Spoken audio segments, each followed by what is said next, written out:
Itsuki was once just an ordinary child, but one day his entire life changed when monsters suddenly attacked the Earth. Those monsters killed his parents right before his eyes. Left alone in this world, he swore that he would kill every single monster. 10 years later, the day finally arrived when he could awaken his power and become a hunter. He stepped onto the stage as the world's most powerful hunters watched, placing his hand on the awakening stone. But little did he know, fate had other plans for him. He awakened the most mysterious talent, Limit Breaker, a power no one knew anything about. On top of that, he discovered that his level was fixed at 0, meaning he could never level up.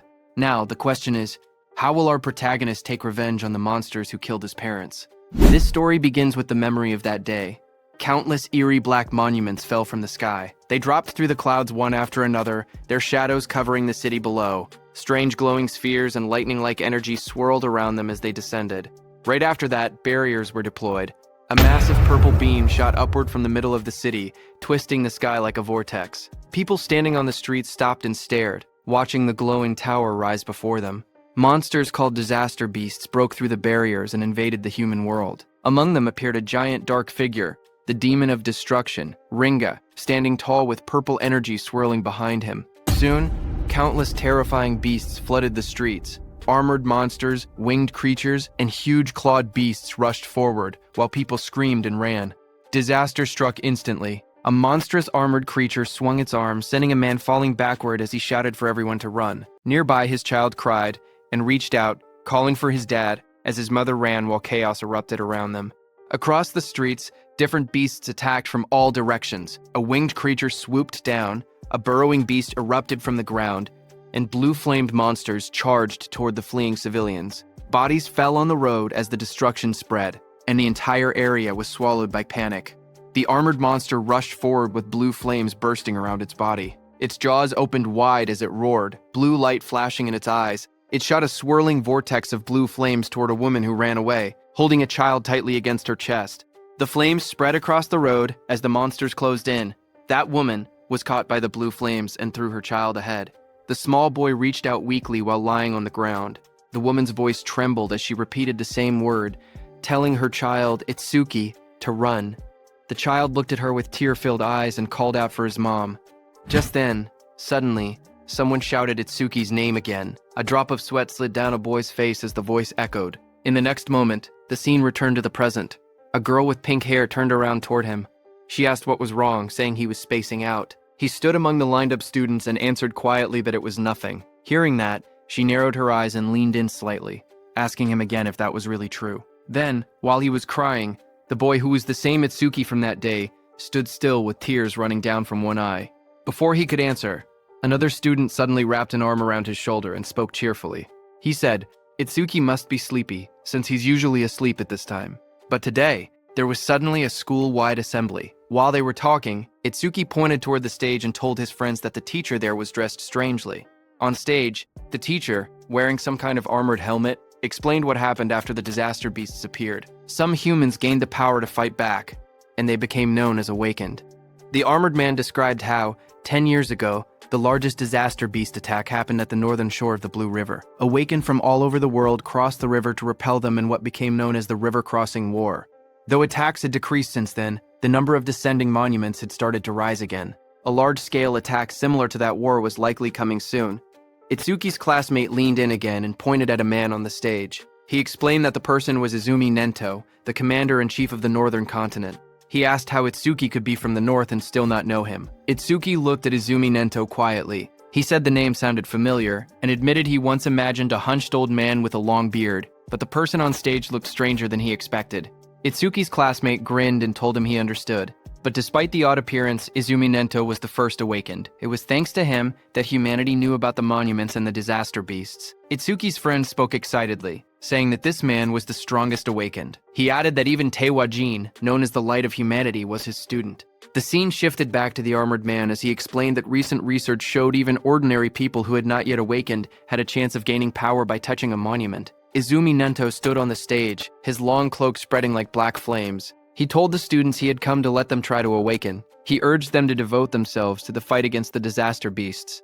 Just as he said that, glowing blue blades slashed across the stage as the monument burst open. Light shot outward, scattering fragments, while a guard in sunglasses stood nearby, watching. Seeing this, the students reacted with loud excitement. One of them shouted in shock as a monument rose from the ground, wondering if it was magic. Another yelled that this was not the time to be surprised. They clenched their fists, saying it felt like a dream, praying to become awakened. In the crowd, Itsuki's friend grabbed his arm in excitement. He told Itsuki that they finally had a chance to become awakened. His eyes shined as he said the word finally. Saying that, he started walking toward the stage. Seeing this, Itsuki's friend grabbed his shoulder, shouting that he shouldn't be left behind. The pink-haired girl called out to them, telling Itsuki to get back in line properly. But Itsuki walked past her, and a red glow flashed across his eyes. The girl looked at him in shock as the light streaked through the air. A close-up showed Itsuki's expression changing. His eyes shined red with excitement as he said that the day had finally come. On stage, a student touched the large black monument, but nothing happened. A guard immediately called out that it was no good and told the next person to step forward. The students watching reacted nervously. One boy pointed out that the previous student had broken the school's athletic record in his first year. He said that if even someone like that couldn't awaken, then there was no way he could. The girl beside him replied that athletic ability probably wasn't related and that it was too early to give up. More students reached out to touch the monument one after another. The guard repeated the same word. Next, as the line kept moving forward, the students crowded together anxiously. One boy with white hair nervously pointed out that not a single person had awakened yet. Others muttered in worry. A girl with short brown hair said she thought it would be easy. The boy beside her trembled, wondering if their entire school would be wiped out. The guard called out the next name loudly, Oishi Hikaru. Nearby, a group of students whispered their concerns. One girl said she didn't want him to awaken. Another explained that he was already a habitual bully, and if he gained powers, they would be in trouble. A boy suddenly pointed toward the monument and shouted that something was happening. Lightning erupted violently from the monument, blasting outward. Oishi Hikaru's body was lifted off the ground as crackling blue electricity surrounded him. The sudden burst drew everyone's attention. A glowing blue screen appeared beside him, showing his information as he grinned excitedly. He thought to himself that both Izumi Nento and the woman beside him would surely recognize him now. The screen displayed Oishi Hikaru, human, level 0, job, elementalist, lightning gift grade 2, undisclosed. Status, attack 3, agility 4, defense 2, magic 3, total 12 stat points. Watching from beside the monument, the blue-haired woman spoke softly.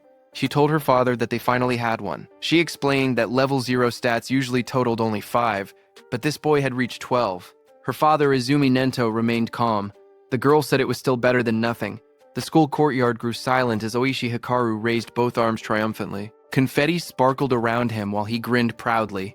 He muttered to himself, wondering if the old man Nento had anything to say to the first awakened student. But before he could boast further, someone grabbed his shoulder from behind. He turned sharply, surprised to see Itsuki stepping past him. Oishi Hikaru spun toward Itsuki angrily, shouting at him. He demanded to know why Itsuki was touching him with dirty hands, yelling if he had a death wish. The watching students whispered among themselves. One girl asked who the boy was, noticing that he had cut the line. Another replied that it was Tenma Itsuki from Class 5. Someone else muttered that he was finished. Once Oishi targeted someone, it was over. From above, the blue-haired woman and Commander Nento observed quietly. The woman narrowed her eyes and said she sensed incredibly intense emotions coming from that student. Itsuki stood before the towering monument, placing his hand on the stone. His eyes glowed red as dark memories flashed through him. He muttered that he refused to forget his hatred for the disaster beasts. He had burned the events of that day deep into his mind. Commander Nento stared forward as if sensing something unbelievable. Out on the awakening platform, a massive blue apparition rose behind Itsuki. The glowing figure towered over him, holding a sword and radiating overwhelming power. Itsuki stood calmly beneath it. As blue light filled the air, the monument erupted with energy. A sharp, glowing structure formed above Itsuki, surrounded by swirling streams of light. The light expanded outward, wrapping around the entire area like a giant lotus blooming in the sky. The crowd below watched as the school grounds were covered in a glowing dome. Students stared upward, speechless. One boy pointed out that the pillar of light reached hundreds of meters into the sky. Another said it looked far more spectacular than Oishi's awakening. Two of Itsuki's classmates watched with excitement. Both of them smiled and cheered proudly, shouting that this was exactly what they expected from Itsuki. The blue-haired officer stared at the sky in shock. She said that this phenomenon only appeared when the rarest job, Order Breaker, was born. She placed a hand near her mouth, unable to hide her surprise. Even Commander Nento said he looked forward to seeing how capable the student would be. Seeing that, Oishi's expression twisted with frustration as he glared at the overwhelming light. Itsuki opened his eyes in confusion. Surrounded by shimmering blue energy, he wondered where he was and asked himself if he had awakened. Looking around, he found himself sitting cross-legged in the center of a massive glowing lotus made of light. Countless petals surrounded him, floating in a calm, otherworldly space. Suddenly, a blue system screen appeared before him.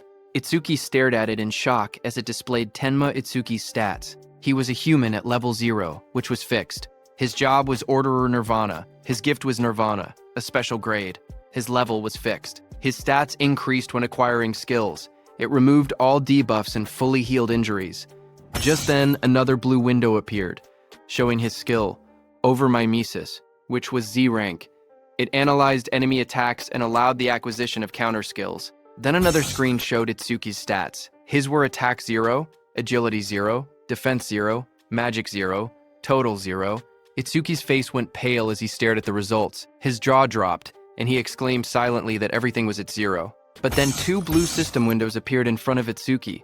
The first announced that the Z-rank skill Overmimesis had been acquired. The second stated that the special grade gift Nirvana had activated, increasing all of his stats by 200. Another screen displayed the changes. Attack went from 0 to 200, Agility went from 0 to 200, Defense went from 0 to 200. Seeing this, Itsuki's expression brightened. He looked at the glowing screen with excitement and said he understood. He realized that whenever he gained new skills through Overmimesis, Nirvana would raise his stats. Even if he couldn't level up like others, he could still grow stronger in his own way. He clenched his fist and smiled confidently. He admitted he didn't know what level this power compared to, but he had no doubt he had become an awakened.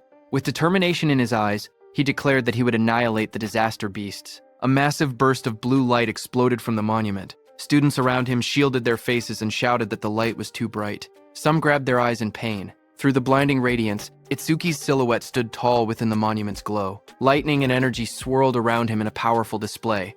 Oishi stared at the scene, trembling with disbelief. His face twisted as he shouted that such a thing was impossible. The blue-haired officer gasped as she looked at the glowing monitor. She covered her mouth in shock and said that these stats were unbelievable for a rookie awakened. Even Commander Nento admitted that it was hard to believe, but stated that Itsuki was undoubtedly among the strongest of all new awakened in history. Outside, Itsuki stepped out of the light, petals of blue energy swirling around him, watching his silhouette shine with power. Just one word left Commander Nento's mouth: the strongest. A system window displayed his public information: Tenma Itsuki, level 0 fixed, job, order breaker gift, special grade undisclosed, skill undisclosed, status attack 200, agility 200, defense 200, magic 200, total 800. In the crowd, students and teachers erupted in cheers. They shouted that Tenma's stats had shot up all at once. Someone cried out in disbelief, saying they never imagined their school would have someone this amazing. An older teacher yelled that this feat would go down in school history. But among the cheering crowd, Oishi trembled with rage. Lightning crackled around him as his eyes glowed red. He clenched his teeth and glared at Itsuki, furious that the cheers he believed should have been his were now stolen away. Oishi's rage exploded as lightning surged across his body. He shouted that a loser like Itsuki should stay a loser. Students around him backed away as sparks crackled through the air, their faces tense with shock. Electricity flooded the entire hall, and Oishi stepped forward with a crazed expression. He declared that he would eliminate Itsuki using his newly acquired skill. Above the crowd, Itsuki stood calmly, staring down from the top of the monument as lightning scattered below him. Itsuki clenched his fist as a blue system window appeared. The screen displayed C-rank skill, Silver Serpent, detected. Overmimesis activated. Itsuki's eyes sharpened as multiple blue panels began processing. The analysis started at 27%, then climbed quickly.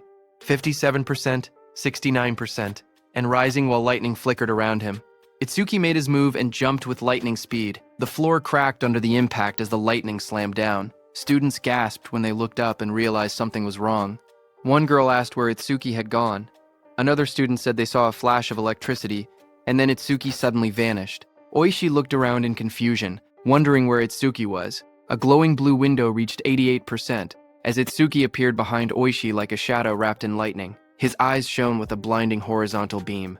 Oishi froze in terror. Sweat poured down his face as he realized Itsuki was behind him. He panicked, unable to move. Itsuki placed a hand on Oishi's shoulder. His voice was cold as he told Oishi to consider himself lucky for being born human. He added that if Oishi were a disaster beast, he would have killed him about 100 times already. Oishi trembled uncontrollably, fear tightening his entire body. Moments later, Itsuki casually stepped forward, while Oishi collapsed onto the ground. Another student shouted in shock, asking when Itsuki had moved behind him. Someone else laughed nervously, saying Oishi must have been so scared his legs gave out. Another warned them to be quiet before Oishi heard them. A new panel floated above Itsuki, showing 94%, then rising quickly. Blue energy swirled around him as the progress reached 99%. Itsuki glanced at the glowing screen and commented that maybe the analysis was fast because it was only a C-rank skill. The display turned pitch black and flashed. Analysis progress, 100%. Lightning exploded around him as a new message appeared, saying C-rank skill Thunderbreaker required. Itsuki stood in the center of the crackling blue electricity, his body glowing as the newly gained power wrapped around him like living lightning. The students watched nervously as the light began to glow again. One of the boys stared in shock, saying it was happening once more. Another student, wearing sunglasses, adjusted them with a grin, saying it was a good thing he had brought them. Inside the glowing space, Itsuki appeared sitting calmly with a thoughtful expression. He realized that every time an analysis finished, he was forcibly brought into this strange place. In front of him, the system windows appeared, stating that the analysis of Silver Serpent was complete, and the skill Thunderbreaker had been acquired. Another window opened, showing the description of Thunderbreaker Level 1. The skill allowed him to absorb C-rank and lower lightning attacks into his body. When releasing the absorbed lightning energy, his agility would increase by 50%. It also had a passive effect. Each time he absorbed a C-rank lightning attack, his agility would permanently increase by 5%. Another message added that all his stats had increased by 10. All debuffs were removed, and his injuries were fully healed. Outside, the students shielded their eyes as a massive burst of blue light exploded from Itsuki's body. The lightning wrapped around him in swirling arcs as he stood in the center of the arena steps. The electric pressure pushed outward, and the crowd instinctively stepped back or covered their faces. Someone shouted that Itsuki was now cloaked in lightning from head to toe.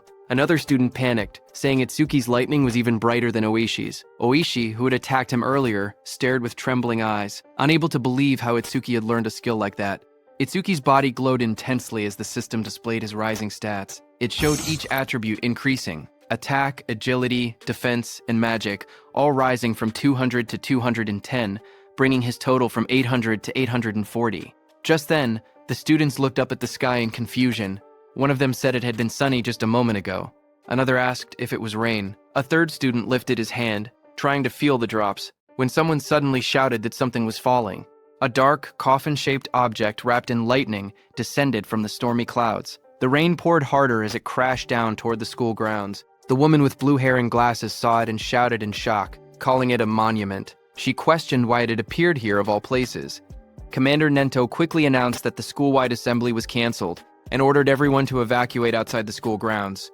Just like in their drills, he realized that there was no doubt the target was him. The woman turned to Commander Nento and told him that they should escape too, since combat wasn't their specialty. But Commander Nento beside her shook his head. He warned that if they ran, everyone else would panic. He pointed ahead, telling her to look, because the boy standing there was calmer than both of them. Ahead of them, lightning exploded around the descending object. Students ran in all directions, fleeing in fear.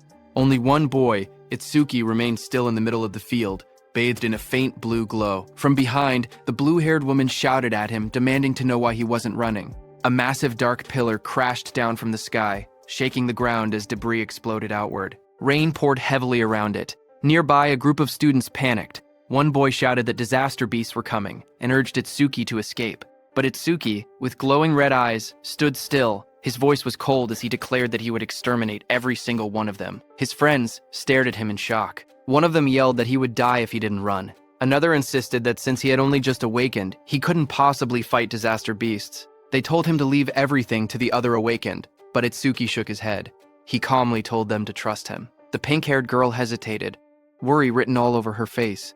Finally, she shouted that if he died, he shouldn't blame them. She grabbed the other guy's clothes and dragged him with her. The glasses-wearing boy asked her if it was really okay to let him go, reminding her that the enemy was a disaster beast, a walking weapon of mass murder. As the two ran off, Itsuki looked ahead with a crazed smile. His eye glowed bright red through the rain. He muttered that his first enemy after becoming an awakened was the one who killed his parents, and that it was lucky.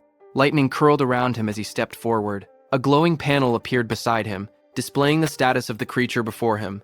It was Skeleton Soldier 10369, Level 8, Gift Grade 2, defense increases by 100%. If the enemy's attack exceeds its own defense, the gift becomes invalid. Skill, Bonefire, B rank. Its stats were Attack 15, Agility 10, Defense 120 plus 120, Magic 30, total 295. The skeleton soldier stood covered in blue flames as Itsuki faced it head-on. A surge of lightning wrapped around Itsuki's arms as he tightened his stance. His red eyes glowed sharply while he wondered whether he should test the skill he had just acquired. In the next moment, he charged forward, electricity exploding around his body. Blue lightning trailed behind him as he rushed toward the flaming skeleton beast on the field. The two forces collided, sparks scattering through the rain. The skeletal beast swung its arms to punch, but Itsuki dodged. Then Itsuki swung his electrified fist with full force, shouting that he would not let anyone else die. His punch struck the creature's chest, and a violent burst of energy erupted. The impact sent the disaster beast flying across the field, smashing through the school building. The ground trembled as debris scattered in all directions. Students watching from afar stared in shock. One student said Itsuki's strength was too overwhelming, and that maybe they didn't need to run anymore. A female student was stunned, seeing how the impact had blasted the monster away in a single hit. The blue-haired inspector stared at the ruined wall, stunned that a rookie who had just become awakened could send a level 8 disaster beast flying with only one blow. Heavy rain poured down as Commander Nento watched from a distance, thinking to himself that Itsuki's speed and power were on a completely different level from other level zeros. But even then, he believed that defeating a skeleton soldier was impossible. He explained that skeleton soldiers had two troublesome abilities. The first was a gift that increased their defense. The second was a terrifying skill called Bonefire, a flame that burned anything it touched into ash. Blue flames erupted violently across the field, spreading like a wave toward Itsuki. The students gasped as the fire surged forward. Itsuki's friends cried out in fear, shouting Itsuki's name. Oishi stepped forward with a crazed smile, yelling that the fool who didn't know his place would just burn to ash. Meanwhile, glowing screens appeared in front of Itsuki. A system message informed him that the enemy was using Bonefire. The analysis began, first at 1%, then rapidly accelerating. As the blue flames engulfed him, more screens appeared. 25%. Itsuki stood firmly inside the blazing Bonefire, surrounded by data streams. He calmly observed that the analysis speed increased whenever the enemy's skill struck him. The blue-haired instructor watched with widening eyes. She said that even a level 10 awakened wouldn't stand a chance if they took a direct hit. Blue flames continued to swallow the arena as Itsuki stood in the center. Half of his body burned away, glowing like a skeleton. The blue-haired instructor's voice echoed through the flames, saying it would be tragic for a genius who had just appeared to be killed by a disaster beast before he could grow. System windows floated around Itsuki, showing 77% and 81%. Itsuki looked at his burning body and muttered that this was what it felt like when the body burned. He added softly that it must have hurt. A memory flickered through the flames. He saw his mother's face, half burned away. He realized that it hurt so much, but even in her last minutes, she smiled so as not to scare Itsuki. Commander Nento peered out with a sharp gaze, wondering if Itsuki hadn't used his full power yet. The blue fire swirled violently as the progress bar climbed. Itsuki's skeletal hand tightened, and he said that once the analysis was complete, the enemy was finished. The system window flashed. Analysis progress, 100%. Outside the flames, the students whispered nervously. One asked if it had been too soon to hope for a rookie who had just become awakened. Another admitted he had been stupid to expect anything. But suddenly, someone pointed forward in shock. He shouted that the blue lotus flower had appeared again. He said Itsuki might show them another miracle. Blue light swirled around Itsuki as he stood inside the burning aura, wondering what kind of skill he would gain this time. The flames around him continued to fade, revealing his burned and cracked body beneath the blue energy. Then a system window appeared, showing that the analysis of Bonefire was complete. It stated that a new skill, Black Wall, had been acquired. More windows followed, explaining the skill. The active effect would create ice on the body by consuming magic power, and could block B rank or lower fire skills. The passive effect increased defense when blocking those skills. Another notification appeared, saying that Black Wall Level 2 had been acquired and that all of his stats had increased by 20. It stated that all debuffs were removed and his injuries were fully healed. A new window showed his updated status. Attack, agility, defense, and magic had all risen from 210 to 230, bringing his total to 820. Itsuki looked at the glowing screen calmly. He remembered how even his strongest attack earlier couldn't break the skeleton soldier's defense. Now, with this new increase, he believed he should be able to do it. Suddenly, blue lotus petals unfolded around him, blooming like a massive light flower. Itsuki stood at the center, his body surrounded by shining energy. The students watching gasped in shock. One of them cried out in relief, saying, "Itsuki is alive!" Others cheered loudly, convinced that he would succeed. Someone pointed out that a full recovery like this was practically a miracle. The blue-haired instructor stared in shock as she watched the scene unfold. She wondered aloud if Itsuki had a self-healing skill. She had seen him use a lightning element skill earlier, so she couldn't understand how he was recovering.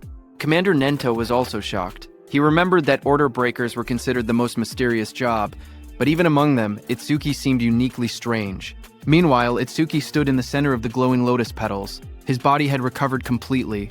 Not a single injury left. Blue fragments drifted around him as he looked down at his restored form.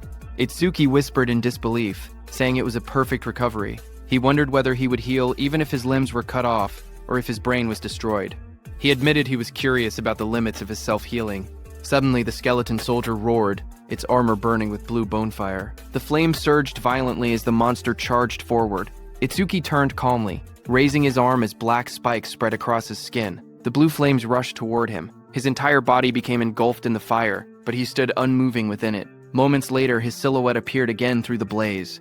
Thick layers of black spikes covered him completely, and his red eyes glowed coldly behind the cracked ice armor. Itsuki cracked through the air as he shot upward. The explosion of blue flames shook the area when he crashed down. Itsuki's armored body glowed with electricity as he readied another strike. The skeletal beast struck, but Itsuki moved again, instantly appearing behind the beast faster than anyone could follow. Itsuki then raised his arm, and it turned into a massive black spike sword, lightning running through it. Itsuki moved with lightning speed and, with a single slash, cut the skeletal beast in two with that sword. The students watching from afar were stunned. One of them said that Itsuki moved behind the disaster beast in an instant, as if he had teleported. Another said that only awakened people could track movements like that. Oishi was also stunned, saying she couldn't see Itsuki's movements at all. She compared it to what she had seen before. The blue-haired instructor questioned if someone like Itsuki could really be a rookie. On the other hand, as the dust settled, Itsuki stood alone as the black spikes on his body disappeared. He kicked and destroyed the skeleton beast's head. He was stunned to realize that it not only generated solid armor to protect his body, but could also shape that armor into any kind of weapon he wanted, a divine skill that combined both offense and defense. Suddenly, someone shouted his name. Itsuki turned his head in surprise as his friend rushed toward him and wrapped him tightly in a relieved hug, saying he was glad Itsuki had won because he had been worried the entire time. Itsuki stayed still for a moment before asking about Saya. His friend pulled back and admitted that Saya had been watching earlier with a face that looked like she might cry, but now she was nowhere to be seen. Itsuki looked toward the crowd, wondering why she didn't come. He scanned the students in the distance, confusion growing. He quietly wondered if she might be angry. Not far away, the blue-haired instructor watched the aftermath of the fight. She spoke seriously, noting that for a boy to defeat a skeleton soldier, something even a level 10 awakened would struggle against, was unbelievable. Commander Nento called the blue-haired instructor Choa and told her to stay and assist with the cleanup. He also told her to deliver his message to the principal, that he would be taking Itsuki with him. On the other hand, Itsuki's friend patted Itsuki's hand, saying there was no way Saya would be angry after he won. He guessed that Saya was probably scared of falling behind Itsuki, so she might have gone to touch the monument instead. Itsuki lowered his gaze slightly and murmured that he hoped that was the case. Just then, a voice called out to him, asking if he was Tenma Itsuki. Itsuki turned and noticed someone approaching. Commander Nento, wearing a long cape, stood before him. Itsuki looked up at him in silence. People watching from a distance began whispering among themselves. They saw that Izumi Nento, a famous figure, was talking directly to Itsuki. Some wondered if he intended to take Itsuki as a student. Others doubted it, saying the only person Commander Nento had ever accepted as a student was Teiwajin, humanity's strongest. They insisted that no matter how strong Itsuki seemed, something like that wouldn't happen. Itsuki's friend stepped away nervously and said he would go look for Saya. Commander Nento then looked down at Itsuki and spoke calmly. He told Itsuki that he was quite special. Itsuki looked at Commander Nento and repeated the word softly, asking what he meant by calling him special. Commander Nento observed Itsuki closely and saw dark energy gathering around Itsuki. He told Itsuki that his heart seemed filled with anger and hatred. Itsuki stood in the darkness, a glowing light shining across his eyes. Commander Nento then stepped forward and said that he wanted to know the reason behind that hatred. Itsuki finally spoke, explaining that 10 years ago his parents were killed by disaster beasts while trying to protect him. A scene from his childhood flashed before his eyes, his younger self crying helplessly as danger closed in. He remembered how he had nearly been killed as well, but an awakened appeared at the last moment and saved him. the powerful figure struck the beast right in front of the frightened Itsuki. Itsuki told Commander Nento that right before his eyes, he had watched his mother die. A glowing blue flame slowly consumed his mother's body. Even as half her face vanished into bone and ash, she smiled gently at Itsuki and told him that he must walk the rest of the path on his own. Young Itsuki stared at her with trembling eyes, unable to understand. His voice cracked as he cried out for his mother. Anger raged inside him as he looked at the beast. Words echoed in his mind, reminding him that both his mother and father had died because of beings like this. Tears streamed down his face as he shouted in denial. Before him, a towering, monstrous figure rose from the darkness, an enormous being surrounded by raging purple flames. Its shadow loomed over Itsuki as he realized the horrifying truth. The creature before him was the root of all evil. Shaking with rage, Itsuki glared upward. His eyes burned red as hatred filled his heart. On that day, he swore a vow. He would kill that demon and every last creature of its kind. In the present, Itsuki clenched his jaw, a tear slipping down his cheek as he shouted that he would kill all of its kind. Commander Nento looked at him and commented that even with a heart consumed by hatred, Itsuki still shed tears. Itsuki raised a hand to his face and explained calmly, ever since he witnessed the tragedy of his mother's death, his left eye had stopped producing tears, but his right eye had begun crying on its own. Thanks to that, he said he never forgot his hatred for the disaster beasts. Commander Nento then asked if Itsuki would become his student. He promised to get him into the Salvation League and help him gain the immense power needed to take revenge on the disaster beasts. Itsuki repeated the words quietly, asking what the Salvation League was. Commander Nento then explained. He told Itsuki that to counter disaster beasts more efficiently and scientifically, the governments of the 5 continents had gathered strong awaken from around the world and created an official organization. The members of this organization were called saviors, he continued, saying that saviors were provided with resources such as dedicated training grounds and powerful weapons. They were also guaranteed high compensation. Even trainee saviors received 10,000 gold per month. Itsuki listened in surprise, realizing that 10,000 gold was enough to buy a car. Commander Nento then warned that such generous treatment was not given for free. Saviors were expected to constantly fight disaster beasts on the front lines and protect people's safety. Itsuki stood shirtless, his expression calm as he spoke. He said that he did not care about high pay or special resources. What mattered most to him was something else. Determination filled his eyes. His gaze sharpened as he clenched his fist. He declared that what mattered most was fighting disaster beasts on the front lines. With unwavering resolve, he announced that he wanted to become a savior as well. Commander Nento then explained the process. He said that the Salvation League held an exam every February known as the National Salvation League Tournament, with more than 10,000 participants. Each contestant earned points based on performance, but only those who ranked within the top 100 were allowed to become saviors. Hearing this, Itsuki asked what the highest record in history was. Commander Nento told Itsuki that it would not be very useful as a reference. He explained calmly that the record was 115,000 points, set by Taewajin 11 years ago. He added that passing required only 30% of that score, while securing first place required at least 50%. Itsuki silently recalled the name Taewajin, the strongest awakened, known as the light of humanity, the one Rikaru had mentioned. Commander Nento told Itsuki that Jin was special, and that comparing himself to Jin would only bring despair. But even so, Itsuki should still have confidence because he believed Itsuki could one day stand shoulder to shoulder with Jin. Itsuki stood shirtless on the training ground, his expression steady. With unwavering determination, he declared that he would surpass Taewajin. Hearing those words, Commander Nento's eyes widened inside the helmet. Reacting with surprise, he remembered something from the past, a time when he had stood with Taewajin and told him that he had become incredibly popular. The younger generation was trying to follow in his footsteps, but Taewajin warned that following alone would never win the war against the disaster beasts. Someday, someone would surpass him, just as a new sunrise replaces the setting sun. Taewajin said that he looked forward to that day, seeing Itsuki's resolve.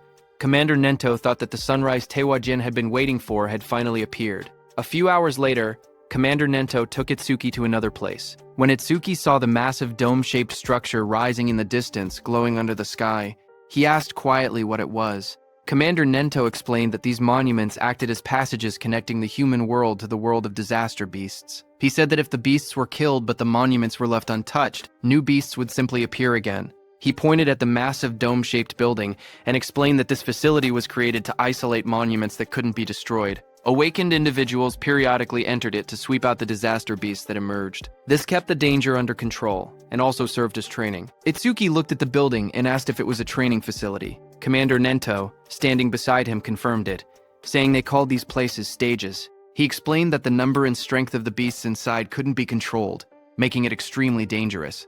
Commander Nento told Itsuki that the beasts in this specific stage were especially strong. Among all rookie-level stages, this one had the highest mortality rate. Because of that, people called it the rookie graveyard.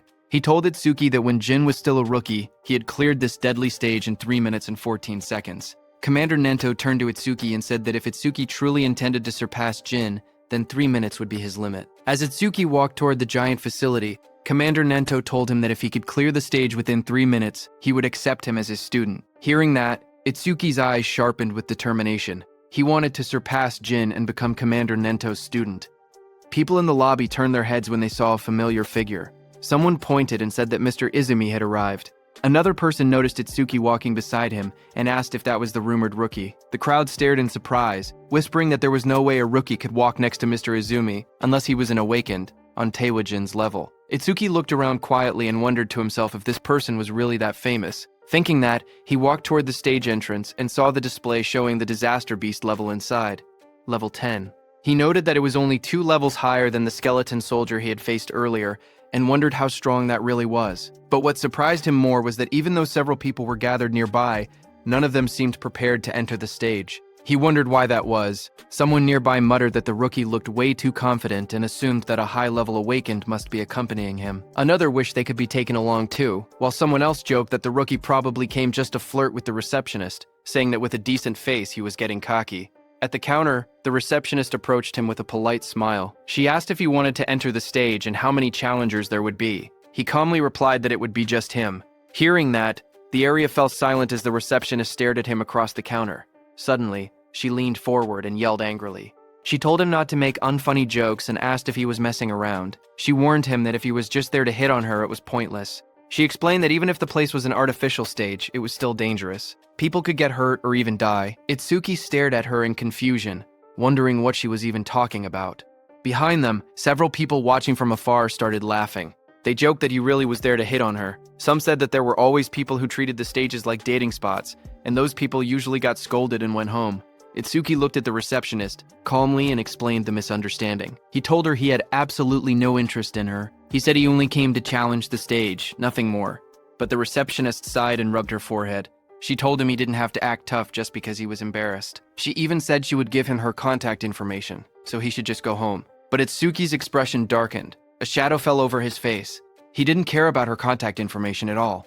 He only wanted her to let him enter the stage. Hearing that, the receptionist reluctantly agreed and told him not to blame her if he died. She held out a metal bracelet with a nervous expression, clearly shaken. Seeing that, Itsuki muttered that she should have just given permission from the beginning instead of making him repeat himself.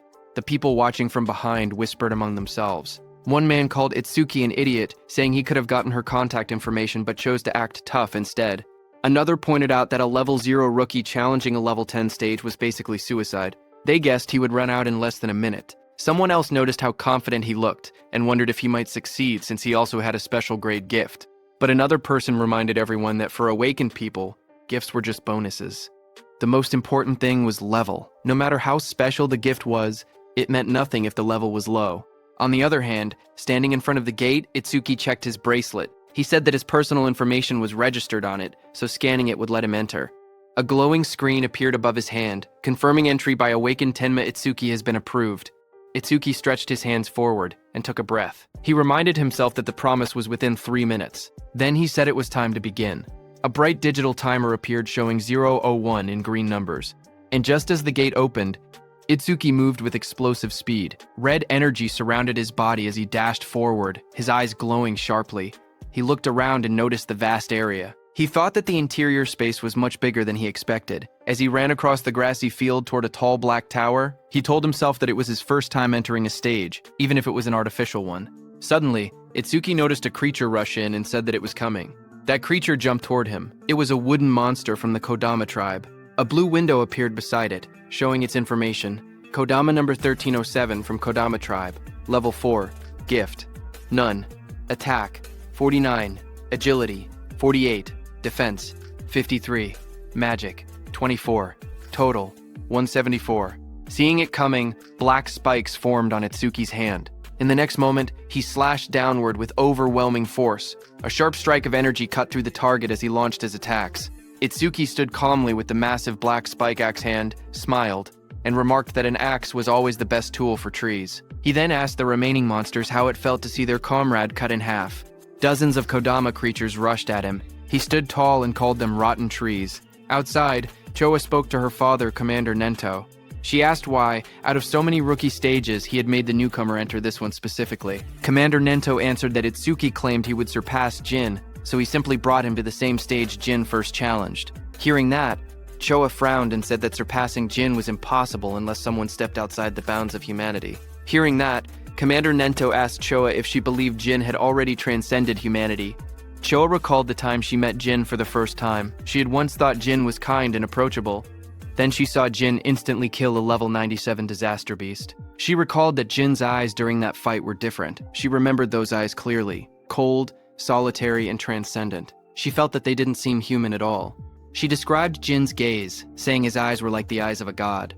Hearing that, Commander Nento told Choa that Itsuki also had potential comparable to Jin, but at the moment, he was nothing more than an unpolished gemstone. He added that if Jin could be compared to a godlike existence who saved people, then Itsuki was the opposite, a demon consumed by hatred. Meanwhile, on the battlefield, Itsuki stood among the fallen wooden beasts. He stated that Over My Masis wouldn't even activate against disaster beasts of this level. Just then, a dark silhouette appeared behind him, its eyes glowing red. His own eye glowed the same way as the shadow towered over him. In the next moment, his body moved at extreme speed, cutting through the enemies with a sharp motion. Itsuki stood before the fallen creature and looked down calmly. He asked if that was the end. He examined the broken body and wondered if level 10 disaster beasts were only this strong. But then he thought that if that were true, this place wouldn't be called the Rookie Graveyard. There had to be something else. Just then, a blue system window appeared before him. It displayed B-rank skill, self-regeneration detected. Over My Mimesis activated. Another window followed. Analysis progress 5%. Itsuki turned as a sudden sound caught his attention. His expression shifted slightly. The level 10 disaster beast rose again behind him, its entire form twisting upward with glowing green eyes. Its long vine-like limbs burst outward and lunged at him.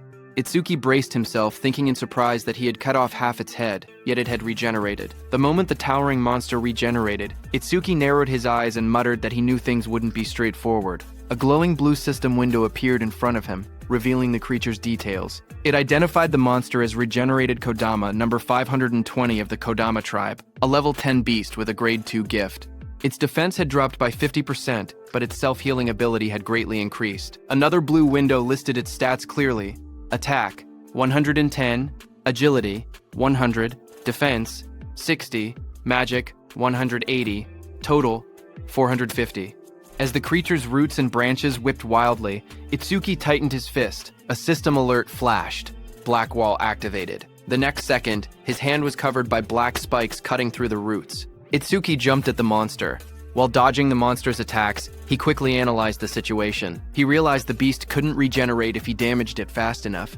He told himself that he had to deal massive damage in a short amount of time. The analysis window appeared beside him. Itsuki smashed forward with his armored arm, splitting through the Kodama's defenses as sparks and debris burst around them. His eyes glowed red as he moved like a shadow slicing through the forest of wooden limbs. Each step sent shockwaves across the ground, and each strike pushed the progress window higher. Itsuki surged forward again, his blade-like arm shining with a cold blue light. Then he shot upward before crashing down like a falling spear, splitting the monster's giant body in half. Light from his attack cut straight through the Kodama, illuminating the entire battlefield. The towering creature's body split down the middle, a glowing crack running from its head to its torso. Its golden eyes shone through the gaps as its massive frame began to fracture. Itsuki watched with sharp red eyes, a grin forming on his face. He said he wasn't done yet. He said he would mince the creature completely so it wouldn't regenerate. In the next moment, he raised both arms. A blinding vertical slash of light tore downward, cutting the giant monster clean in half. Cuts spread across the creature's body, and the wooden shell shattered into countless pieces. The fragments scattered through the air, glowing faintly before breaking apart completely. As the dust settled, Itsuki lowered his arm and exhaled. He said, "This should be enough." He added that using Black Wall for so long was draining his magic. But before he could rest, vines and roots twisted together again in front of him. The wooden creature's form surged upward with glowing yellow eyes, rising from the remains and preparing to attack. The glowing display in front of Itsuki showed 60%, but the fight still raged on. Wooden tendrils whipped toward Itsuki as he moved between them with sharp, fluid steps. He glanced back with an annoyed expression, thinking that even after all of this, the monster still refused to die. He quietly muttered that it was becoming a real pain. The attacks continued to strike from every angle. As he dodged, he noticed something important. Every time the monster regenerated, overmimesis analysis speed increased. His eyes narrowed. That meant the longer this continued, the faster the analysis would complete. He realized he needed a new approach. He decided to cancel Blackwall to conserve his remaining magic, and instead rely on Thunderbreaker to avoid the attacks while keeping his distance. Continuing this pattern until the analysis finished would be the winning strategy. But there was a problem. He didn't have much time left before the 3-minute limit ran out. Lightning crackled across his arm as the display climbed to 75%. Determination hardened his expression. He activated Thunderbreaker and Black Wall at the same time, pushing his offense to the extreme while forcing the monster to repeatedly regenerate. Doing so, he thought, would increase the analysis speed even further. Power surged around him. Arcs of lightning danced across his arm as he charged forward with a cold, focused expression. The creature's wooden body split down the middle, its golden eyes glowing through the cracks. Electric sparks flashed violently as he fought. If overmimesis failed when his magic hit 0, he knew he would die right there. The percentage rose to 80%, then 85%, as he forced his body forward through the storm of wooden strikes. He told himself that if he died now, then everything he'd done would amount to nothing. Lightning gathered in his arm as he unleashed another powerful strike. But right before hitting the monster's head, his magic power hit 0. Finally, his body staggered. Blood dripped from his mouth. He lowered his head and quietly muttered, "Damn it." Itsuki stood pierced by sharp wooden spikes, his body battered and barely holding on. He lowered his head as white steam drifted off his wounds. He quietly admitted that his magic seemed to have finally run out. Then a glowing window appeared beside him, showing 99%. Seeing that, Itsuki's expression sharpened. Blood streamed down his chin as his eyes glowed coldly. He declared that just as he thought, overmimesis did not need magic to activate. With a strange smile, he announced that this match was his win. The window in front of him then showed analysis progress 100%. A bright lotus-shaped energy began expanding around him, glowing blue and cracking the wooden spikes. A system window appeared, saying, Self-regeneration analysis complete. Lotus burst acquired. The lotus continued to bloom outward, pushing everything away as more spikes shattered. Another window displayed the details. Lotus burst level 2. Active effect. Consumes magic to deal explosive damage to enemies within a 5-meter diameter. Power scales with magic consumption. Passive effect. Each time Lotus Burst defeats a living creature of level 1 or higher, all skill ranges increase by plus 1%. The Lotus opened fully. A pink glow surrounded Itsuki as his wounds rapidly healed. Another window appeared.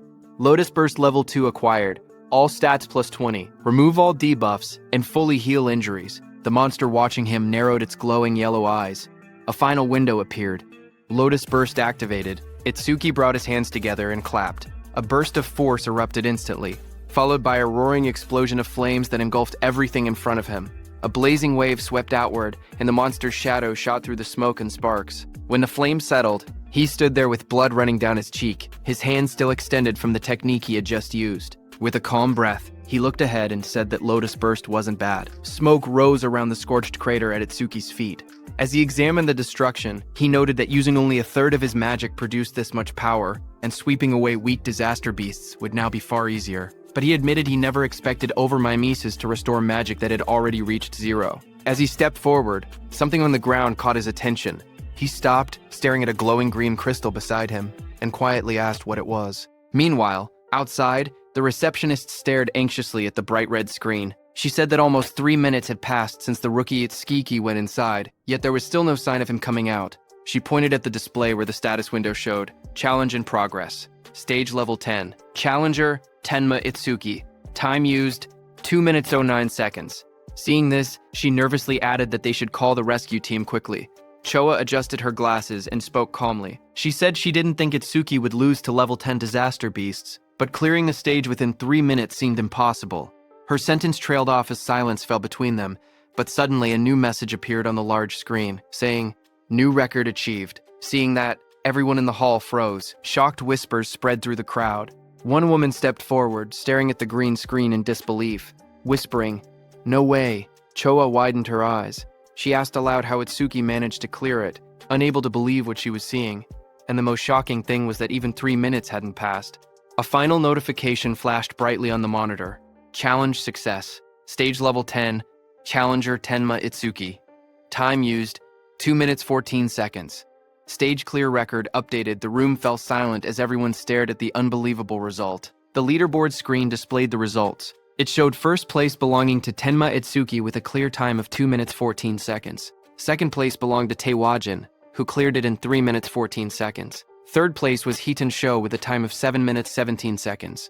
Just then, Itsuki came out of the gate, his clothes torn and stained with green liquid. Around him, people reacted in shock. One person exclaimed that Itsuki had really survived, asking whether the green liquid on him was disaster beast blood. Another shouted that Itsuki was a full minute faster than Taewajin. Someone else pointed out that the beasts inside were level 10 disaster beasts and couldn't understand how a level 0 rookie managed it. Another voice added that there was no way a level 0 rookie should have survived. As Itsuki stepped forward, someone began to speak, saying, "Mr. Izumi is coming." Izumi Nento turned toward Itsuki, who asked him if he could now officially receive Commander Nento's guidance. Itsuki looked at him with a faint smile and addressed him as teacher. Commander Nento responded with pride, saying that Itsuki had done well, just as he expected from his student. Standing nearby, Choa watched quietly.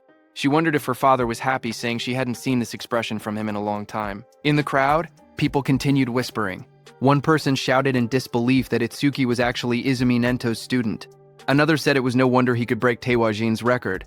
But someone else added that even if he truly was Izumi's student, as long as his level didn't increase, there would be no room for growth. Just then, the receptionist came forward nervously with a decorated box in her hands. She explained that it was a gift for breaking the record and asked Itsuki to accept it. Her expression softened as she apologized for the rude things she had said earlier. Itsuki looked surprised as he received the box, asking if he truly got something for his achievement. He said that it was fine because a level 0 rookie challenging a stage like that really did seem reckless. He added that he was a complete stranger to them and it wouldn't have mattered to anyone if he had died. But since she tried to stop him, it proved she was worried. Hearing that, the receptionist blushed deeply. She stuttered as she insisted it wasn't like that. Itsuki simply thanked her, which only made her blush even harder. Not far away, Choa called out, telling Itsuki that she was leaving and not to lag behind. She tightened her glasses, annoyed, and warned him not to get cocky just because he had become her father's student. Itsuki straightened up and replied quickly, agreeing. Then Commander Nento beside Choa studied Itsuki and commented that a stage of this level now seemed too easy for him. He suggested raising the difficulty. He continued, saying that Itsuki should be able to challenge advanced stages now. Itsuki looked at him, surprised, and repeated the words, "advanced stages." As the three of them walked together across the rooftop at sunset, Commander Nento continued explaining. He said that a disaster beast's strength was not determined by level alone. The most important factor, he stated, was something else entirely. He explained that the true deciding factor was species. Choa explained that species without intelligence, which moved only by instinct, were usually easy to deal with. But some species possessed intelligence equal to or greater than humans. She explained that such species were far more troublesome than ordinary disaster beasts. Choa continued, saying that awakened beings and disaster beasts were essentially the same type of creature, but with one difference. Only humans were said to possess jobs. Because of that, stats differed depending on species. She went on to explain that advanced stages contain these powerful species or intelligent disaster beasts. Their difficulty was several times higher than normal stages. Most of the northern continent's advanced stages were located in North District 4, and she told Itsuki that this would be his next destination. She asked whether Itsuki had any other questions. Hearing her explanation, Itsuki suddenly remembered the two beasts he had defeated earlier. He thought about them in silence. They hadn't shown any signs of intelligence, and they hadn't screamed even when attacked. He wondered if that meant they didn't even have pain receptors. Itsuki's eyes glowed with sharp intensity as he looked up. He asked Choa whether intelligent disaster beasts had pain receptors or not. Hearing that, Choa suddenly felt a chilling pressure behind her. As she turned, her expression stiffened. She wondered what this terrifying aura was and what Itsuki was thinking. Behind them, a group of people gathered and whispered among themselves. One of them asked if anyone had heard that Mr. Izumi planned to make Itsuki challenge an advanced stage. Another replied that Itsuki, who broke Taewajin's record, should be fine. But one man explained that advanced stages were completely different from normal ones. More importantly, almost all the stages in North District 4 were under a single man's control. He said that every awakened person who had entered an advanced stage there had gone missing, and rumors claimed that the man had killed them. Someone immediately asked if he meant Kinoshita Reiji. Another man began to speak disrespectfully, asking who Kinoshita Reiji even was, and suggesting he acted like a king. His friend quickly covered his mouth, hushing him in panic. He warned him that he would be killed too if that man heard him. After all, he said, that man was the son of the North District 4 governor, Kinoshita Reiji. The scene shifted to a luxurious room. A young man lounged confidently while servants stood around him. He was the infamous Kinoshita Reiji. A subordinate asked him when he would be departing. Kinoshita Reiji smirked as he answered. He said that all the stages in North District 4 were under his control, so he would go whenever he wanted. To him, waiting in line was something only commoners did. He lifted his glass with a satisfied smile. After they left that spot, Itsuki opened the small, ornate box. Inside, a shining stone rested on a red cushion. The three of them sat together beneath the shade of the trees, as Itsuki gazed at the stone and murmured that it was from that time. Hearing this, Commander Nento, who was beside him, asked if he had seen a karma stone before. Itsuki nodded and calmly explained that after defeating the disaster beasts inside the stage, something identical to this had dropped. Then he paused and added that there was a slight difference. He took out a green crystal, stared at the one in his hand, and said the color was green, but something about it wasn't the same. Upon hearing that, Choa's eyes widened in shock. She exclaimed that it was an intermediate karma stone appearing inside a beginner stage. She stepped closer, adjusting her glasses to get a better look. Itsuki asked what exactly a karma stone was. Choa turned to him and began explaining. She reminded him that he had been a rookie. She said karma stones were also called experience stones. She explained that when a disaster beast or an awakened being died, karma, an invisible energy similar to experience points, emanated from its corpse. Absorbing this energy increased a person's level. In other words, a karma stone was an object that contained karma. A figure glowing with energy appeared in her explanation, demonstrating how someone could use a karma stone to absorb the karma inside. She continued, saying that karma stones did not occur naturally, which made the situation strange. Choa wondered aloud why such a stone had appeared in that stage. Beside her, Commander Nento quietly said it was probably because of Itsuki's gift. Hearing this, both Itsuki and Choa looked confused and asked again about the so-called gift. Commander Nento explained that normally the karma of a defeated enemy would be absorbed by the one who killed them, yet, even though Tenma had defeated 2 disaster beasts, he never leveled up. That meant the karma had not been absorbed. He added that manifested karma never disappeared without a reason. He continued, saying that if his speculation was correct, the karma of the disaster beast that had attacked the school had been absorbed by the awakened individuals present, meaning the people standing there. He explained further that a stage was an enclosed space. Because Tenma was unable to absorb the generated karma and there was no other recipient inside, the leftover karma clumped together and formed a karma stone. Hearing this, Choa looked startled. She asked how Itsuki's stats increased if he truly could not level up. Upon hearing that, Commander Nento suddenly stood up and reminded Choa that an awakened person's gift was top secret and could not be disclosed. Startled, she apologized immediately. Commander Nento then turned back to Itsuki.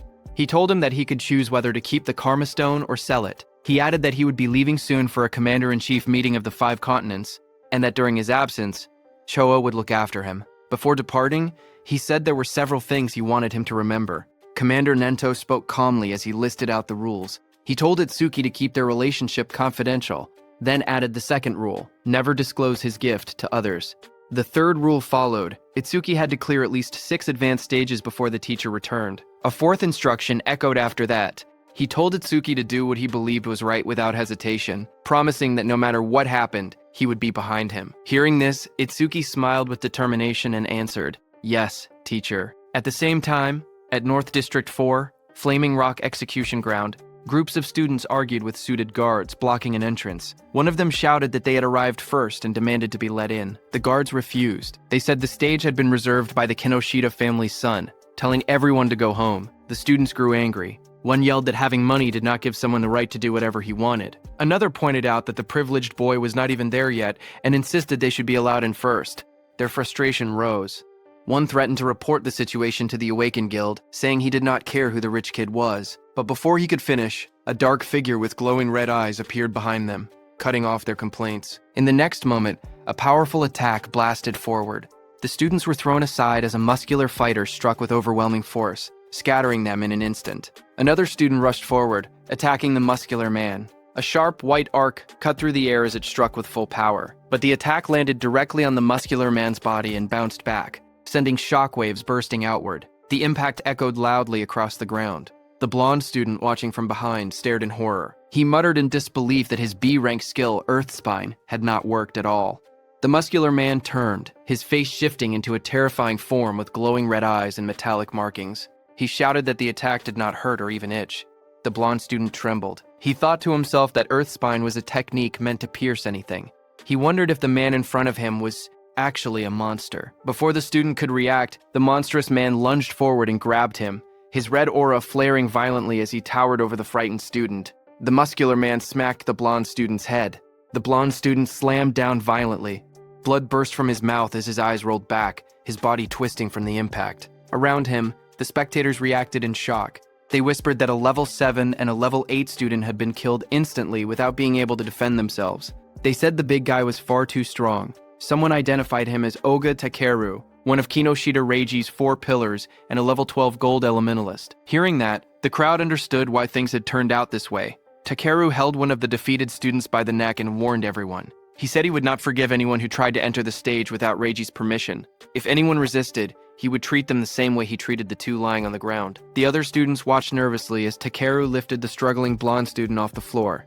The blue-haired student remained unconscious beside him.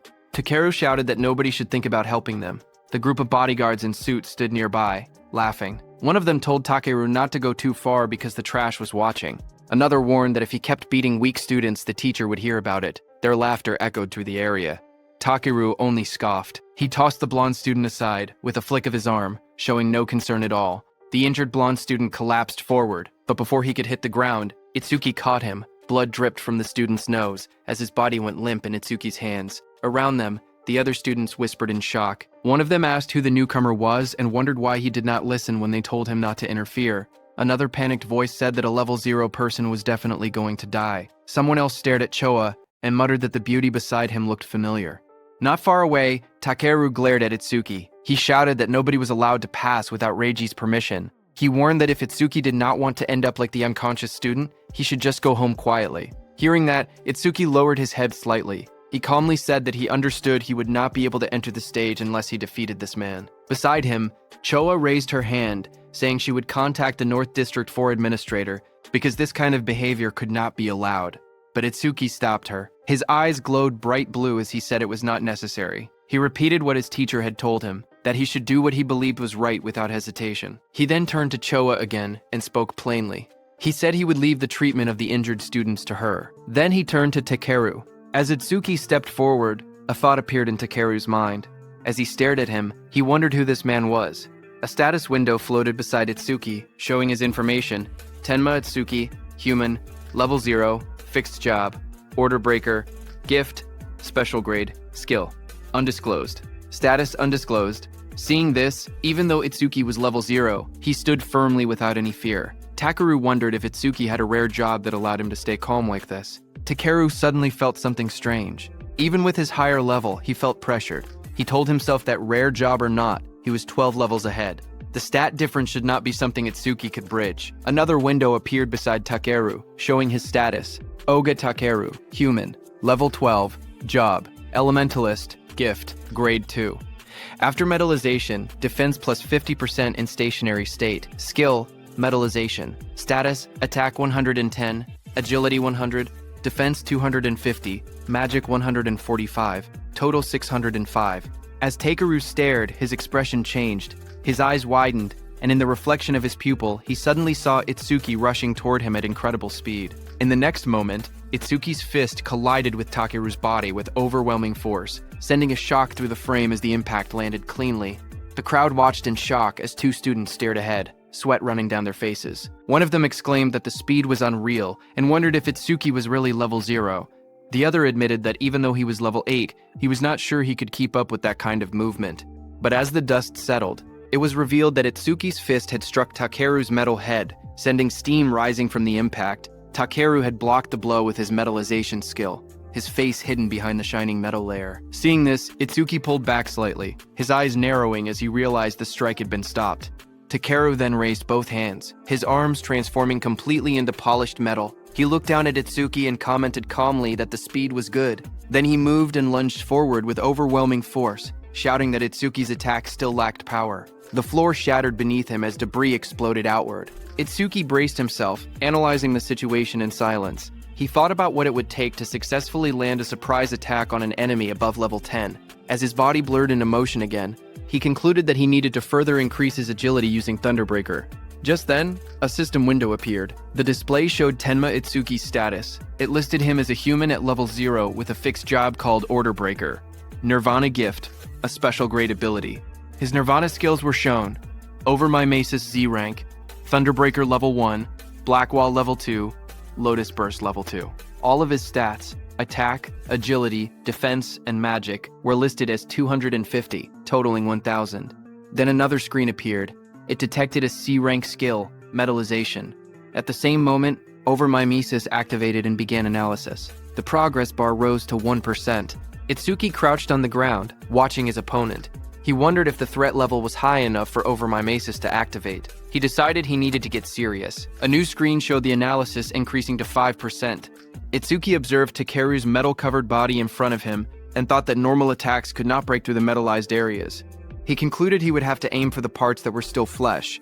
His foot slid across the ground as he accelerated, but Takeru looked at him and laughed, calling him a weakling with no power or speed as he raised his shining, hardened arms to counter. Itsuki tightened his gaze as he thought to himself that his opponent had let his guard down. Believing that the speed Itsuki had shown earlier was his maximum, his expression remained calm and focused, a faint glow of blue lightning beginning to trace along his body. Lightning wrapped around him as he prepared to accelerate. He readied his fist, and in that moment, he decided to increase his speed using Thunderbreaker. Across from him, Takeru widened his eyes in shock when he saw the lightning erupt. He shouted in disbelief, wondering how Itsuki possessed the lightning element. Before he could react, Itsuki surged forward, lightning crackling violently around him. Itsuki declared that he would not give him time to metallize. Itsuki continuously attacked Takeru. Dozens of blue screens appeared around them, showing percentages climbing: 25%, 59%, 66%, tracking the rapid progress of the attack. Spectators from the side watched in shock. One man asked why Itsuki could use skills from another job. Another said the speed was too fast for his eyes to follow. Someone else muttered that the level 0 boy might actually defeat Takeru. Takeru himself struggled to react. Sweat ran down his face as he realized he had no time to metallize. He gritted his teeth, questioning how a level 0 could move so fast. Desperation grew inside him as he admitted that at this rate, he would lose. Electricity wrapped around his entire body, trapping him. He could not even scream. Panic overtook him as he shouted in his thoughts for the others to stop watching and help him. As the lightning surged around him, Takeru clenched his teeth. His expression twisted in desperation, and he thought to himself that he had no choice left. He would have to try that technique. With a loud shout, he suddenly tore off his shirt and released a burst of power. Waves of force exploded from his body as he activated his ultimate skill. Before Itsuki, Takeru's entire body turned metallic from head to toe. Itsuki stared in shock, realizing that his opponent had managed to metallize his entire body at once. A system window flickered beside him, showing C-rank skill, Metallization. Analysis progress, 88%. Takeru glared down at Itsuki with glowing eyes. He said he was grateful he had never managed to metallize his entire body before, but Itsuki had pushed him enough to finally achieve it. He explained that metallized areas increased his defense by 50%, and his personal gift added another 50% whenever he remained still. With both effects combined, his current defense exceeded 500. His face twisted into a cruel grin as he looked at Itsuki. He said that he had originally planned to cut Itsuki in half, but as thanks for helping him complete his new skill, he would at least allow Itsuki to die easily. Watching from the sidelines, the other trainees were stunned. One of them exclaimed that a defense over 500 at level 12 was impossible to break. Another admitted that they had thought the level 0 newcomer would win, but the opponent was too much of a monster. Suddenly, a glowing blue aura wrapped around Itsuki. He looked ahead with calm eyes and said that if his guess was right, a full-body metal transformation required a large amount of magic. The screen beside him showed the analysis reaching 98%. Itsuki continued, saying that if Takeru had used most of his stat points on defense, then his magic should not be very high. The percentage rose again, reaching 99%. Across from him, Takeru growled and denied it, calling Itsuki's reasoning nonsense. Even while refusing to believe it, he wondered if Itsuki was truly level 0. Surprised by his sharp intuition, Itsuki kept his relaxed smile. He said he would not bother using a boring tactic like draining Takeru's magic down to 0. Instead, he declared he would finish the fight quickly. At that moment, the blue screen flashed. Analysis progress reached 100%. High above, a blue lotus-shaped aura began to bloom. Choa, watching, whispered that the lotus had appeared again and realized that Itsuki was about to become even stronger.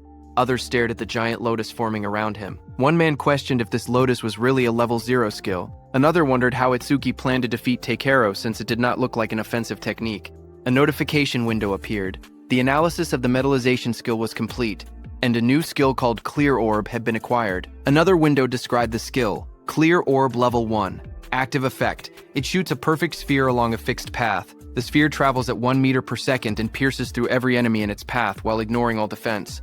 Passive Effect. Every time an enemy with higher defense than the user is defeated with Clear Orb. Seeing that this new skill had defense ignored, Itsuki thought that if he hit with this, he could definitely deal damage. But the problem was flight speed. At 1 meter per second, even ordinary people could dodge it, so timing was crucial. But then Itsuki thought that against that sandbag Takeru, who would not even move, he did not even need to think about timing. Itsuki's eyes glowed blue as he looked at Takeru, and declared that Takeru's prized absolute defense would be thoroughly smashed to pieces. Just then, a system window appeared displaying, Clear Orb Level 1 acquired, all stats plus 10. Remove all debuffs and fully heal injuries. Status, attack went from 250 to 260. Agility from 250 to 260. Magic from 250 to 260. Total stats from 1000 to 1040. The blue lotus petals opened as Itsuki stood in the middle, pointing his finger at Takeru. Right above his finger, a small lotus flower appeared. As the lotus spun and bloomed, Itsuki told Takeru to now try to dodge this. A system window displayed that Clear Orb. The students stared at the glowing sphere and whispered among themselves. One of them said he had never seen that skill before. Another explained that this must be the Order Breaker, the job known as the most mysterious among the four. Someone questioned whether a skill released by a level 0 could break through the defense of a level 12 specialist. Another pointed out the confident look on Itsuki's face, saying that the technique must be incredible. A glowing, lotus-like shape opened, revealing a small black orb. The orb floated forward, shining as colors scattered around it. The onlookers watched silently as the orb drifted through the air. Some students stared in confusion. One boy complained, saying it was just a tiny ball. Another asked if they were being serious and called it disappointing. Takeru glared at the orb. He mocked the attack, saying that such a small sphere couldn't make him move or cancel his gift, calling it naive. He stepped forward confidently. He asked if this was Itsuki's trump card. Then the orb continued floating toward him. With a mocking glare, Takeru shouted that Itsuki was going to die pathetically. For a moment, he remained certain of his victory, until his expression suddenly shifted. His eyes widened as the orb began to sink into the side of his metal-coated body. A faint crack appeared where it touched him. A heartbeat later, a violent burst of blood exploded from the wound. Takeru screamed in agony as the clear orb tore through his arm, ripping it apart in a single clean line. He collapsed to the ground, clutching the bleeding stump, shouting desperately about his arm.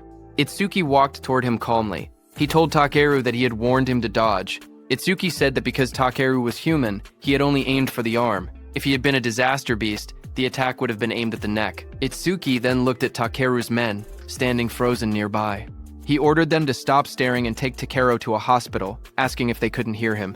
When no one moved, he turned back with cold eyes and repeated sharply that he was telling them to get lost. Immediately, Takeru was carried away by the guards, blood covering his back and dripping onto their suits. One guard looked shaken, while another wiped sweat from his face. In the distance, the crowd began cheering. Choa smiled proudly as the students around her celebrated. Someone shouted that Itsuki won. Another yelled, "Well done," and others said, "It served Takeru right." Immediately, two students rushed up to Itsuki. One asked if he wanted to team up with them, saying 3 people could clear the mission quickly. The other quickly insisted he should join their team instead, explaining that with only 2 members he would get more experience points. They argued again, asking if he planned to challenge the Flaming Rock execution ground with 3 people. They warned that all the disaster beasts inside had defense equal to Takeru.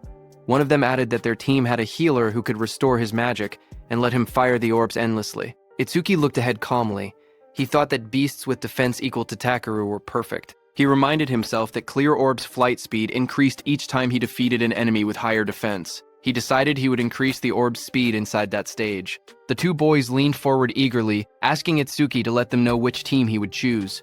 Itsuki lowered his gaze and spoke quietly. He said he was going alone. Around him, the others reacted in shock. One person shouted in disbelief that he was challenging a level 15 advanced stage by himself. Another complained that he had become overconfident just because he had defeated Takeru. Those 2 students walked away. One of them admitted that Itsuki was strong, but insisted there was a limit to arrogance. The other added that they must not meet his standards and suggested they look for someone else instead. Choa stepped forward and spoke calmly. She explained that all the disaster beasts in this place had defenses similar to Takeru. She said she understood he had a way to defeat them, but questioned whether his magic would last long enough. Itsuki turned toward her with a small, confident smile and told her not to worry, he would be fine. Hearing that, Choa's face immediately blushed. She replied sharply that she wasn't worried. She said she only asked because her father would blame her if he died. Then she turned away, saying she would go treat the injured and that he could do as he pleased. Before she left, she adjusted her glasses and added one more warning. She explained that the Stone Tribe had no intelligence, but they moved in groups. She told him to be careful about his magic consumption. Itsuki stepped toward the glowing entrance device and raised his hand. A soft beep echoed through the air as the system confirmed him. A notification projected beside the door, stating that entry for the awakened Tenma Itsuki had been approved. Once inside, Itsuki looked ahead with sharp eyes. He muttered that there were more enemies than he had expected. Right in front of him, countless stone beasts filled the rocky canyon, their bodies made of thick boulders and glowing yellow eyes. The ground cracked under their weight as they charged. Itsuki watched them and noted that the disaster beasts in this advanced stage had levels and stats far higher than before.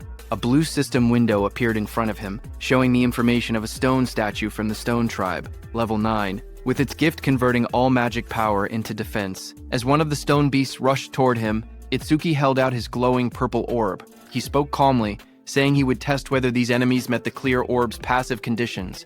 The purple aura around the orb burst outward as he activated it. The clear orb shone brightly, its power swirling in layers of violet and blue light. The stone beast charged forward, its massive body bursting through the dust. Itsuki raised his hand. The purple orb floated above his palm, swirling with bright light as he aimed it at the incoming monster. The orb shot out instantly, tearing straight through the beast's rocky body. A large hole opened behind it, and Itsuki stepped through the fading purple glow as the system window appeared. The screen displayed the message, "Stone Statue, Level 9 defeated." Another line followed. Clear orb flight speed increased by 100%. Itsuki watched the notification and nodded. He thought to himself that it was exactly as he had expected. More stone beasts roared as they appeared in front of him, their yellow eyes shining from within the broken cliffside. Itsuki stood calmly among them, the purple light reflecting across his silhouette.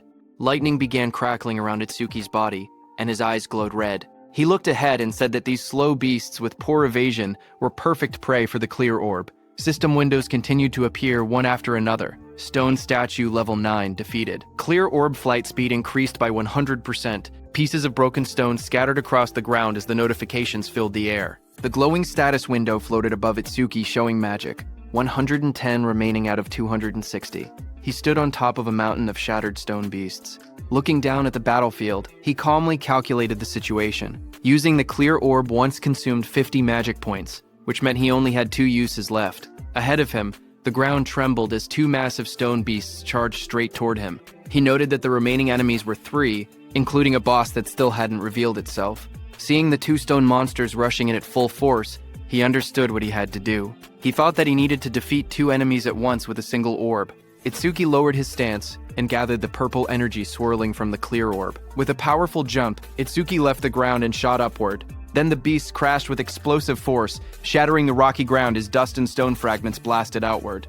Itsuki leapt forward. "Now," he said, moving straight through the debris. His eye glowed blood red as he pushed through the shockwave. A fierce grin formed on his face. "Take this," he shouted, preparing the next strike. The purple orb shot downward with blinding speed, its light stretching across the sky as its Tsuki hung in the air above it. Immediately, glowing system windows appeared one after another, displaying Stone Statue Level 9 defeated. Clear orb flight speed increased by 100%. After the impact, Itsuki collapsed on the ground, panting heavily. Sweat dripped down his face as he lay flat on the rocky floor. He muttered that the exhaustion he felt right before his magic ran out was rough. He hoped he would someday get a magic recovery skill. He slowly sat up and looked at the glowing screen in front of him. He said that with the orb now flying at 5 meters per second, he could catch up to running enemies. The system window displayed the details of the skill. Clear orb, level 1, active effect. Fires a perfect sphere with a fixed trajectory. The sphere flies at 5 meters per second and penetrates all enemies in its path, ignoring defense. Passive effect. Each time an enemy with higher defense than yourself is defeated with clear orb, flight speed plus 100%. Current flight speed increase, 500%. While he was checking the details, suddenly the ground shook, and a massive stone arm dropped toward him with a loud crash. Itsuki looked up in surprise as the enormous mass slammed into the earth, sending dust and rock exploding in every direction. A massive stone giant charged forward, its rocky body trembling with each step as dust exploded around it. A system window appeared, detecting a B-rank skill and revealing the monster's details. Giant Stone Man 2008, level 15. Stone Tribe, grade 2. Gift, converts all magic power into defense. Attack 239, agility 60, defense 478, magic 0, total 770. Itsuki looked up at the towering creature and gasped that it was huge. Lightning wrapped around his body as another window announced. Thunderbreaker activated. Agility plus 50%. Crackling with blue electricity, he sprinted toward the giant.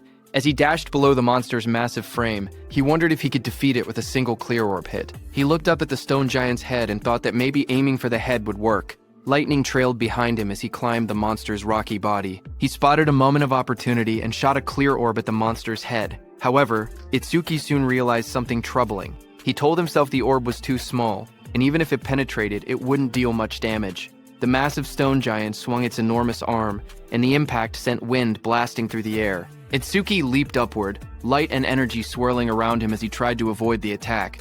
His eyes widened when he realized he was stuck in the air. He clenched his teeth and thought that this was bad. He couldn't dodge while mid-air.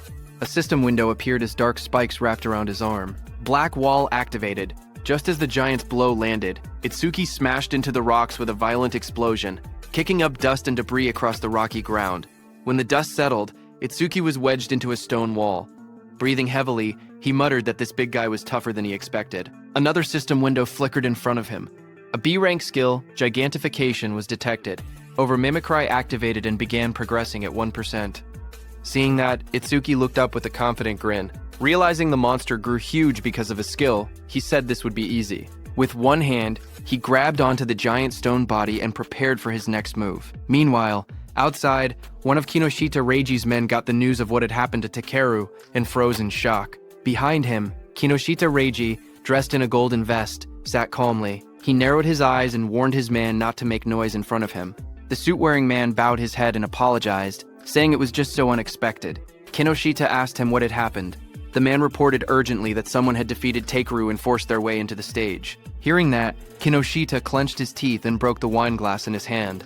He questioned what Takeru was even doing. He reminded himself that Takeru always bragged that no one below level 30 could break through his defense. He wondered if a level 30 or higher awakened had shown up, but his man quickly explained that with the recent surge in descending monuments, all awakened above level 30 were busy dealing with them and shouldn't have time to come here.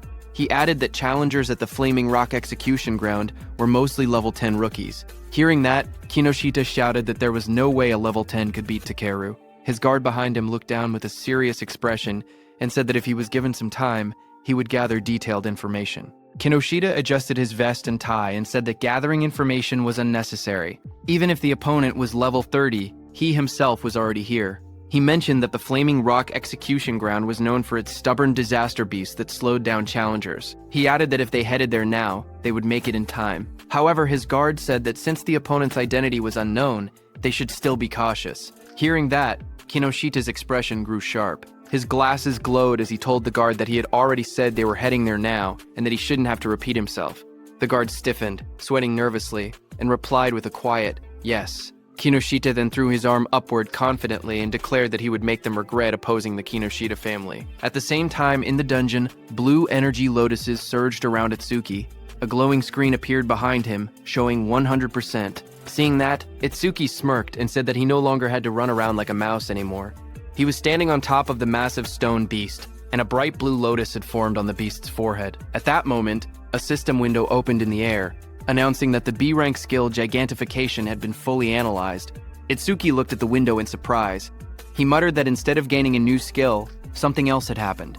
He realized that Clear Orb had leveled up to level 2, and he checked for new effects. Another set of windows appeared, explaining the changes. Clear Orb, level 2, now fires a perfect sphere at 5 meters per second, piercing all enemies while ignoring defense. New effect. After activation, the orb size can now be adjusted by consuming additional magic power. Passive effect. Each time an enemy with higher defense than your own is defeated using Clear Orb, flight speed increases by 200%. Itsuki stared at the window, shocked that the passive effect had risen from 100% to 200%. More importantly, he was excited that he could now control the size of the orb with magic. Power surged around him as the blue energy lotus opened. Itsuki said he wanted to try the new ability immediately, and glowing energy surrounded his body. Another window appeared confirming the upgrade. Clear Orb level 2 acquired. All stats plus 20. All debuffs removed. Injuries fully healed. A second window showed his new status. attack from 260 to 280, agility from 260 to 280. Itsuki then jumped above the massive stone beast, and a massive dark glowing flower appeared beside him, pulsing with power. He thought to himself that it was consuming all his magic to create the maximum orb it could produce right now. The stone beast glared up at him with bright yellow eyes as cracks of energy spread across its body. Itsuki shouted, telling the stone beast to take the biggest clear orb. The giant flower opened like petals and released a powerful clear orb. The massive orb shot downward and struck the stone beast, blasting through its body as Itsuki unleashed the attack with full force. After landing the blow, Itsuki lowered his hand and smiled. He joked to himself, asking if he had pushed it a bit too far. A small window beside him showed that his magic had dropped to 0 out of 280. As the stone giant was destroyed, a system window appeared, announcing that the level 15 stone giant had been defeated and that the clear orb's flight speed had increased by 200%. Amid the collapsing debris of stone, Itsuki looked at the destruction around him. He realized that the orb he had created by consuming all of his magic had grown this huge, and he calmly examined its power. The orb's flight speed had reached 7 meters per second. He thought to himself that if he cleared this stage 2 more times, it would become as fast as a car. Just then, a new system panel displayed the skill information. Clear orb, level 2. Active effect, fires a perfect sphere on a fixed path. The sphere travels at 7 meters per second and penetrates all enemies, ignoring their defense. After activation, the orb's size can be adjusted by spending more magic. Passive effect. Each time he defeats an enemy with higher defense than his own using Clear Orb, the orb's flight speed increases by plus 200%. The current total increase had reached 700%. Itsuki held a glowing green crystal in his hand while reading the information. He admitted that he had ignored passive effects until now, but now saw how useful they actually were. Dust settled around him as he walked forward. He then thought about another passive skill. Lotus Burst's passive expanded the range of all skills. That meant Clear Orb's range should also increase along with it. He then checked Lotus Burst's passive effect. Each time Lotus Burst defeats a living creature of level 1 or higher, the range of all skills increases by plus 1%. Seeing this, Itsuki smiled slightly as he looked at the system panel floating beside him. He imagined to himself that if he kept increasing Lotus Burst's passive effect, he could eventually defeat disaster beasts from thousands or even tens of thousands of meters away. Then outside, a bright green display screen lit up. It showed the result of the challenge. The challenge was successful. The stage level was 15. The challenger was Tenma Itsuki, and the time used was 3 minutes and 1 second. The stage clear record was updated. Seeing that, the crowded group reacted immediately. One man shouted in disbelief, saying that 3 minutes and 1 second was impossible. Another said that even a 5-person party needed more than 10 minutes. Someone else wondered if Itsuki had defeated all the disaster beasts in a single hit. Another person pointed out that he had even broken Taewajin's 3-minute 19-second record and asked what kind of monster he was. They all turned as someone announced that he was coming out. More voices followed. One person questioned why he was still level 0 and wondered if the clear notification was a bug. They looked at him and said he wasn't even injured, only a little dirty. So they didn't believe he had cleared it at all. Choa, in her armor, stepped forward with a smile as a green butterfly flew around her. She was happy that he had cleared the stage unscathed again, and that he had broken Jin's record again. She admitted that he always managed to surprise her. Choa then adjusted her glasses and, with a restrained tone, admitted that the challenge had ended unexpectedly quickly. Itsuki answered casually. He said the disaster beasts inside were weak against defense, so he had taken them down easily. The glowing butterfly hovered in front of Itsuki. He looked at it with surprise and asked what it was. Choa explained calmly. She said that her job was a Shikigami user, and the glowing butterfly was her Shikigami. Itsuki watched the butterfly flutter near his hand. He softly repeated its name, Tamacho, and admitted that this was his first time seeing a Shikigami. To him, it looked beautiful. Curious, he asked Choa what kinds of awakened jobs existed. His question startled her, and she asked why he didn't know something so basic. She then began explaining. Jobs, she said, were divided into 4 major types. According to her, he should have already encountered 3 of them by now. She raised her hand and continued her explanation. The first type she mentioned was Elementalist. Elementalists controlled 7 elements: fire, water, wood, metal, earth, wind, and lightning. She said Elementalists had the largest population among awakened jobs, and also possessed the highest minimum combat capability. She then explained that his classmate who used electricity attacks, as well as Takeru, the muscular iron-skinned man from earlier, belonged to that same type.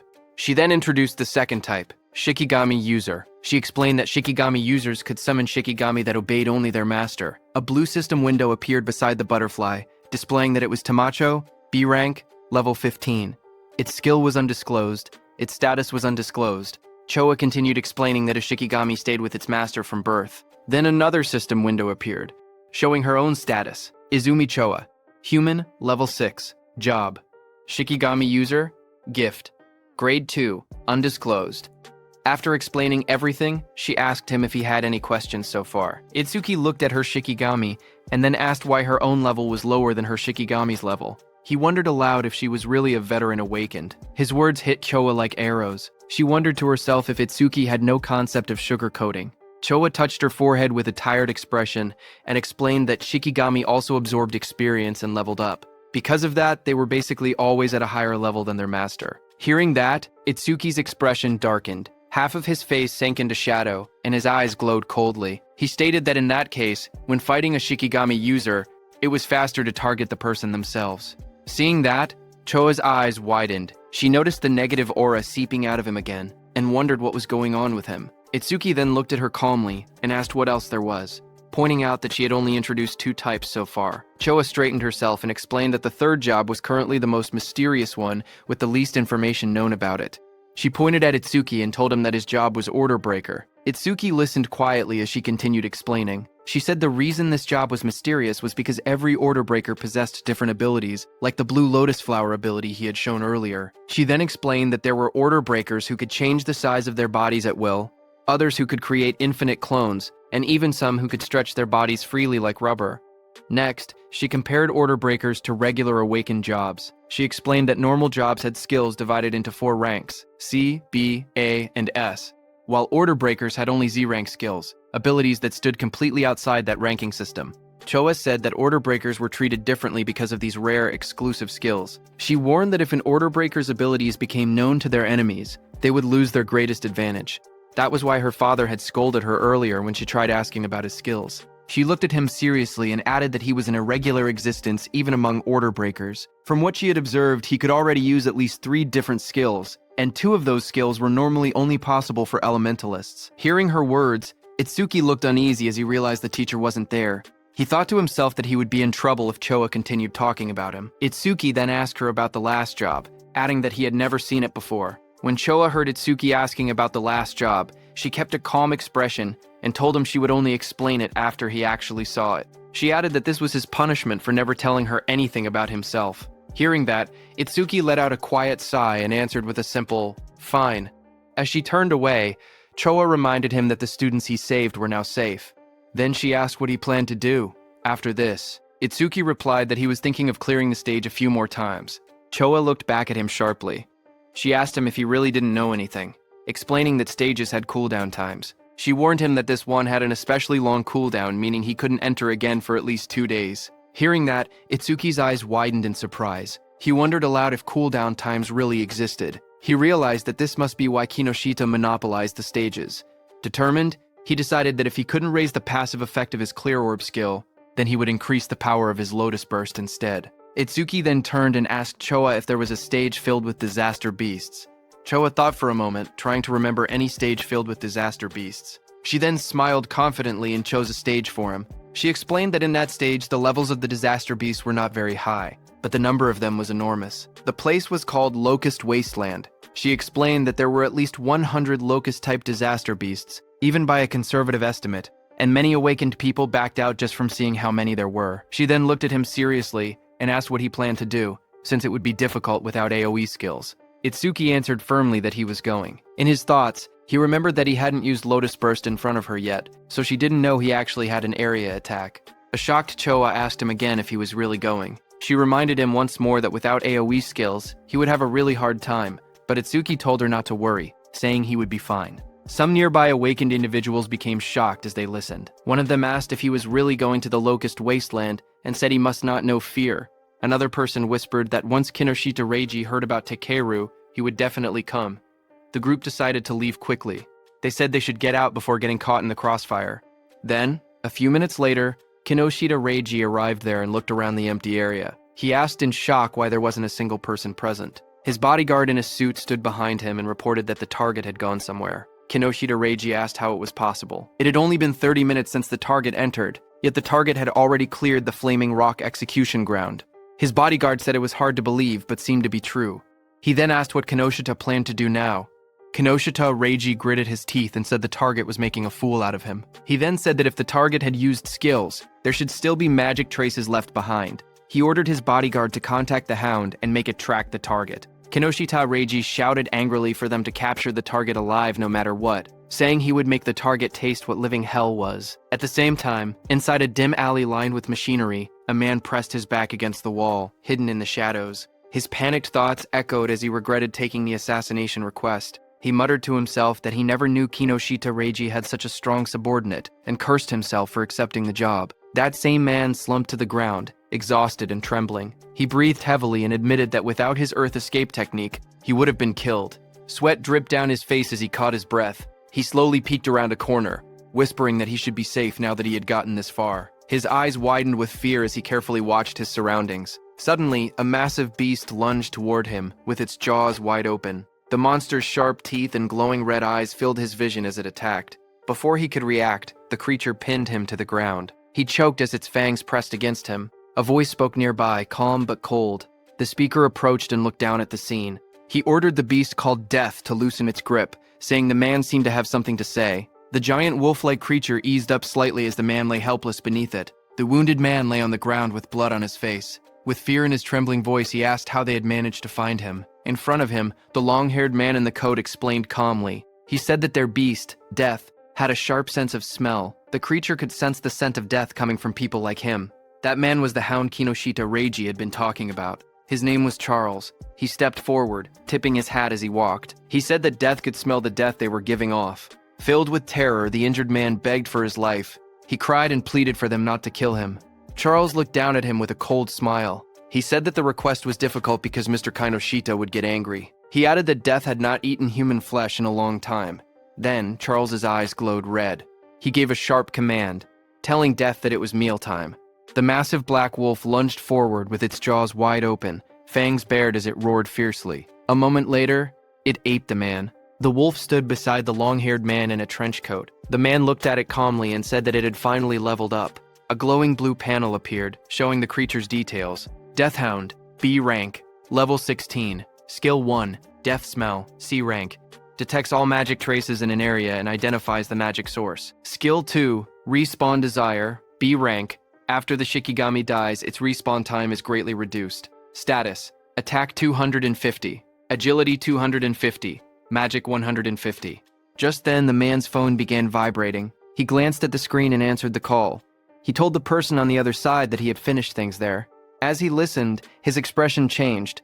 He asked if Takeru had been badly injured. He wondered aloud if someone had struck that stubborn Takeru's weak point. Finally, he replied that he understood and said he was on his way. He ended the call and turned back toward the wolf. With a small gesture, he told it that a new prey had appeared, and ordered it to move. Sometime later, in a bright golden field labeled as the Locust Wasteland, a dome-shaped building stood in the distance. Itsuki and Choa approached it along a narrow dirt path. Itsuki looked at the structure and asked softly, "Here?"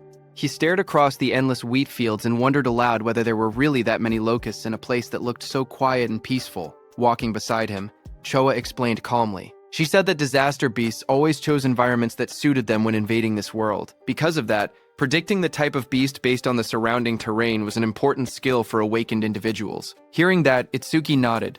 As they moved closer, he noticed there wasn't even a reception desk. Choa touched her forehead and explained that the danger level of this stage was extremely high. So high that it had already reached the point of a dismantlement resolution. Confused, Itsuki compared it to the Flaming Rock execution ground, noting that the stage was actually below level 13. He asked why such a drastic decision was made. Choa replied that in normal stages people could still escape if they couldn't win, but here, the disaster beasts were unnaturally aggressive and appeared in overwhelming numbers. As they studied the stage's environment, Choa explained the danger. She said that if an awakened person let their guard down even a little, they would quickly be surrounded by countless locusts. She continued, saying that anyone caught like that would be devoured completely, down to the marrow of their bones. Hearing all of this, Itsuki only smirked. He said that it was perfect if there were really so many disaster beasts here. His excitement made Choa stare at him in disbelief. She asked if he was in a rush to die. He calmly replied that he wasn't desperate enough to die by being eaten by bugs. Moments later, he stepped toward the entrance of the glowing stage gate. Choa watched him, noting from his attitude that he seemed confident enough. She reminded herself that he had entered this stage by his own choice, and she had already given him all the advice she could. With a quiet sigh, she accepted the situation. If something happened inside, it would be entirely his own responsibility. But Choa suddenly froze as worry washed over her face. She wondered what she should do. She realized she had forgotten to tell Itsuki an important detail. Locusts inside the stage would continue spawning endlessly unless the boss was defeated. Panic rose as she decided she had to enter the stage and warn him herself. But suddenly, she heard some noise from behind. Just as she turned, her expression stiffened. Someone had appeared behind her. She saw a tall man wearing a hat, with glowing red eyes, standing beside a giant hound. The man looked at her and spoke with a cold smile, saying he was looking for someone. On the other hand, inside the stage, Itsuki stepped across a ruined field. Dirt and trampled crops surrounded him. He looked around and muttered that it was a mess. Then he clapped his hands together lightly and smiled with confidence. He called out to the unseen swarm, telling the pests to wake up. He had come to exterminate them. A lone scarecrow stood in the middle of the dry, cracked wasteland as countless small insects flew around it. Itsuki looked at the scene and noted that the enemy's individual levels were surprisingly low. He said that since they met the requirements for Lotus Burst, there would be no problem. Information windows appeared one after another. Evil Locust 2231 from Insect Tribe. Level 1. Gift. None. Status. Undisclosed. There were also some Level 2 Evil Locusts mixed in. Itsuki stared at the dark sky as an enormous swarm of locusts covered everything. He commented on the incredible number of enemies. But instead of being worried, he said that this worked in his favor. Flames rose around him as he formed a glowing lotus of light in his hands. He explained that the more the locusts clustered together, the less effort he needed. Once they entered the range of Lotus Burst, he said he would crush them all at once. The ground shook as a vortex of locusts formed around him. When the moment was right, he shouted a single command, "Now." A bright red explosion ignited in the air as the system message appeared, stating that Lotus Burst had been activated. Then there was a huge explosion. Right after the blast, notifications flashed one after another. Each one reported that an evil locust had been defeated by Lotus Burst, increasing all of the user's skill ranges by 1%. More messages followed, showing both level 1 and level 2 locusts being wiped out instantly. When the smoke cleared, Itsuki stood calmly in the middle of the scorched ground. Sparks drifted around him while charred insect bodies lay scattered at his feet. Another notification floated beside him, confirming the defeat of a level 2 locust and awarding another 1% increase. New windows opened, explaining Lotus Burst's abilities. The active effect consumed magic to deal explosive damage within a 10.5 meter range, its power proportional to how much magic was spent. The passive effect stated that every time Lotus Burst killed a living creature of level 1 or higher, all skill ranges increased by 1%. Itsuki glanced at the numbers and made a small comment. He had defeated 110 enemies, which meant a 110% increase, therefore receiving 110% at once. Lotus Burst's range had now expanded to 10.5 meters, which he considered impressive. He analyzed the situation calmly. Against disaster beasts of this level, consuming 10% of his magic to output 10% of his firepower should be enough. Taking his remaining magic and recovery speed into account, he could probably use about 10 more shots. If he gained even 100 kills per use, he could increase his total skill range by 1000%. Another screen displayed his magic level, 250, 2 out of 280. He looked at it and muttered that things would go much more smoothly if stages didn't have cooldown times. But suddenly, Itsuki noticed something. He stared at his bracelet with a confused expression. He noticed that the usual challenge success notification was missing. He muttered that something felt odd. As he frowned, a thought crossed his mind, and he wondered if the reason was something unexpected. Just then, a system window suddenly appeared. It reported that a C-rank skill called Mother's Will had been detected. It also stated that overmimesis was activated and that the analysis progress was at 1%. Itsuki looked up sharply. He realized that one locust had survived. Dust and broken ground swirled around him as more locusts flew through the air. He turned, watching the locust swarm gather again. He questioned whether Mother's Will was the boss monster's skill. At that moment, several locusts lunged at him. He jumped back and blocked the attacks with the crystal armor covering his arms. He admitted to himself that he had let his guard down. He had truly believed there was no boss monster in this area. He narrowed his eyes, thinking aloud. He said it was good that he could still expand his skill range by using Lotus Burst again, but he also stated the bigger problem. He had no idea where the boss actually was. The glowing lotus-shaped energy expanded from Itsuki's hands. As he activated his skill, his expression hardened with resolve. He declared that he would defeat all the small enemies first and force the hidden boss to reveal itself. A bright explosion erupted around him. The ground shook as countless evil locusts were blown apart by the blast. System notifications appeared one after another. Each message showed that an evil locust, either level 1 or level 2, had been defeated with Lotus Burst, and every kill increased all his skill ranges by 1%. The notifications continued stacking until the Lotus Burst total experience reached 220%. His Lotus Burst leveled up. Another message explained the updated skill. Lotus Burst level 2 now consumed magic to deal explosive damage within a 16-meter diameter, and its power increased, based on how much magic was used. Itsuki looked at the smoking battlefield and murmured that the range had expanded to 16 meters, calling the new effectiveness outstanding. But even after defeating 10 small enemies, the boss still hadn't appeared.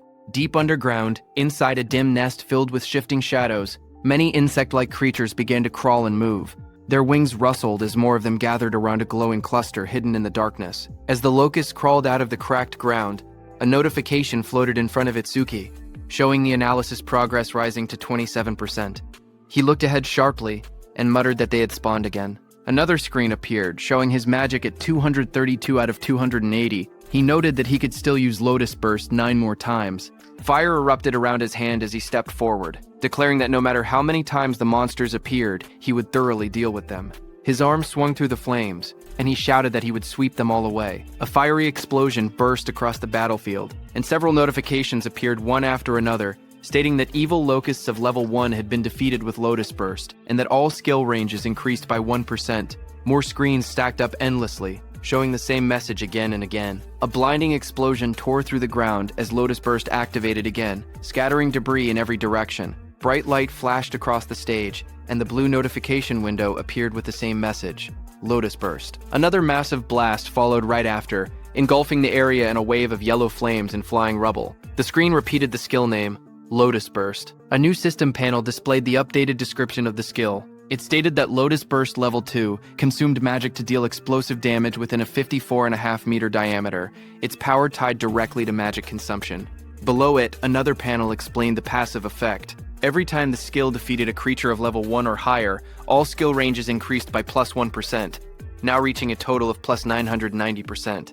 Itsuki ran forward through the burning battlefield, sweat rolling down his face. He glanced at the glowing screen. He said that up until now he had wiped out large groups 9 times and expanded Lotus Burst's range by 990%, but he only had enough magic left to use it one more time. He wondered why the monsters kept appearing non-stop. His magic display dropped to 5,280. He looked up as the sky darkened with swarming insects. He muttered in frustration that there was no end to them. The swarm grew thicker overhead, but even after all the destruction, he saw no trace of the stage boss. He frowned and said that there was still no sign of the boss appearing at all. He considered withdrawing temporarily from the stage and returning after the analysis finished. But even as he thought it through, the endless swarm closed in around him. Itsuki narrowed his eyes sharply as a thought erupted in his mind. He declared that behaving like that was what third-rate raiders would do. Fire gathered in his hand, and flames wrapped around his arm. With determination burning in his expression, he stated that no matter how many disaster beasts appeared, he would defeat every single one of them. A massive explosion erupted like a lotus blooming in fire, sending shockwaves across the ground. As smoke rose around him, Itsuki steadied himself and muttered, "With this attack?"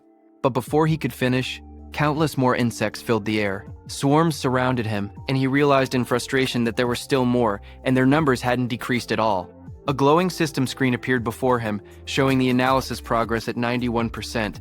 Itsuki's eyes widened as he tried to make sense of the situation. He wondered what was happening. All the disaster beasts that had appeared since the first defeat were still only level 1. Their bodies were small too, as if they had just hatched. As he connected all the dots, he realized the truth at once. The boss's ability was infinite reproduction. A massive golden insect, the queen locust, crouched in the darkness as glowing eggs shot out from its abdomen. A system window identified it. Queen Locust 0379, Insect Tribe, Level 13, Gift Grade 1, lays large quantities of evil locust eggs. Skill, Mother's Will. Itsuki looked up, sweat trailing down his face. If the queen could reproduce endlessly, then fighting the small ones meant nothing. The only way forward was to defeat the boss itself. His magic was nearly gone, but the analysis bar floated in front of him, rising steadily, 98%. He clenched his teeth as the final percentage completed. The blue sphere of the analysis pulsed outward. Analysis progress, 100%. A new message appeared. Mother's Will. Analysis complete. Skill acquired. Magic detection level 1. Another window followed. Magic Detection Level 1. Active Effect. After activation, continuously consumes magic to sense magic flow within a 100-meter diameter. Passive Effect. Range expanded to 1,100 meters because of Lotus Burst's passive effect. Additional passive. Each time one enemy unit is detected, the user's magic recovers by 10%. Seeing this, Itsuki's eyes widened as he read the description. A detection skill, its effective range now stretching over 1,000 meters, and every enemy detected would restore his magic. A smile curved across his lips. The passive effect was perfect for this stage. Hunting the smaller creatures again and again would now benefit him greatly. He tilted his head slightly, his eyes shining with confidence. He thought that leaving the queen alone for a moment and clearing out more enemies wouldn't be a bad plan at all. As he lowered his gaze, he thought quietly to himself. He realized he had been keeping Choa waiting for now. He decided to finish clearing the stage before returning. A blue system window appeared before him, announcing that Magic Detection Level 1 had been acquired. All of his stats rose by 10 points. All debuffs were removed, and his injuries were fully healed. Another window displayed the updated numbers. His attack increased from 280 to 290. His agility rose from 280 to 290. His defense moved from 280 to 290. His magic stat climbed from 280 to 290, where training his total grew from 1,120 to 1,160. Itsuki then raised his hand to his forehead as swirling energy surrounded him. He activated the new skill, focusing intently. He began locating the boss using magic detection. Wide ripples of energy spread out from his body, expanding across the entire area like rings on water. The waves traveled far into the distance, lighting up the surroundings as they moved. Down below, the massive golden insect boss lifted its head, its yellow eyes glowing as the waves passed over it. Itsuki's eyes suddenly sharpened. In the next instant, he spotted the reaction in the distance. He slowly raised 2 fingers and pointed them forward, a confident smile forming on his face. A surge of dark, swirling energy formed at his fingertips, twisting the air around him. He was going to use his clear orb skill. Amid the chaos, his steady voice echoed. He said that even if the enemy used its children as shields, it would be useless. The clear orb began to glow, merging with the power of Lotus Burst. A bright, lotus-shaped light burst outward, illuminating the battlefield. He declared that with Lotus Burst's passive effect and the clear orb's current flight range, the attack would definitely reach its target. A system window appeared, stating that the clear orb's flight distance was now 120 meters. In the next instant, the glowing orb shot across the field like a streak of purple lightning. Wind burst apart in its wake as the Queen Locust recoiled in shock, spreading its golden wings wide to escape. But Itsuki was already behind it, surrounded by crackling blue crystal. His transformed figure loomed like a shadow. Lightning surrounded Itsuki as he appeared above the Queen. Looking at her, he said, "Checkmate." He slammed his attack down, overpowering the Queen with sheer force. He cut the Queen into pieces. Immediately, the whole insect swarm was disturbed. Seeing that, he realized the swarm fell into chaos after losing its queen. Itsuki turned toward them with cold eyes. Flames erupted from his crystal-covered arm as he promised to send the remaining creatures to their mama right away. After the Lotus Burst explosion, all insects fell to the ground. Itsuki stood in the settling dust, looking at the battlefield calmly. He stated that all his skill ranges had increased by 210%, that Lotus Burst's explosion radius now reached 65.5 meters, and that the clear orb's flight distance had expanded to 131 meters. A system window appeared describing Lotus Burst at level 2. It explained that the active skill consumed magic to cause explosive damage within a 65.5 meter diameter, its power tied to magic consumption. The passive effect showed that every time Lotus Burst defeated a living creature of level 1 or higher, all skill ranges increased by 1%, now totaling plus 1,210%. A second notification appeared, showing the flight distance of the true orb, 131 meters. Itsuki looked at the result and smiled, saying it had been a good harvest. He held a green leaf in his hand while sitting on the ground, surrounded by rising dust. He then thought to himself that when the cooldown ended, he would challenge it again and raise Lotus Burst's passive effect to 5 digits. As he returned to exit the dungeon, a new notification appeared, stating, "New record achieved." Another line reported time used, 17 minutes, 7 seconds. Standing in front of a glowing blue portal, Itsuki looked at the timer and noted that it had taken 17 minutes. He thought that Choa must be worried. He imagined Choa waiting outside. He believed that when he returned safely, she would probably act aloof again. Yet, he knew she was actually kind and considerate. He thought her inability to be honest was somewhat cute. Stepping out of the portal, surrounded by a swirl of blue energy, he lifted his hand and greeted her, saying he was back and sorry for worrying. But then his eyes widened sharply, shock filling them. Right in front of him, Choa appeared injured, blood on her lips. A man with glowing red eyes held her up by the collar. He looked down at Itsuki and spoke coldly. He said that going solo and coming out of the stage safely could mean only one thing. Itsuki was the guy Reiji had been looking for. Charles, in the wide-brimmed hat, looked at Itsuki and spoke calmly. He said the timing was perfect. He had been trying to get information about Itsuki from Choa, whom he had captured, but even in her current condition, she refused to talk. Charles added that Choa had more backbone than most men. Across from him, Itsuki stepped forward. His voice was cold as he told Charles to let go of Choa with his filthy hands. He warned that if Charles did not do so now, he would only be half killed. Hearing that, Charles laughed loudly. He mocked Itsuki and told him not to get cocky, calling him just a level 0 rookie. But in the next moment, blue electricity burst from Itsuki's body as he shot forward with incredible speed. His eyes glowed with a sharp red light as he charged toward Charles. Charles flinched in fear, shouting that he was fast, then called out to Death. Before Itsuki's blow could land, Death, a giant black beast, suddenly leapt between them. Itsuki's lightning-covered punch slammed into Death instead, sending sparks and force blasting outward as Death roared. Just as Death appeared in front of Itsuki, a glowing system window appeared, announcing that a B-rank Shikigami called the Death Hound had been detected. Another window followed, showing that over-mimesis had activated, with analysis beginning at 1%. When Itsuki saw the notification, he realized the truth. This dog was a Shikigami, which meant the man wearing the hat was its user. The analysis window continued to rise, reaching 12%. Charles narrowed his eyes as he watched Itsuki move. He noted that there were no wasted movements and that his opponent's speed was extremely high. He understood now why Takaru had lost. Takaru likely did not even have enough time to metalize before being defeated, but Charles showed no fear. He grinned and declared that he had Death in a hostage. Behind him, Choa struggled weakly in his grasp. Hearing this, Itsuki shouted her name, his expression tightening in alarm. Itsuki, who stood firm and was holding Death's snout with one hand, got distracted. Death broke free from his grip and roared, baring its sharp teeth as it lunged. The monster's glowing red eyes locked onto him. Charles smirked as he spoke. He said that Death's bite force could crush any enemy with a defense lower than 30. At best, he said, Itsuki would get his arm bitten off. But the next second, Charles's expression suddenly froze. His eyes widened in shock as he looked ahead. In front of him, black spikes grew around Itsuki's body, blocking the beast's bite. Immediately, Itsuki used his Lotus Orb skill, aiming at Death. With a violent burst of energy, the Lotus Orb was released from Itsuki's hand and hit Death directly in the head. It tore through Death's skull, ripping out its core and ending its life instantly. A blue window appeared, showing the analysis progress climbing.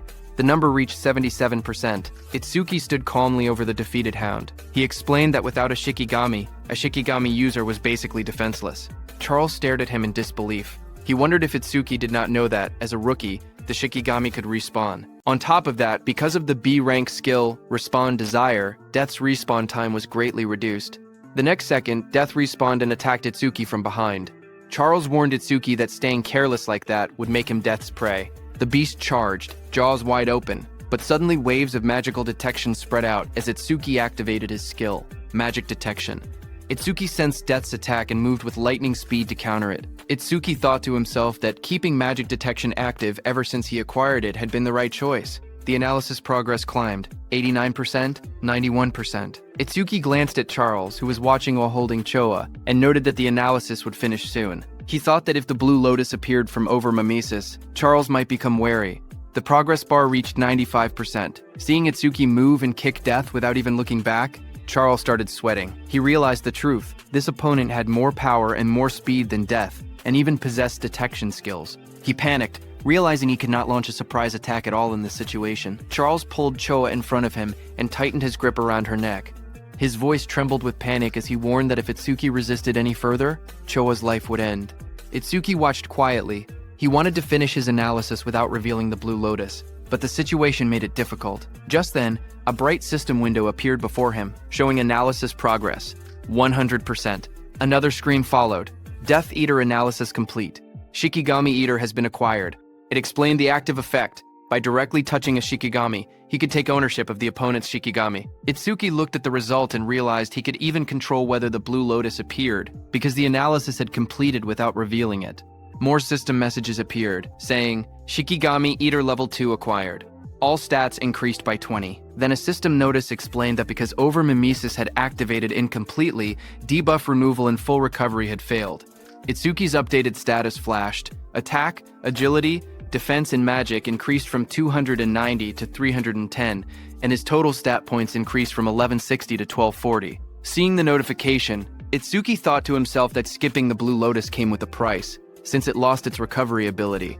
But he had already fully recovered once during the last stage. Because of that, he could still fight at almost full strength, even without recovering now. Just then, Death charged forward with its jaws wide open, roaring as it rushed toward Itsuki. In that moment, Itsuki realized something important. He understood that this new skill allowed him to steal other people's shikigami. He looked down at the glowing energy gathering in his hands. Calm despite the danger, he thought to himself that if that was the case, then he already knew what he should do. Blue energy burst around him as he raised his hand. With sharp determination, he placed his hand on top of Death's head, deciding that he would take Charles's dog. Blue flower petals erupted like a storm. Death's body was wrapped in swirling petals of energy as the power pulled it away. The next second, Itsuki stepped forward with overwhelming speed and kicked Death, sending it blasting across the field. Death went flying and fell behind Charles. Seeing that, Charles panicked. He stared at the scene and cursed angrily, calling Death a useless mutt. He shouted in frustration, demanding to know what he had fed it all that experience for. Charles tightened his grip on the injured Choa and shouted in rage.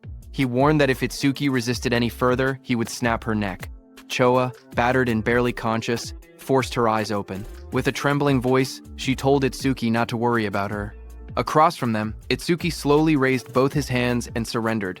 He called out, telling Charles not to touch her. Seeing that, Charles smirked coldly. He said that if Itsuki had been obedient from the beginning, Choa wouldn't have had to suffer like this. Itsuki glared at Charles and asked why he was being targeted, saying he didn't remember doing anything to earn such a grudge. Hearing that, Charles sneered, accusing him of still trying to probe for information. He then explained that it didn't matter, because Itsuki would meet him soon anyway.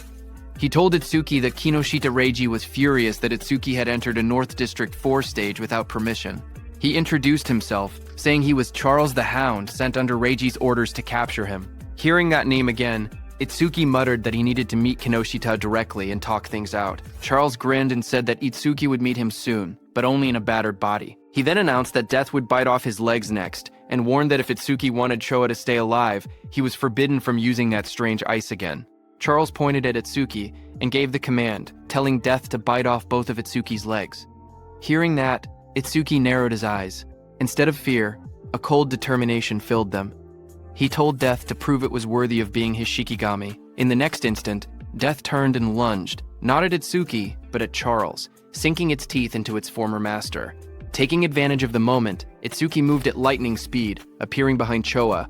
Blue sparks burst around him as he caught her gently in his arms, pulling her away from danger. Charles screamed as he stared in shock. Sweat ran down his face as he shouted, asking why Death was attacking him, his own master.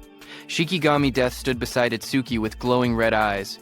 Death growled quietly as Itsuki praised it, telling it that it did well. Itsuki then held the injured Choa in his arms. Blue energy surrounded him as he spoke coldly.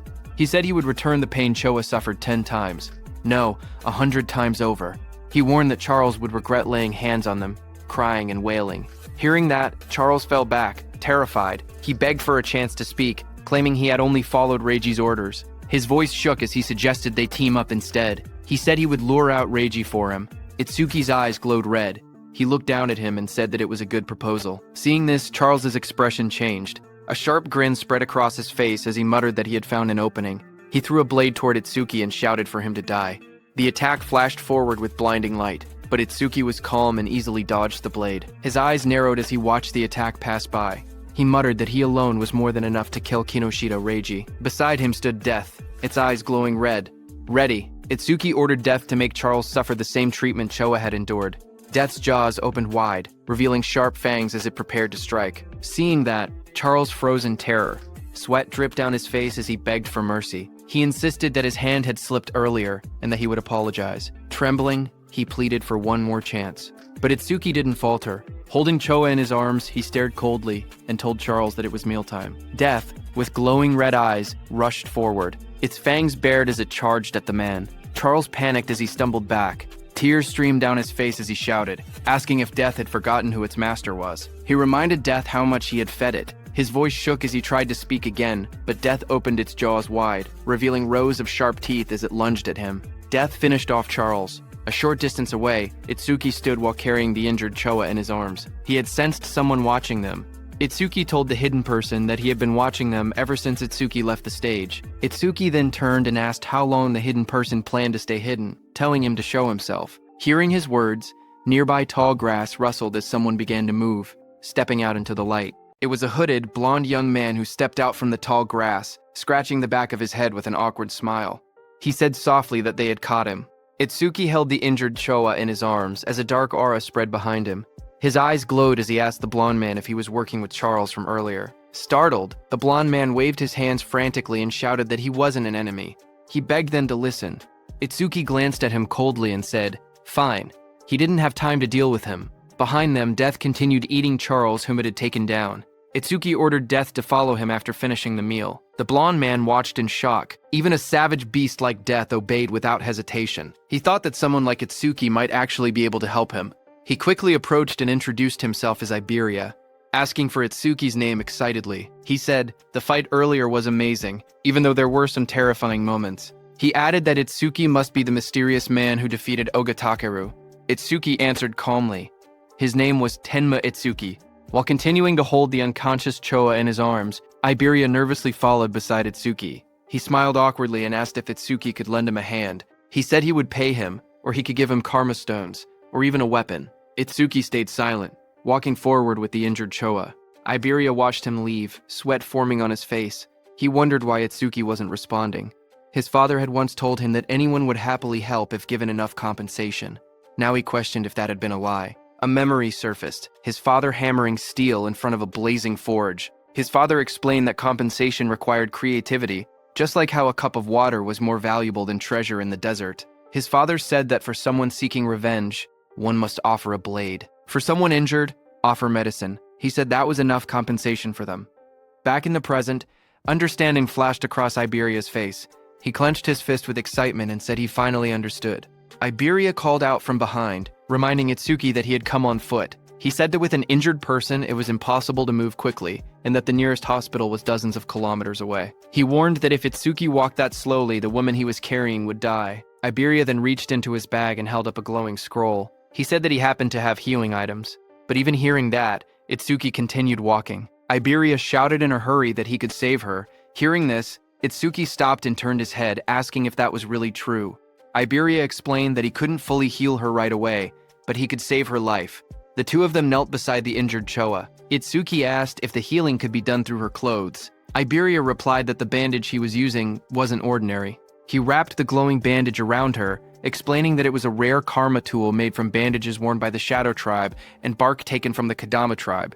Itsuki looked at Iberia and repeated the unfamiliar term, asking what a karma tool was. Iberia studied him and said that at his level he must have just become an awakened. He explained that it was no surprise Itsuki didn't know. Iberia explained that modern weapons didn't work on disaster beasts. Guns were useless against them. So, firearms couldn't be used in real combat. However, crafters were able to forge special anti-disaster beast items known as karma tools, created from monument materials and the body parts of disaster beasts. He said that karma tools were divided into 4 ranks depending on the crafter's skill and the materials used. The 4 ranks were normal, rare, epic, and unique. Iberia then explained using a simple longsword as an example. Normal karma tools weren't much different from regular weapons, except they were capable of damaging disaster beasts and awakened beings. The sword was labeled an ordinary longsword. The next weapon was the ocean sword, rare, which increased agility and magic. Iberia said that rare karma tools boosted their owner's stats. The third weapon was the blood sword, epic, which increased attack power and absorbed blood to raise the blade's temperature and reduce an enemy's self-healing by half. Iberia explained that epic karma tools not only boosted stats, but also possessed special effects. Iberia continued by explaining the final rank of karma tools, which was the holy sword, unique. It granted increased attack and agility. Its unique effect allowed the user to obtain the inexhaustible magic sealed inside it, enabling infinite magic usage. Iberia said that the ultimate goal for every crafter was to create a unique karma tool, weapons with massive stat boosts and powerful one-of-a-kind effects. Iberia went on to explain that crafters themselves didn't have much combat power, and there were very few of them. But because they could forge karma tools, all awakened people respected them. Hearing that, Itsuki asked Iberia if his father was a crafter. Iberia smiled and replied that his father wasn't just any crafter. He explained that countless crafters couldn't create a unique karma tool even once in their entire lives. Across the 5 continents, there were only 10 crafters who had achieved that level. Then he proudly added that 3 of those 10 unique tools were made by his father. That was why everyone called his father the Crafter King of the Northern Continent. Saying that, he grinned proudly. Finally, he turned and saw that Itsuki wasn't even looking at him. He got angry and shouted, asking Itsuki if he was even listening. He complained loudly that he was explaining everything kindly while Itsuki was being rude. He shouted at him not to ignore him, but Itsuki didn't respond. Instead, he quietly examined the crossbow in his hands and said that it was the same crossbow Charles had been using. Iberia was shocked, seeing that even after hearing about his father, Itsuki didn't look surprised at all. He muttered that any normal awakened person would have already been flattering him. Meanwhile, Itsuki kept studying the weapon and thought that having it would let him reduce how often he needed to use the clear orb, and also lower the risk of exposing his abilities. Iberia looked at it and told Itsuki that this weapon was a rare karma tool. Hearing that, Itsuki commented that it was unfortunate there were no arrows left. Iberia explained that projectile karma tools didn't need normal arrows. Any ordinary ammunition could be assimilated into karma tool ammunition, so there was nothing to worry about. Just then, a screen appeared showing the name Hunter's Crossbow, Rare, with an agility increase of +50. Then the crossbow vanished. Itsuki looked surprised and asked why it disappeared. Iberia told him that this was another feature of karma tools. Once a karma tool linked with its owner, it would be stored away and reappear whenever the owner wished to use it. Hearing that, Itsuki said it was convenient. He thanked Iberia for the treatment and told him to let him know if he ever needed help. He added that once he finished his own business, he needed to go find Kinoshita Reiji. Hearing that name, Iberia reacted and said he thought he had misheard earlier. He said Itsuki must be incredibly bold to go against someone like Kinoshita Reiji in North District 4. Hearing his words, Itsuki looked at him calmly and asked if he was also going to tell him to give up. Iberia told Itsuki that if his target was Kinoshita Reiji, then they were after the same person. Itsuki asked calmly if Iberia had angered Reiji as well. Iberia said it wasn't exactly like that and explained that he wanted the two of them to team up for the Salvation League National Tournament preliminaries happening the day after tomorrow. Hearing about the preliminaries, Itsuki remembered Choa mentioning that only the top 10 would advance to the main tournament, and he had been grinding stages non-stop these past few days to prepare.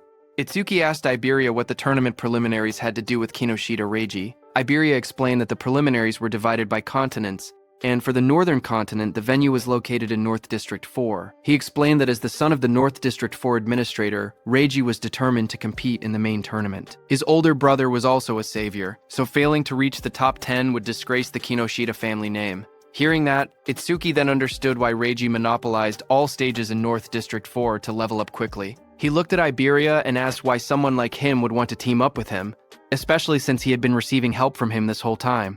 Iberia raised his voice confidently, saying it was because Itsuki was strong. He believed that if they teamed up, they would definitely pass the preliminaries. Itsuki then asked why Iberia was so fixated on this year, pointing out that he was younger and had plenty of opportunities ahead. Hearing Itsuki ask that, Iberia looked tense as he clenched his fist. Then he answered softly that there was a reason. He recalled his childhood. Since he was young, he had watched his father create karma tools right in front of him. His eyes had always sparkled as he watched. Every completed karma tool looked perfect, like a piece of art. His admiration for his father kept growing. He remembered his dream. He had always wanted to become an awakened one someday. He imagined himself fighting disaster beasts using the karma tools his father made. A month ago, he finally awakened. Excited, he begged his father for a karma tool, but his father refused, telling him it was too early. His father said that only saviors could use his karma tools. Iberia didn't give up. He kept begging. Finally, his father set a condition. If he passed this year's preliminaries, he would receive one.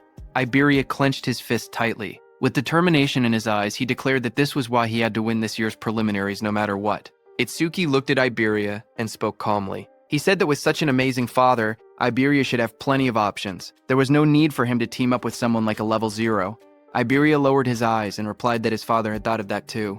So before he left, his father told him to pass the preliminaries with his own skills. His father warned him that if he teamed up with strong partners using his father's name, he would not receive any karma tools. Hearing that, Itsuki commented that his father seemed strict. Iberia explained further that according to his information network, most strong participants had already been bought off by Kinoshita. What remained were lone wolves who disliked teaming up, or groups with fixed members. He had no prospects for teammates. With excitement, Iberia grabbed Itsuki's hand and explained that 2 days ago, he had heard news that someone had defeated Oga Takeru, one of the 4 pillars, and even broken stage records. Because of this, he dug for information continuously and eventually found his way here. Itsuki first freed his hand and then agreed to team up. He said the team was no problem, but first he wanted to take Choa to the hospital. With excitement, Iberia declared that he would come along. From now on, they were a duo. Iberia then said they needed a duo name. He brought up possibilities combining Tenma Itsuki and Iberia. He suggested Iba-ten but rejected it because it sounded like a store name. He tried Ibetsu, then Tenmaria, then Tenibe, changing ideas one after another. Nearby, Itsuki carried the unconscious Choa in his arms. He looked tired and thought to himself that he was in trouble because Iberia talked even more than Rikaru. Suddenly, Itsuki thought about Rikaru and Saya. He wondered how they were doing and whether they were participating in the preliminaries, now that both had awakened. Just then, Iberia suddenly brightened with an idea. He said that since both of their names contained the letter I, they could call their duo Double I. Far away, as Itsuki thought of Rikuru, Rikuru suddenly sneezed while training. Saya looked at him and asked if he had caught a cold. Rikuru scratched his head and said maybe someone was talking about him, maybe Itsuki. Saya lowered her gaze and quietly asked how long it had been since the attack incident. She said she never expected them to be apart for so long and wondered if Itsuki was doing well. Rikuru looked at her strangely. He said that if she was that worried, she should have gone to see Itsuki after the disaster beasts were defeated. Saya blushed deeply and bowed her head in embarrassment. A moment later, she thrust her hands forward and released a burst of water, sending Rikuru flying back as he shouted in surprise. Rikuru shouted that attacking suddenly was unfair, but Saya quickly replied that fair or not, it was sparring practice, and he was the one who left an opening. Just then, their teacher appeared behind them. Both students straightened up in shock. Rikuru called out, "Sensei," while the teacher scolded them, reminding them that the national tournament preliminaries would start the day after tomorrow. He asked if this was really the time to fool around. Saya's eyes lit up. She said she was excited to finally fight other awakened people because sparring only with Rikuru had become boring. A glowing screen appeared beside her, revealing her stats as an awakened water elementalist. Rikuru looked at his own status window as well. He said he had never been to North District 4 and had heard it was a prosperous town. He said he wanted to see it with his own eyes soon. Elsewhere, someone opened a metal case holding 3 sharp crystal stones. It was Kinoshita. He looked at the crystals and frowned impatiently. He commented that the hound still hadn't arrived and said it was unusual for him to be late. His bodyguard, standing behind him, wondered if something unexpected had happened. Hearing that, Kinoshita's expression darkened. He muttered that those useless fools had failed again. His glasses glowed red as a message appeared, saying the Karma Stone had been used and experience had been gained. His bodyguard asked if they should send people to search. Kinoshita looked frustrated and said to forget about that person. The national tournament preliminaries were the top priority now. He muttered that if he failed, his father would lock him in the confinement room again. Then he asked about the matter he had assigned his bodyguard. His bodyguard reported the results. Out of the 3,113 participants in the northern continent, he had persuaded 87 to cooperate. All of them were level 5 or above, just as ordered. Hearing that, Kinoshita smiled and said his subordinate had done well and that he was the only one he could rely on. He then took another glowing stone. His bodyguard told him that it was the last Karma Stone. Light surrounded Kinoshita as he broke it. The experience was absorbed, and his level went up. Power surged around Kinoshita as lightning burst from his body. He said it was enough, and that he would use this strength to crush the commoners. A status screen appeared, showing Kinoshita Raiji at level 12. Job: Lightning Elementalist, Gift Grade 2, Attack 135, Defense 130, Agility 168, Magic 170, Total points 603. A few hours later, a bright blue teleportation column formed outside the hospital. As Itsuki stood calmly in front of it, he lowered his head and apologized to his teacher, saying that he had let Choa end up in such a condition. His teacher, Commander Nento, came out of the teleportation portal and asked what he wanted to do. He said he could dispose of Kinoshita if Itsuki wished. Itsuki looked up and answered firmly, telling his teacher to leave Kinoshita to him. His teacher agreed and told Itsuki to explain the details of what had happened later. Nearby, Iberia watched in amazement. He realized that the Northern Continent's commander-in-chief had been the teacher. Iberia understood why Itsuki hadn't been surprised, even after hearing who Iberia's father was. Iberia thought that Izumi Nento was truly a mysterious person. He even wondered if he should ask for his autograph later. Then, in the hospital room, Itsuki calmly explained what had happened and told his teacher that this was why he had chosen to participate in the Salvation League National Tournament preliminaries. His teacher said he understood, then turned toward Choa and asked how she was feeling. Choa smiled softly. She said Tamacho had treated her, so she had fully recovered. A glowing green butterfly floated near her hand. She added that Iberia's rare karma tool had also helped in her healing. Hearing that, Izumi Nento looked at Iberia in surprise. He said that since Iberia possessed the rare karma tool, the Kodama bandage crafted by Aiden, he must be Aiden's son. Iberia was surprised to hear that. Realization hit him as he thought to himself that Izumi Nento knew about karma tools and even recognized his father. He reminded himself that he needed to show the dignity of the Crafter King's eldest son. He pointed proudly at himself and shouted with confidence that he was Aiden's father. Hearing that, everyone stared at him in silence. Then Itsuki told him that he had gotten it backwards. Hearing that, Iberia lowered his head, hiding his red face behind his hand. In a shaky voice, he apologized and admitted that Aiden was his father. Commander Nento cleared his throat and tried to shift the atmosphere. He said he was grateful that Iberia had saved his daughter. He added that once the preliminaries ended, he wanted to visit Aiden together with Tenma. He then reminded Itsuki and Iberia that they had to prepare for the tournament and told them to head out. He promised that he and Showa would come to watch tomorrow. Iberia raised his fist excitedly and agreed. He told Commander Nento that he could relax because they would definitely pass the preliminaries. Beside him, Itsuki stood quietly and nodded. After they left, Choa commented that her father had really taken a liking to Tenma because she remembered how, when he used to meet with Jin, he would always bring her along to the meetings. Hearing that, Commander Nento told her that because of childhood trauma, whenever Itsuki faced disaster beasts, powerful self-destructive impulses would awaken inside him. But Itsuki's self-destructive impulses weakened only when someone he wanted to protect was nearby. He explained to Choa that this was the reason he had placed Choa by his side. Hearing that, Choa realized that her father wanted her to become Itsuki's friend, become his weakness, and become the person he wanted to protect. Choa repeated the thought quietly, wondering if she was truly the one Itsuki wanted to protect, while she was lost in her thoughts. The commander then stood up and revealed to Choa that the disaster beast attack at Itsuki's school had been planned, not a coincidence. Hearing that, Choa reacted with surprise. Commander Nento added that more traitors were joining the disaster beasts, and that similar attacks on commanders and chiefs had happened across other continents as well. The commander turned toward a large window, his silhouette dark against the night. He said that, for now, humanity's future was pitch black. Then he added softly that Itsuki would surely be the one to illuminate it. His voice rang out that Itsuki would become a light of hope. Then, at the national tournament preliminary venue in North District 4, the massive circular arena sat in the middle of the wasteland. Inside, a crowd gathered. Itsuki looked around and remarked that there were more people than expected. Iberia explained that once news spread that Commander Nento would be watching, many who had originally refused suddenly decided to participate. The number of contestants rose from about 3,000 to nearly 5,000. On the side, Reiji glared in frustration. He muttered that Izumi Nento had increased the number of unpredictable variables far more than expected. His subordinate tried to calm him, saying the newcomers were just last-minute riffraff who didn't have time to form teams, so Reiji's side still held the numerical advantage. He told Reiji that he had ordered the recruits to tie red ribbons on their right arms, so they could be identified as allies. On the other side of the arena, Rikaru and his group noticed the ribbons. Rikaru asked if red ribbons were trending now and wondered if they should wear them too. Saya beside him commented that since Commander Nento was coming to watch, maybe he would also appear. Then the host of the national tournament preliminaries, Shinshihara Soryu, stepped forward and addressed the crowd. He told everyone that he would explain the rules before the preliminaries began. He said the preliminary venue was divided into two areas, an external area and an internal area. In the first stage, the participants would start from 4 different directions in the external zone. A large diagram of the arena appeared on the screen, showing the outer ring and the inner circle labeled as the internal area. Soryu continued explaining that the first challenge was a race based on time. Everyone had to reach the internal area as fast as possible. The moment someone entered the inner zone, their rank would automatically be recorded on the bracelet they were wearing. Only the first 50 to arrive would advance to the second stage. Then a hologram of the bracelet lit up, showing how it displayed the rank of the participant.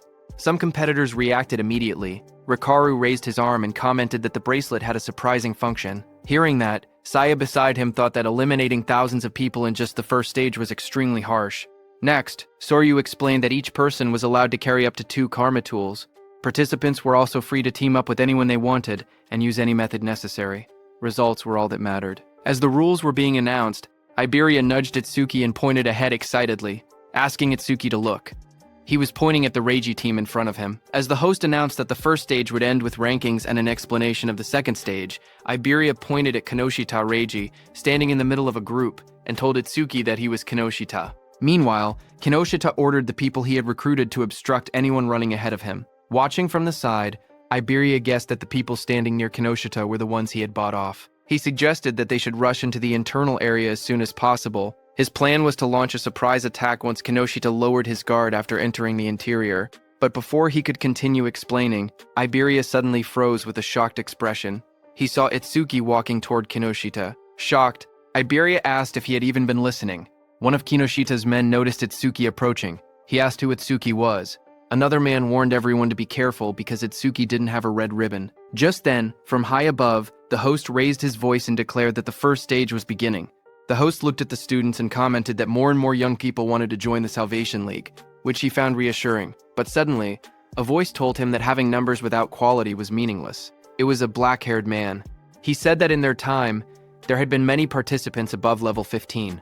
This black-haired man was also an instructor. A blue screen appeared showing Hiten Akira's information, but most of it was hidden. Instructor Soryu corrected him, saying that only 2 participants had reached that level in Hiten's year. That year, Hiten Akira was at level 18, and along with him was Teiwa Jin at level 21.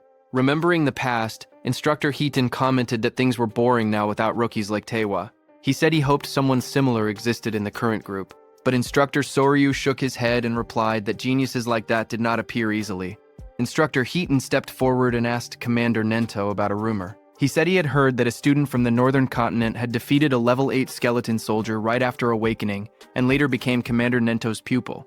Instructor Soryu widened his eyes and asked if it was true, calling it ridiculous for someone to defeat level 8 monsters immediately after awakening. Commander Nento, covered in dark flames, answered calmly, saying that the rumor was true. Hearing this, Instructor Hiten asked if that person was in the group they were watching. Instructor Soryu thought that since this was Izumi's second recognized pupil after Taiwa Jin, it meant the student must possess exceptional talent. Examiner Soryu looked at the participants list and wondered who the mysterious participant could be. The tablet displayed the first candidate. It showed Harino Rikuru, a level 10 metal elementalist. Examiner Soryu noted that Rikuru's gift was only an ordinary grade 2 and decided it couldn't be him. Another profile appeared. Kisaragi Saya, a level 11 water elementalist with a grade 1 gift. She specialized in support-type abilities, so he assumed she wasn't the one either. The next image revealed Hanyu Kana, a wood elementalist at an unusually high level 16. Seeing this, he guessed she must be the hidden talent, but when he looked at Commander Nento, he didn't say anything. Seeing that, Instructor Soryu realized that his guesses seemed incorrect, even though Hanyu had the highest level among all participants. Just then, Instructor Hiten pointed out that among this year's participants there was even someone at level 0. But Instructor Soryu didn't think much of it, and remarked that there was always one person every year who joined the tournament out of curiosity, only to get beaten badly and withdraw soon after. On the other hand, Kinoshita's group burst into laughter as Kinoshita pointed toward Itsuki, shouting in disbelief that a level 0 had really joined the competition.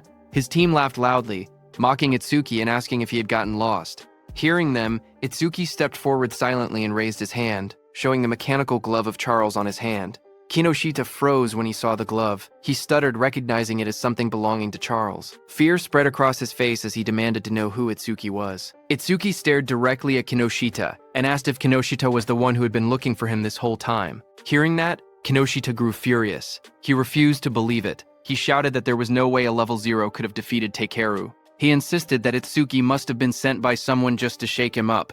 He then pointed forward and yelled for his group to attack. The men beside him grinned confidently and stepped forward. They said they would handle it and make Itsuki regret provoking them. While Kinoshita's men stayed back to block Itsuki with a burst of purple lightning, Kinoshita rushed toward the center, saying he didn't have time to deal with trash like Itsuki. As Kinoshita left, his remaining men formed a circle around Itsuki, ready to attack him. From the watchtower, Instructor Hiten watched everything and thought that there were 3 level 6 fighters and 2 level 7 fighters present, so there was no need to wait for the results. He thought that if Itsuki just begged for mercy now, he might survive on the ground. Iberia also grew nervous and started calculating the situation. He thought he could take down one opponent, but even with Itsuki's strength, fighting 4 enemies at once would be impossible. That meant he had no choice but to use a certain technique. Thinking that, he stepped forward slowly while reaching toward the item at his side. Suddenly, one of Kinoshita's men, a red-haired man, smirked as he looked at Itsuki. He said he had expected a strong opponent to appear, but the first one they encountered was just level 0 trash. Hearing that, Itsuki lowered his head slightly, his face hidden in shadow, as he told the man in front of him to move. The red-haired man widened his eyes in surprise, not having expected such blunt words. For a moment, he froze, then burst into loud laughter. Throwing his head back, he mocked Itsuki's attitude. but instructor Hiten smirked instead when he heard Itsuki. He said he liked that attitude and offered to step in later, claiming he would save Itsuki when things got bad. Then the red-haired man leaned forward with a twisted grin. He told Itsuki to let him crack open his head and see what was inside. Itsuki didn't reply to him. Instead, the next second, Itsuki struck. His fist slammed into the red-haired man's face with overwhelming force, sending blood and broken teeth flying as the red-haired man fell backward, screaming. Itsuki repeated in a cold voice that he had already told him to move. Instructor Hiten was shocked to see that Itsuki's opponent had been 7 levels higher than him, yet Itsuki had defeated him instantly. He couldn't believe that Itsuki had instantly killed the red-haired man. Kinoshita's other fighters stared in shock. One man shouted that Honda was level 7 and couldn't understand how a rookie had defeated him. Another tried to calm him, suggesting that the rookie must have caught Honda off guard. Flames swirled violently in the hands of that fighter, as he growled that he would burn the rookie to a crisp. A system window appeared beside him, showing that he was using the B-rank skill Flamethrower at full output. A massive wave of fire shot out. Iberia, watching, gasped, saying the attack was so fast he couldn't even use his karma tool in time. The flames roared across the arena. One of Kinoshita's fighters commented that the attack was overkill for a level 0, but the fighter who threw the fire said deaths in the preliminaries were common. He added that if the rookie wanted to resent someone, he should resent himself for acting cocky at level 0. But another fighter suddenly pointed forward, shouting that something wasn't right. As the flames cleared, everyone looked toward the center of the blast. Itsuki had created a huge black ice wall. Flames danced around it. One fighter stared at the scene and yelled, asking what this was. Inside the black ice wall, Itsuki and Iberia stood unharmed. Iberia stared at the scene with wide eyes. He shouted in shock that Itsuki had blocked such a wide-range flame attack completely. To him, it was exactly what he had expected from someone that strong.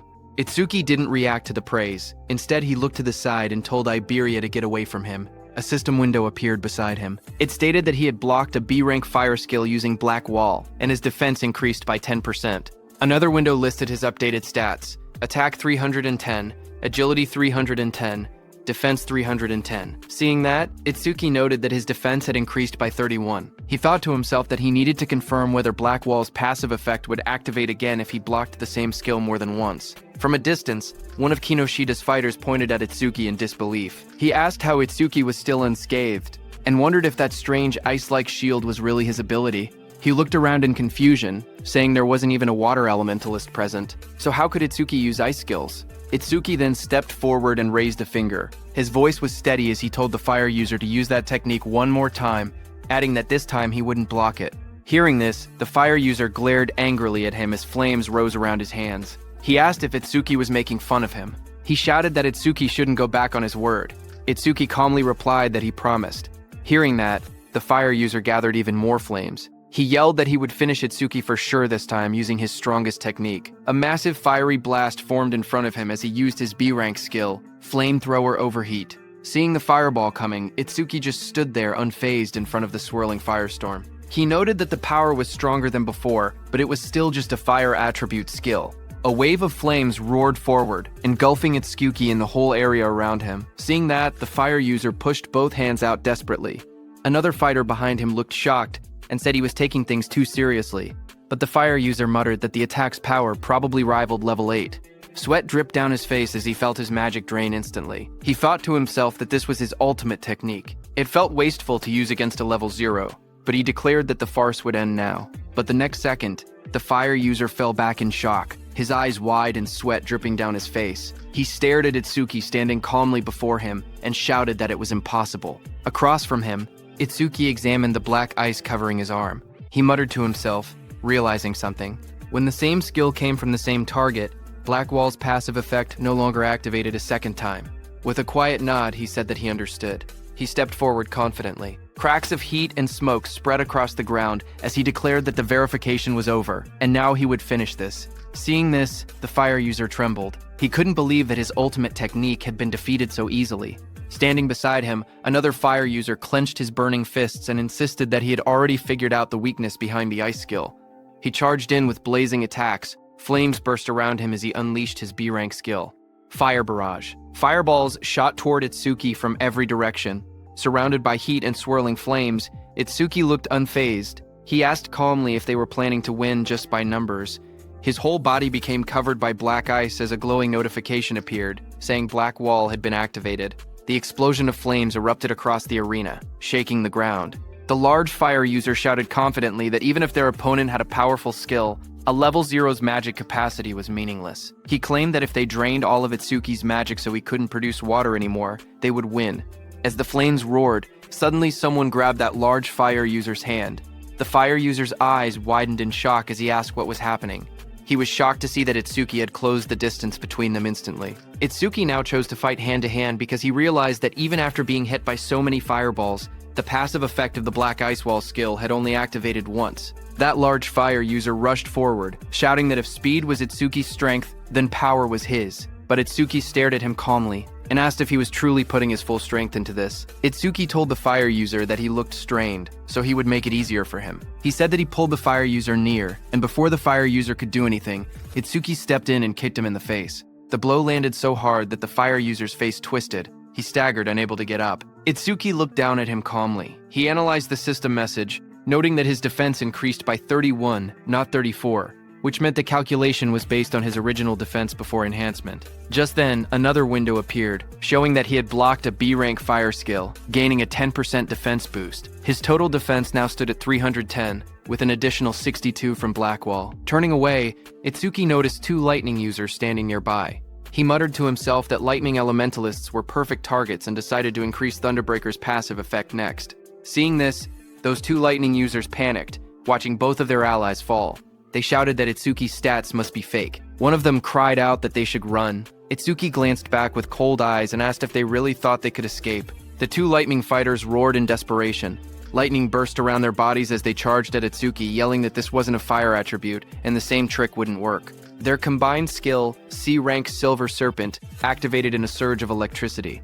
As the lightning attack hit Itsuki, a system message appeared again, showing that Itsuki had absorbed the C-rank lightning skill with Thunderbreaker, raising his agility by 5% twice in a row. His new stats displayed: attack increased to 310, agility to 341, defense to 310, making his total 1,333 points.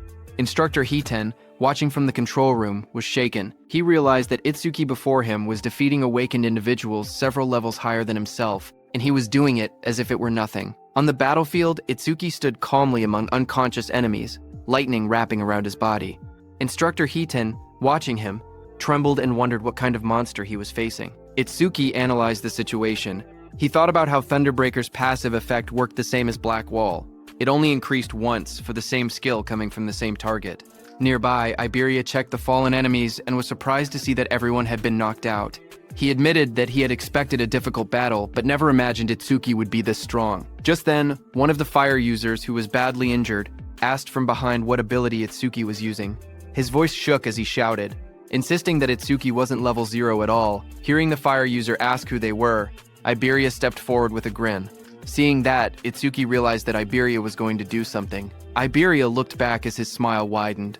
He proudly declared that together they were double I, and that one day they would become the strongest duo on the northern continent. He told the fire user to remember them, but before he could finish his proud introduction, Itsuki cut him off and said they should stop talking and chase Kinoshita. Iberia flailed in frustration, shouting that what he was going to say next was the good part of his speech. From the side, the fire user whispered double I to himself in disbelief. He muttered that it sounded lame. On the other hand, Kinoshita, who was running at full speed surrounded by crackling purple energy, noticed the commotion. He assumed that the level 0 participant was probably being beaten badly by now, but then he hesitated. He remembered the crossbow he had seen on Itsuki earlier. It had definitely belonged to Charles. He told himself that he needed to investigate later because he knew that, other than the saviors, there shouldn't be many people on the northern continent capable of capturing Charles. While he was lost in thought, something in flames passed him. It was another participant who shot into the sky. Kinoshita's eyes widened in surprise as the fiery trail blurred past his face. That brown-haired participant, moving with extreme confidence, smirked as he rushed forward. He thought to himself that he had passed another opponent with ease and had overtaken yet another one. Unlike the brute force types, he considered himself someone who specialized in pure speed. But before he could enjoy that pride, a violent surge of purple lightning hit him from behind. It swallowed him completely. The brown-haired boy screamed as the electricity tore through his body. He crashed onto the ground, coughing out smoke. Still stunned, he muttered in disbelief, wondering how an attack managed to hit him even while he was running at full speed. He struggled to understand who could possibly land such a blow. Just then, a shadow appeared behind him, followed by a sharp kick smashing that brown-haired boy's head into the ground. It was Kinoshita, wrapped in purple lightning, stepping forward. He looked down coldly and declared that this was what happened when someone dared to run ahead of him. He then turned and shouted at the group he had hired, telling them to get it together. He reminded them that they needed to conserve stamina for the second stage and ordered them not to waste time on the trash in front of them. Commander Nento, seated in the control room, looked down at Kinoshita and asked Instructor Soryu if that arrogant boy was the son of the North District 4 Administrator Kinoshita Genko. Instructor Soryu said yes and wondered what kind of education he had received to act like that. Choa was also there and was very angry. But Instructor Soryu told them that what Kinoshita was doing wasn't against the rules, so they couldn't intervene. Kinoshita stood surrounded by flames and crackling power. He said that thanks to the others clearing obstacles for him, their stamina was almost full. He confidently declared that they could pass the second stage easily like this. He looked at the gigantic blue barrier ahead and said that the internal area was right in front of them. He called the entire process surprisingly easy. But suddenly, lightning burst across the sky, and someone shouted, calling Kinoshita's name. Kinoshita's eyes widened in shock. A cold sweat rolled down his cheek as he turned his head sharply, startled by the sudden shout calling his name. He asked who had called him by name. The group behind him immediately panicked. Some of them raised their hands in fear, insisting it wasn't them. One man stuttered that he hadn't done anything. Another voice said the call came from behind. Just then, someone suddenly pointed, saying it was the level 0 rookie. Whispers spread through the crowd as they cleared the way to look back. From behind, two shadows appeared, moving forward. Hearing that it was level 0, Kinoshita was shocked, thinking it shouldn't be them. But as those two figures came forward, they turned out to be Itsuki and Iberia. Kinoshita recognized Itsuki instantly and shouted that it was that guy. Kinoshita froze. His eyes trembled as he realized that his men had been taken down. He gritted his teeth, saying there had been too many enemies for just a level 0 and level 7 to handle. But then, his expression twisted. He convinced himself that Itsuki must have bought them off. Kinoshita leaned forward with a furious glare. His voice dropped into a snarl as he demanded to know how far a level 0 piece of trash planned to follow him. Rain poured heavily as Itsuki and Iberia stood side by side. Itsuki told Kinoshita that he would stay here until the matter was settled. Standing beside him, Iberia admitted that he had made it this far only because of Itsuki. Every enemy they met had been taken down instantly, and without Itsuki he would have been defeated long ago. Ahead of them, Kinoshita turned and raised his hand. He said he was too busy to deal with them himself, but he would prepare some playmates to handle them. Then Kinoshita's eyes glowed red as he shouted for his men to take out Itsuki. Hearing that, his group of armed men stepped forward. One of them mocked Itsuki, saying he was just a level 0 kid. Another said he had guts for calling Kinoshita by name and promised to drill manners into him. Someone else laughed and said he would show them hell. Iberia stared in shock as he counted their numbers. It was no less than 100 people. Fear tightened his voice as he asked what they should do. Itsuki grabbed him by the hood and pulled his head down, telling him to keep low. Iberia looked up in surprise and confusion. Blue lightning ripped across that group of men before they could understand anything. Itsuki, using his lightning skill, moved very fast. He reached Kinoshita and grabbed him from behind. Kinoshita's expression froze as the lightning wrapped around his collar.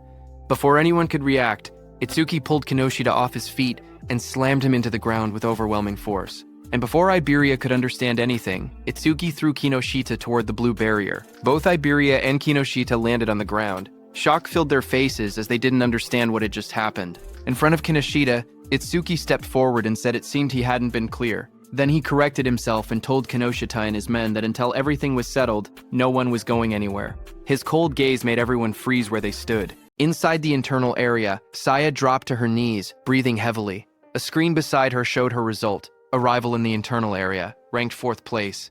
She complained that the guys wearing red ribbons had all teamed up and obstructed them again. Beside her, Rikaru lay on the ground, catching his breath. His own screen showed internal area arrival rank, 5th place. He said that if they had acted separately, they might have fallen before reaching the area. Rikaru looked up shocked, saying he thought they were pretty fast. But now, he realized there were people even faster. A huge man holding a large hammer stood nearby. He was Ubo Gale, who ranked in 3rd place. He clicked his tongue, annoyed that he had only placed 3rd. At his feet, a cat-eared girl stretched lazily. She was Akagami Shion in 2nd place.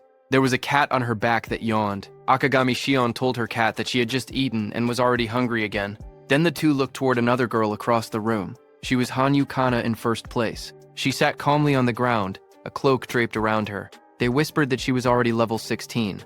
Looking at all of them, Saya thought about Itsuki. She said he would definitely act alone, even if he was obstructed like they were. But suddenly, Rikaru pointed upward, panicked, saying someone was flying toward them. She slowly lifted her head, eyes widening as she looked up at the sky. A man was thrown across the ground, landing hard as the notice showed. Internal area arrival, ranked 6th place. That was Iberia, who pushed himself up and shouted desperately, calling out Itsuki's name. Saya and Rikaru both heard it. Rikaru stared in surprise and asked if that boy had really said Itsuki. Saya looked over and confirmed that she had heard the same thing. As they looked out into the arena, they saw a silhouette standing in the rain.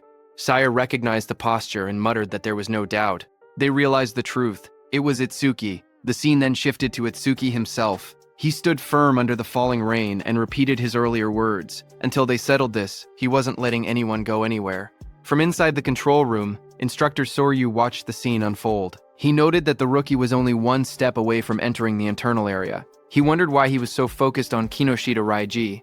Choa watched Itsuki with a worried expression. Sweat slid down her cheek as she looked toward the scene in front of her. Instructor Soryu then turned to Instructor Heaton beside him and told him calmly to help Itsuki if things became dangerous. But Instructor Heaton's eyes widened slightly as he looked at Itsuki. He muttered the name Tenma Itsuki, remembering how just moments earlier Itsuki had moved with incredible speed. He admitted to himself that he wasn't sure he could have done something like that at the same age. Far away under the rain, Kinoshita was furious. He spoke with frustration, saying that Itsuki kept interfering again and again, so he warned Itsuki to prepare himself. He lifted his gaze and his voice grew heavier. He said that what was about to begin wasn't just a battle, it was complete subjugation. Across the field, a huge group of fighters stepped forward through the rain. Their eyes glowed red as they surrounded Itsuki. Kinoshita's voice explained what it meant, a 100-on-1 group attack. The moment rain slid down his face, Itsuki's eyes narrowed with cold determination. Passing the preliminaries didn't matter anymore. Right now, his top priority was avenging Choa. Across the field, Kinoshita screamed with bloodshot eyes. He pointed forward and yelled for everyone to kill Itsuki. In an instant, dozens of fighters charged toward him, lightning and flames clashing as the battlefield erupted into chaos. One man, covered in blazing fire, rushed ahead of the others. He shouted that nobody was allowed to get ahead of him and claimed Itsuki's head as his own. Flames wrapped around his arms as he used his C-rank skill, Fire Punch, and lunged straight at Itsuki. But Itsuki didn't move. He simply raised his arm and grabbed the fiery fist with his bare hand. The fire user froze, shocked. In the next second, Itsuki swung his fist and punched him in the face. He slammed him into the ground with overwhelming force, ending the attack in a single motion. The others watching were shocked. One of them shouted in disbelief that their companion had been knocked out with just a single punch. Another quickly tried to calm everyone, saying they had many people on their side and there was no way they would lose to someone who was still level 0. More voices joined in, urging everyone to attack together. Itsuki stood calmly as they prepared to charge. He muttered the word perfect as a system window appeared in front of him. It stated that he had blocked a C-rank fire skill using Black Wall, and his defense had increased by 10%. Itsuki then raised his clawed arm, flames swirling around him. He declared that he would end this farce quickly. The fiery lotus in his hand glowed brighter as the system announced, Lotus Burst activated. The flames wrapped around his whole body, spinning wildly. And then Itsuki clapped. A massive explosion erupted. The fire burst outward like a wave, blasting everyone off their feet and sending bodies flying across the arena. The dust settled, and everyone stared at the ruined ground. Rikaru trembled as he looked at the destruction. He asked in shock if this overwhelming attack was really Itsuki's skill. Behind him, Saya covered her mouth, unable to speak. Gaku rushed over, asking what had just happened. Beside him, Shion calmly stroked her small cat, saying that Michin should be able to swallow an explosion of this size without any problem, speaking as if the blast meant nothing. Not far away, Kana sat silently with her sword, her expression unreadable as sparks drifted through the air. From inside the control room, Instructor Soryu stared at the screen in disbelief. He shouted that the explosion had been caused by a level 0. He couldn't understand how someone with such a low rank could use so much power. What shocked him even more was how Itsuki used skills that didn't belong to his job class at all. Instructor Hitten was also shocked. Choa couldn't believe her eyes because she never knew Itsuki had learned an AoE skill. She thought back to the Locust Wasteland incident and finally understood why he had been so confident back then. She looked at him, wondering just how many trump cards he had. On the battlefield, Itsuki stood calmly. His suit was torn, and faint flames glowed around his clawed hand. He thought that 30% of his power would be enough. Since his opponents were human, he reminded himself to hold back and not to kill them. Kinoshita looked at the destruction in front of him. Smoke filled the air as the ground cracked open. Bodies lay scattered across the arena. Itsuki was standing in the middle, He looked straight at Kinoshita and said that he was the only one left. Seeing that, Kinoshita panicked, sweating heavily. He shouted that there had been over 100 people, and they were all taken out instantly. He asked why Itsuki was targeting only him. Itsuki stepped forward through the smoke. He repeated Kinoshita's words and said that it was Kinoshita who had attacked him first and seriously injured his friend. Itsuki said, "Now I will return the pain she suffered back to you." Enraged, Kinoshita released a surge of purple lightning. He called himself the young master of the prestigious Kinoshita family, saying every stage in the area was under his control. He bragged that with his family's karma stones he could reach levels commoners would never achieve without even fighting disaster beasts. He raised his crackling hand and shouted that he and Itsuki were on completely different levels, and that he would definitely kill him. Purple lightning gathered as he unleashed his B-rank skill, Lightning Cannon Purple. But at the same moment, Itsuki's system activated. It detected the skill, and overmimesis started copying it. The analysis began at 1%. Lightning fired at Itsuki, but he dodged easily. He then moved with lightning speed and punched Kinoshita in the stomach. Kinoshita fell to the ground as shock spread across his face. He couldn't understand how a supposed level 0 could move that fast. Real fear replaced his confidence. He realized there was no way he could win. Desperate, he screamed for help, calling out to 40.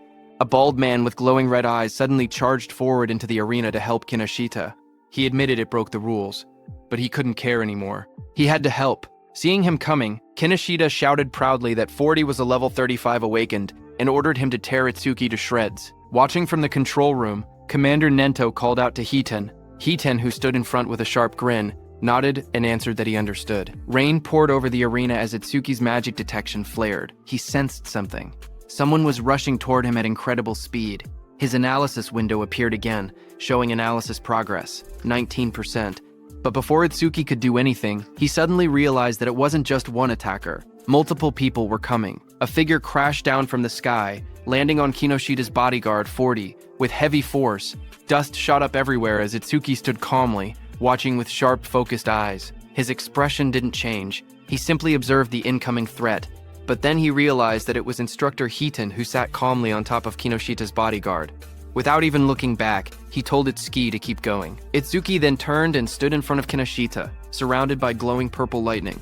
He stared down at the trembling Kinoshita and said that it looked like his lifeline wouldn't be coming anymore. Seeing Itsuki, Kinoshita panicked. He stuttered and begged for a moment, explaining that his father was the North District 4 administrator and his brother was a member of the Salvation League. Sweat rolled down his face as he warned that touching him would cause trouble.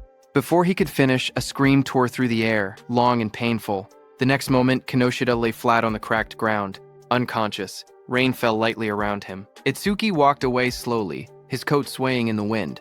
He then looked up at the control room and muttered softly that this settled the score for Choa. From the control room, Choa looked toward him while blushing, realizing that he had done this for her. Instructor Soryu was surprised to see that Itsuki had really beaten Kinoshita Raiji, but he wondered why Itsuki was suddenly looking their way. Meanwhile, the system window showed Itsuki that his analysis was at 99%.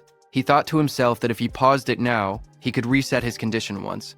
During the second stage, he stopped the analysis just before completion.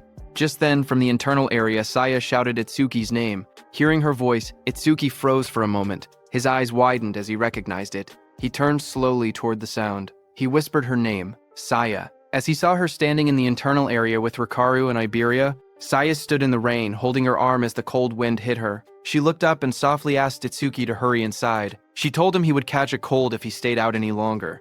As Itsuki came inside the internal area, Saya smiled gently and said it had been a while. In front of her stood Itsuki, whose arrival rank in the internal area was 7th place. Just then, suddenly, Rikaru and Iberia rushed toward Itsuki, shouting his name. Rikaru cried that he wanted to see him, calling him a bastard out of frustration and relief. Both of them hugged him tightly, crying that they were glad he was safe. But when both of them saw each other hugging Itsuki, they glared at each other.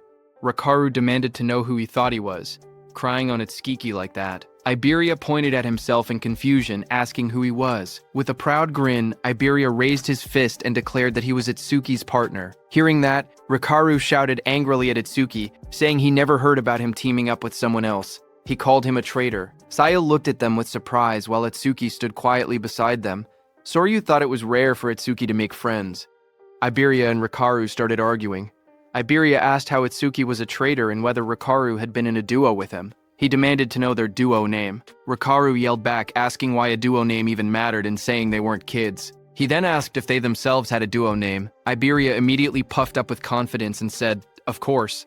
Hearing that, Rikaru asked him to say it. Itsuki, watching from the side, quietly whispered for Iberia not to say it, but Iberia's eyes shone dramatically as he proudly announced the duo name, Double I. He insisted it took a lot of effort to come up with it. Hearing that, Rikaru fell to the ground laughing, saying Double I sounded lame. Iberia became frustrated and shouted that it was a good duo name. Just then, Instructor Soryu walked out onto the high platform. He announced that 500 people had reached the internal area, and those who had not arrived were eliminated. He said the second stage would begin shortly. He told them that in the second stage, they would fight disaster beasts alone in the trial grounds for 1 hour. Hearing that, Rikaru got very excited, saying, "Finally, it's the second stage." But Iberia was shocked when he heard that he had to be alone in the second level. A wide smile appeared on Instructor Hiten's face when he heard that the second stage was finally here. He had been looking forward to it. He looked at the top 7 participants, wondering what they had got. These 7 participants were Kana at first stage rank 1st, Shion at first stage rank 2nd, Gaku at first stage rank 3rd, Saya at first stage rank 4th, Rikaru at first stage rank 5th, Iberia at first stage rank 6th, and Itsuki at first stage rank 7th. Then, sometime later, as the large metal structure stood in the center, countless participants gathered around it from all sides. Itsuki and the others walked toward the entrance. Rikaru looked up and asked whether the second stage venue was inside the building. Iberia said that this place felt gloomy and scary. Rikaru remarked that it had been a while, and he was still at level 0. He asked whether his level was still fixed at level 0. Itsuki quietly answered yes. Rikaru then asked how someone could become stronger if their stats never increased. Iberia agreed, saying he was also curious why Itsuki was so strong despite being level 0.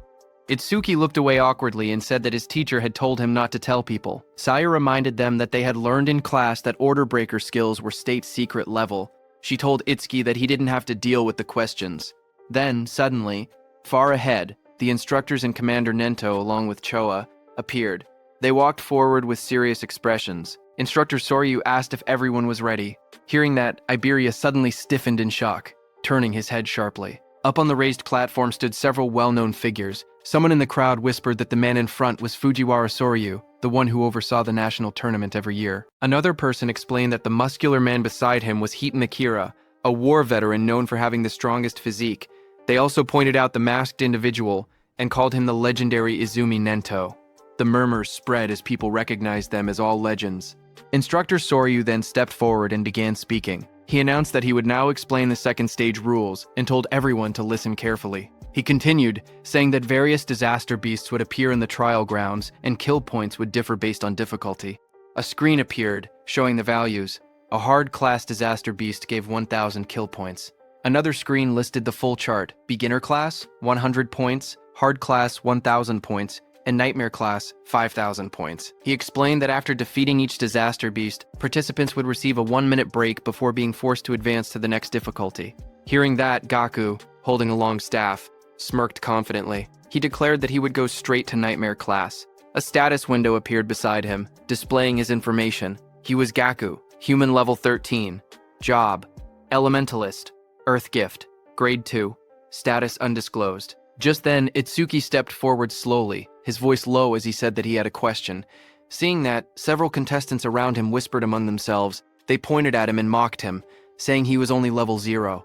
Some wondered how he had even passed the first stage. Others laughed, claiming he must have been carried. They joked that now that he knew the second stage involved individual combat, he was probably scared and thinking about withdrawing. Up on the platform, Instructor Soryu looked down and told him not to hesitate. He could ask anything. Itsuki raised his head and asked calmly whether Nightmare class was the highest difficulty. His question made several people freeze.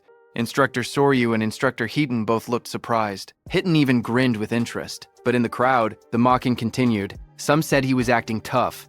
They whispered that if a level 0 fighter encountered a Nightmare class disaster beast, he wouldn't stand a chance. Others scoffed, saying he couldn't even beat a beginner class beast. One of them clicked his tongue, calling him trash who only talked big. Instructor Soryu then explained further. He said that theoretically, there was no upper limit to disaster beast difficulty. He told them they would understand once they actually defeated a nightmare class beast. Hearing this, Itsuki's expression darkened as he repeated that there was no upper limit. Rikaru told Itsuki that thinking about such things was pointless, because nightmare class required at least level 10, and defeating a hard class would already be amazing for them. Instructor Soryu continued explaining the rules. He said that points earned in the preliminaries would carry over to the main tournament. In other words, today's performance would greatly affect whether they could join the Salvation League in the future. Down below, hearing that the points earned here would also become points in the main tournament, Rikaru got very excited. But Iberia got nervous, thinking he had no choice but to use that thing. Itsuki watched silently. He thought about Taewa Jin's record of 115,000 points, which included what he had earned in the preliminaries. To surpass him, Itsuki believed he needed to take advantage of this opportunity. Soon, the order was given. The instructor announced loudly for everyone to enter the trial grounds. The announcement echoed through the dome, declaring that the second stage of the preliminaries had begun. Itsuki stepped into the vast arena and quietly noted that the trial grounds didn't look much different from the regular stages. Just then, from the darkness around him, multiple red eyes appeared, watching him. A moment later, disaster beasts rushed out. A system window showed their details. Beginner-class disaster beasts, mad dogs of calamity, level 1. There were 10 of them, and killing them gave 100 kill points. Seeing them, Itsuki tightened his stance, saying he could finally fight disaster beasts. A blue notification flashed around Itsuki, showing that Black Wall had been activated. He moved forward, focused, thinking that he couldn't increase his stats with low-level monsters like these, so he needed to finish the battle quickly. Meanwhile, in the control room, Instructor Soryu looked at the screen and asked if Instructor Heaton was monitoring Itsuki again. He added that he also wanted to see that Hanu girl's battle, but Instructor Heaton beside him stared at the screen with a grin. He said that Itsuki was more interesting. Suddenly, he pointed at the screen with excitement and shouted for Instructor Soryu to see. Instructor Soryu beside him looked confused and asked calmly whether it was really so surprising every single time. On the battlefield, Itsuki moved like a flash. In just 1 second, he cut through the pack of disaster beasts. The system window appeared, stating that 1 second had passed and 100 points were earned. Back in the control room, Instructor Soryu stared at the numbers in shock. He muttered that it normally took several minutes. Instructor Heaton only laughed and reminded him that he had already said this. Itsuki was far more interesting. Instructor Soryu explained that the Mad Dogs of Calamity came in large numbers but were only level 1. Someone strong enough could instantly kill them if they went all out. But the next opponent was level 8, and instant killing something that strong should be impossible. Inside the trial grounds, a massive red salamander covered in flames appeared. The system window identified it as a level 8 salamander, worth 500 points. Itsuki stepped forward to face it, his expression calm. From the control room, Instructor Soryu commented that fighting a disaster beast 8 levels higher would make anyone struggle. But Instructor Hiten disagreed, saying the level 8 salamander didn't seem like much of a threat. Just then, Commander Nento, standing behind them, asked how the other participants were doing. Instructor Soryu apologized, saying he had gotten too focused and switched the display to multi-screen mode so they could watch the top 10 contestants at once. Choa beside him narrowed her eyes and remarked that her father was clearly trying to divert attention away from Itsuki's performance. Instructor Soryu checked his screen and spoke calmly, saying that most participants were still fighting beginner-class beasts. On the screen, Saya unleashed swirling water as she attacked a beast, while Gaku slammed his giant hammer down with force. Instructor Soryu continued watching and noted that only Hanu Kana was managing to keep up with Itsuki. Kana stood in the trial grounds surrounded by disaster beasts, her staff glowing brightly as she fought them back.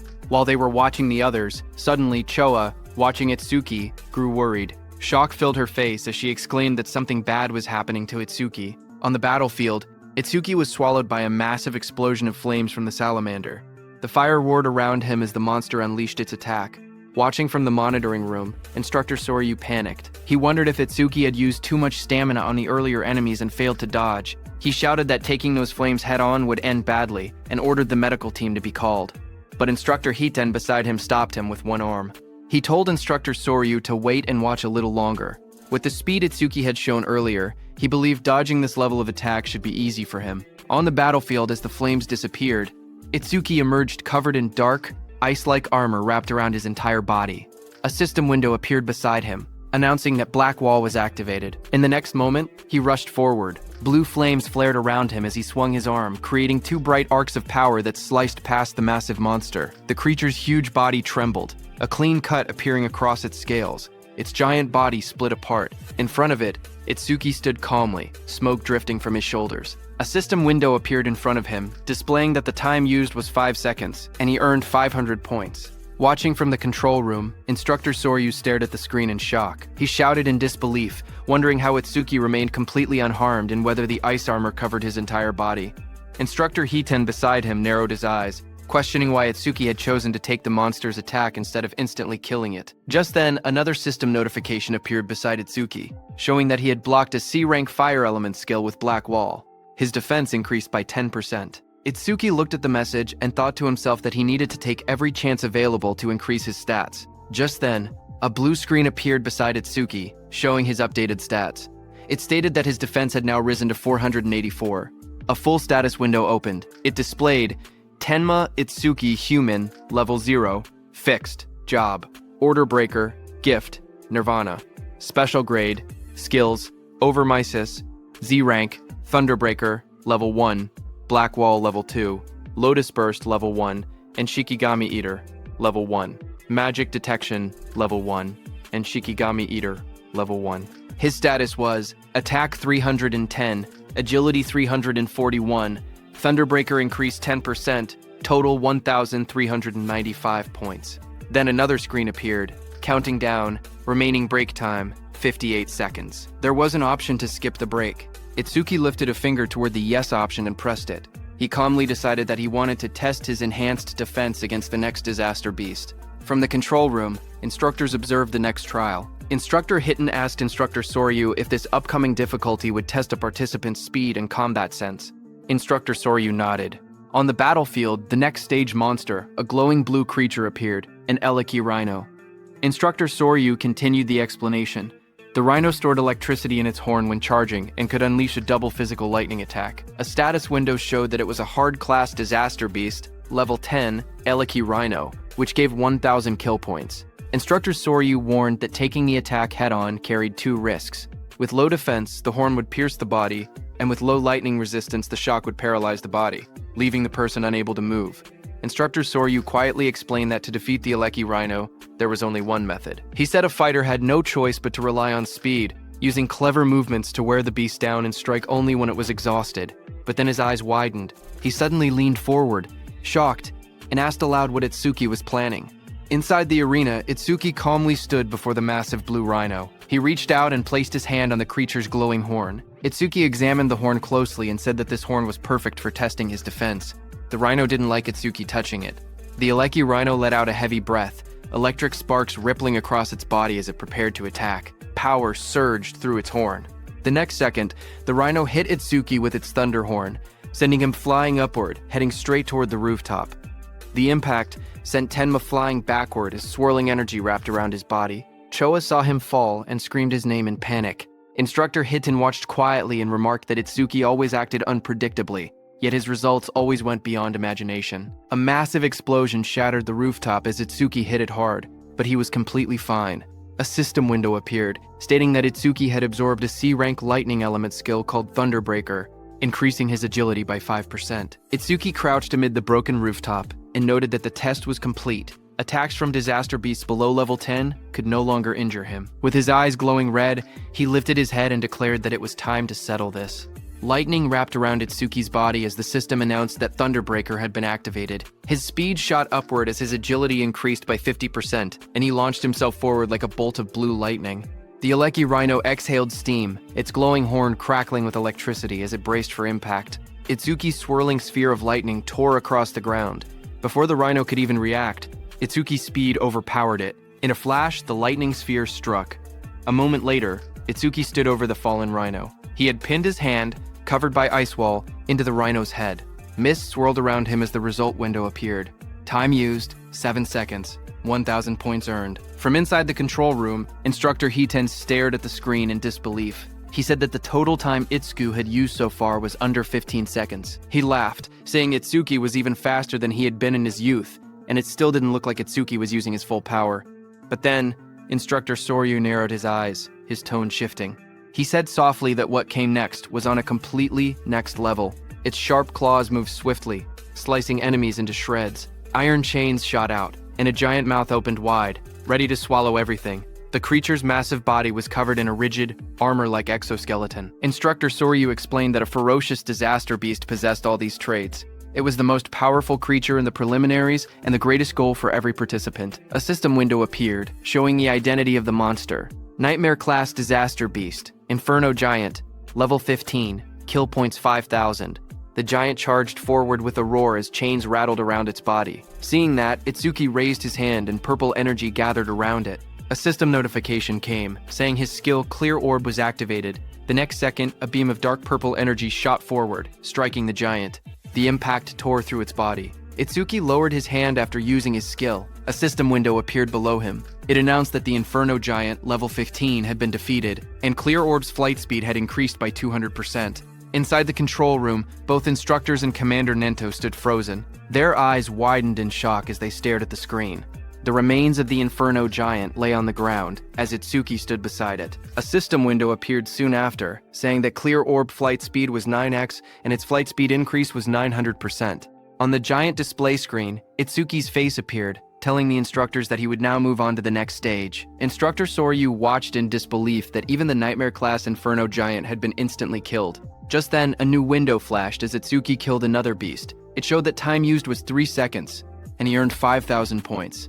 On the other hand, a massive beast with glowing red eyes opened its jaws wide to attack. However, a torrent of blue energy burst out like a violent stream and killed it. A system window appeared, announcing that a C-rank skill, Water Bullet, had been activated. The one who used that skill to kill the beast was Saya. She stepped forward with her fingers pointed like a gun, as water swirled around her hand. She told herself that if she defeated the remaining 2 monsters, she could advance to a normal class.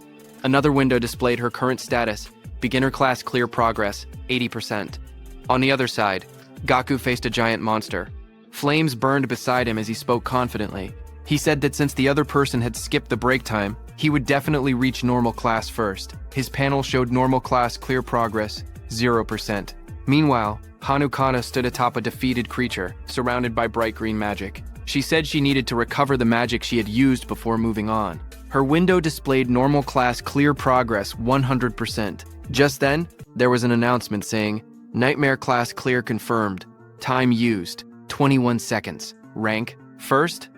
Hearing the notification, Saya reacted first. She said the one who finished must be Itsuki. Gaku was shocked, shouting that someone had finished faster than him and wondering if it was Hanu. Hanu remained silent, only staring calmly ahead. On the other hand, Itsuki stood on the cracked ground and pointed forward.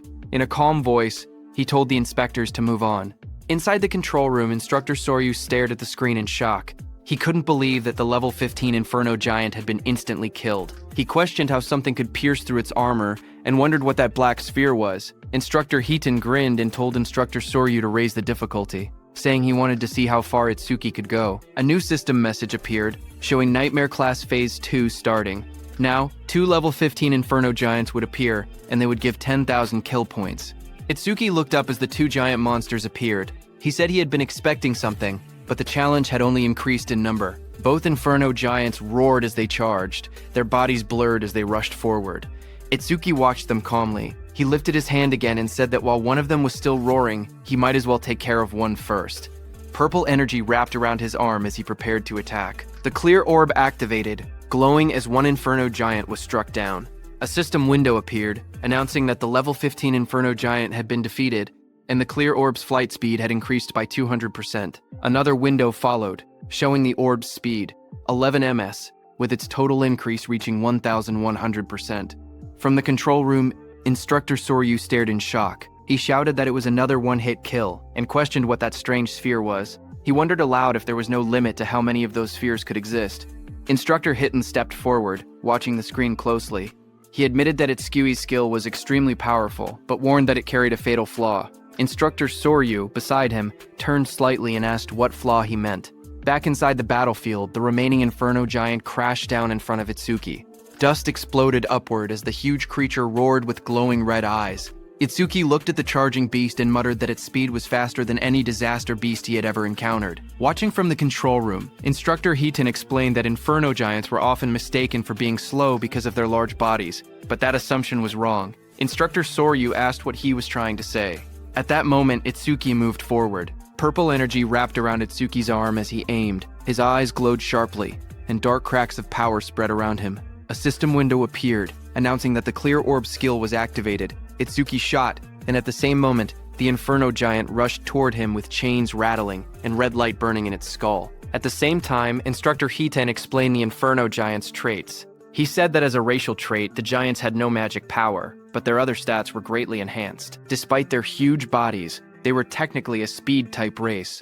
Just as he said that on the battlefield, the Inferno Giant moved to the side with lightning speed and dodged Itsuki's clear orb. A glowing window displayed its information. Inferno Giant of the Giant Tribe, level 15. Unable to use magic, but all other stats raised by 25%. Its attack, agility, and defense numbers flashed on the screen. Itsuki stared in shock. He couldn't believe that such a big monster moved that fast and dodged his attack. Back in the control room, Instructor Hitten analyzed the situation. He said Itsuki's black ball caused massive damage but wasn't actually very fast. Itsuki had taken advantage of the giant's habit of roaring before fighting to catch the first ones off guard. He added that Itsuki clearly had good combat sense, but if he couldn't increase the black ball's flight speed, he wouldn't be able to advance any further. As he said that, the Inferno Beast charged at Itsuki with overwhelming force to punch. The Inferno Giant hit with so much power that Itsuki's body shot forward like a cannonball, tearing across the battlefield and smashing into the ground with explosive impact. Dust and shock waves rippled outward as the ground cracked under the force. Through the cloud of debris, Itsuki pulled himself up from the crater. He calmly noted that from mid-range, this Inferno Beast's attack could still be dodged. In the control room, Instructor Soryu commented that even knowing the attack wouldn't land, Itsuki still used it, meaning he probably had no other moves left. But Instructor Hiten didn't believe it. He wondered if that were the case, then why was Itsuki smiling? Lightning flickered around Itsuki's face as he grinned, blood running down his cheek. He admitted that the monster's speed wasn't bad at all. Then he said he would simply close the distance and finish the fight.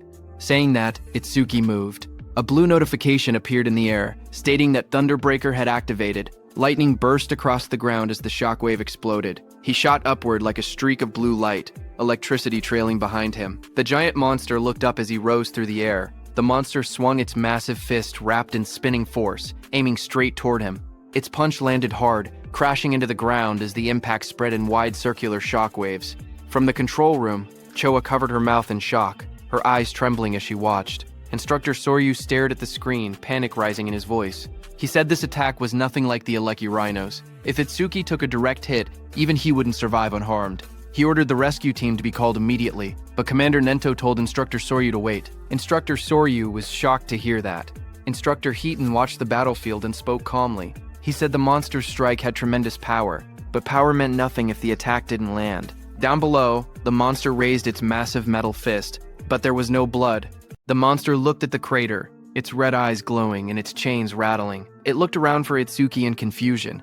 Then a voice called out from behind, telling the monster, "I'm here." The monster turned, its jaw opening wide in surprise. Its glowing eyes widened even more when it realized Itsuki had slipped behind it without being noticed. Before the Inferno monster could react, Itsuki's powerful clear orb tore through its neck, purple energy spraying out violently. High above, Itsuki hovered in the air, lightning and violet aura swirling around him. His expression was fierce and focused as he looked at the monster. The Inferno Giant collapsed, its huge frame slamming into the ground. Chains cracked apart, and its body shook violently before falling still. System messages appeared around him, showing Inferno Giant, level 15 defeated. Clear orb flight speed increased by 200%. Itsuki landed lightly amid the dust and smoke, red eyes glowing as he surveyed the fallen foe. More notifications followed saying clear orb flight speed, 13 milliseconds, flight speed increased by 1300%. Then another message appeared beside Itsuki, showing time used, 12 seconds. 10,000 points earned. Watching from the control room, Choa smiled brightly and shouted that Itsuki had done it. Instructor Soryu, watching from the side, commented that it was rare to see Choa so fired up. Hearing that, Choa started blushing. She stammered that she was only praying for everyone's safety. She explained that if young people who carried humanity's future died, it would be a huge loss. Their families would be sad. So she simply wanted everyone to survive. She insisted that she didn't think Itsuki defeating the Inferno Giant was cool at all. Even if it wasn't Itsuki, she would have reacted the same way, so they shouldn't get weird ideas. Instructor Soryu and Commander Nento stared at her silently, surprised. Instructor Soryu muttered that Choa had become quite talkative since the last time he saw her. Instructor Soryu then turned to Instructor Heaton and asked how he knew Itsuki would dodge the attack. Instructor Heaton replied that Itsuki's normal speed wasn't much different from the Inferno Giant's, but when electricity ran through his body, his speed increased dramatically. And once his speed reached that level, the Inferno Giant's attacks would never land. Instructor Soryu agreed and said that Itsuki had succeeded in defeating 2 of the giants, but there had been dangerous moments.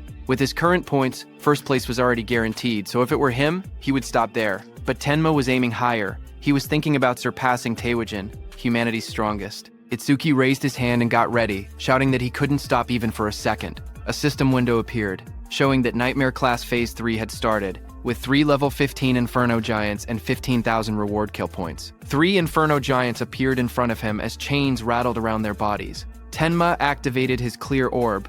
A bright purple blast shot upward toward the first giant's head, killing it instantly.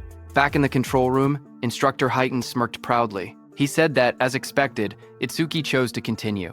But suddenly, Instructor Soryu turned to Instructor Heaton and asked if he hadn't also gone all the way to Phase 4 in a single attempt. Instructor Heaton replied that he had only gone there once. Hearing that, Instructor Soryu said that even with Instructor Heaton's strongest physique, he had only made it to Phase 3.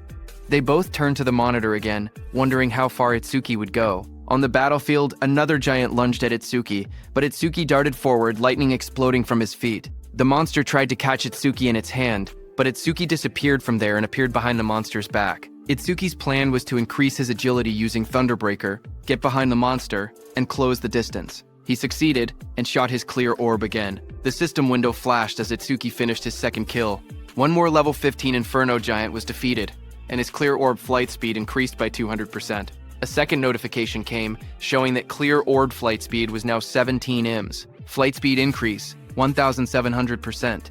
After killing the second monster, Itsuki floated in the air, breathing heavily because now it was the third monster's turn. That third monster was right behind Itsuki. It opened its massive jaws, its rows of blade-like teeth glowing red. The monster swallowed Itsuki completely and closed its mouth shut, its eyes glowing with bloodlust as the sound of cracking bone filled the air. After swallowing Itsuki, the monster stood up, thinking it had won, but Itsuki was still alive inside it. His eyes burned red as he glared at the creature. Flames curled around his arms as he shouted that he would tear it apart from its guts. A system notification appeared, showing that Lotus Burst had been activated at full output. A burst of fiery light exploded inside the monster's jaws as Itsuki's attack struck. The creature let out a distorted roar as flames erupted through its mouth. A massive explosion followed.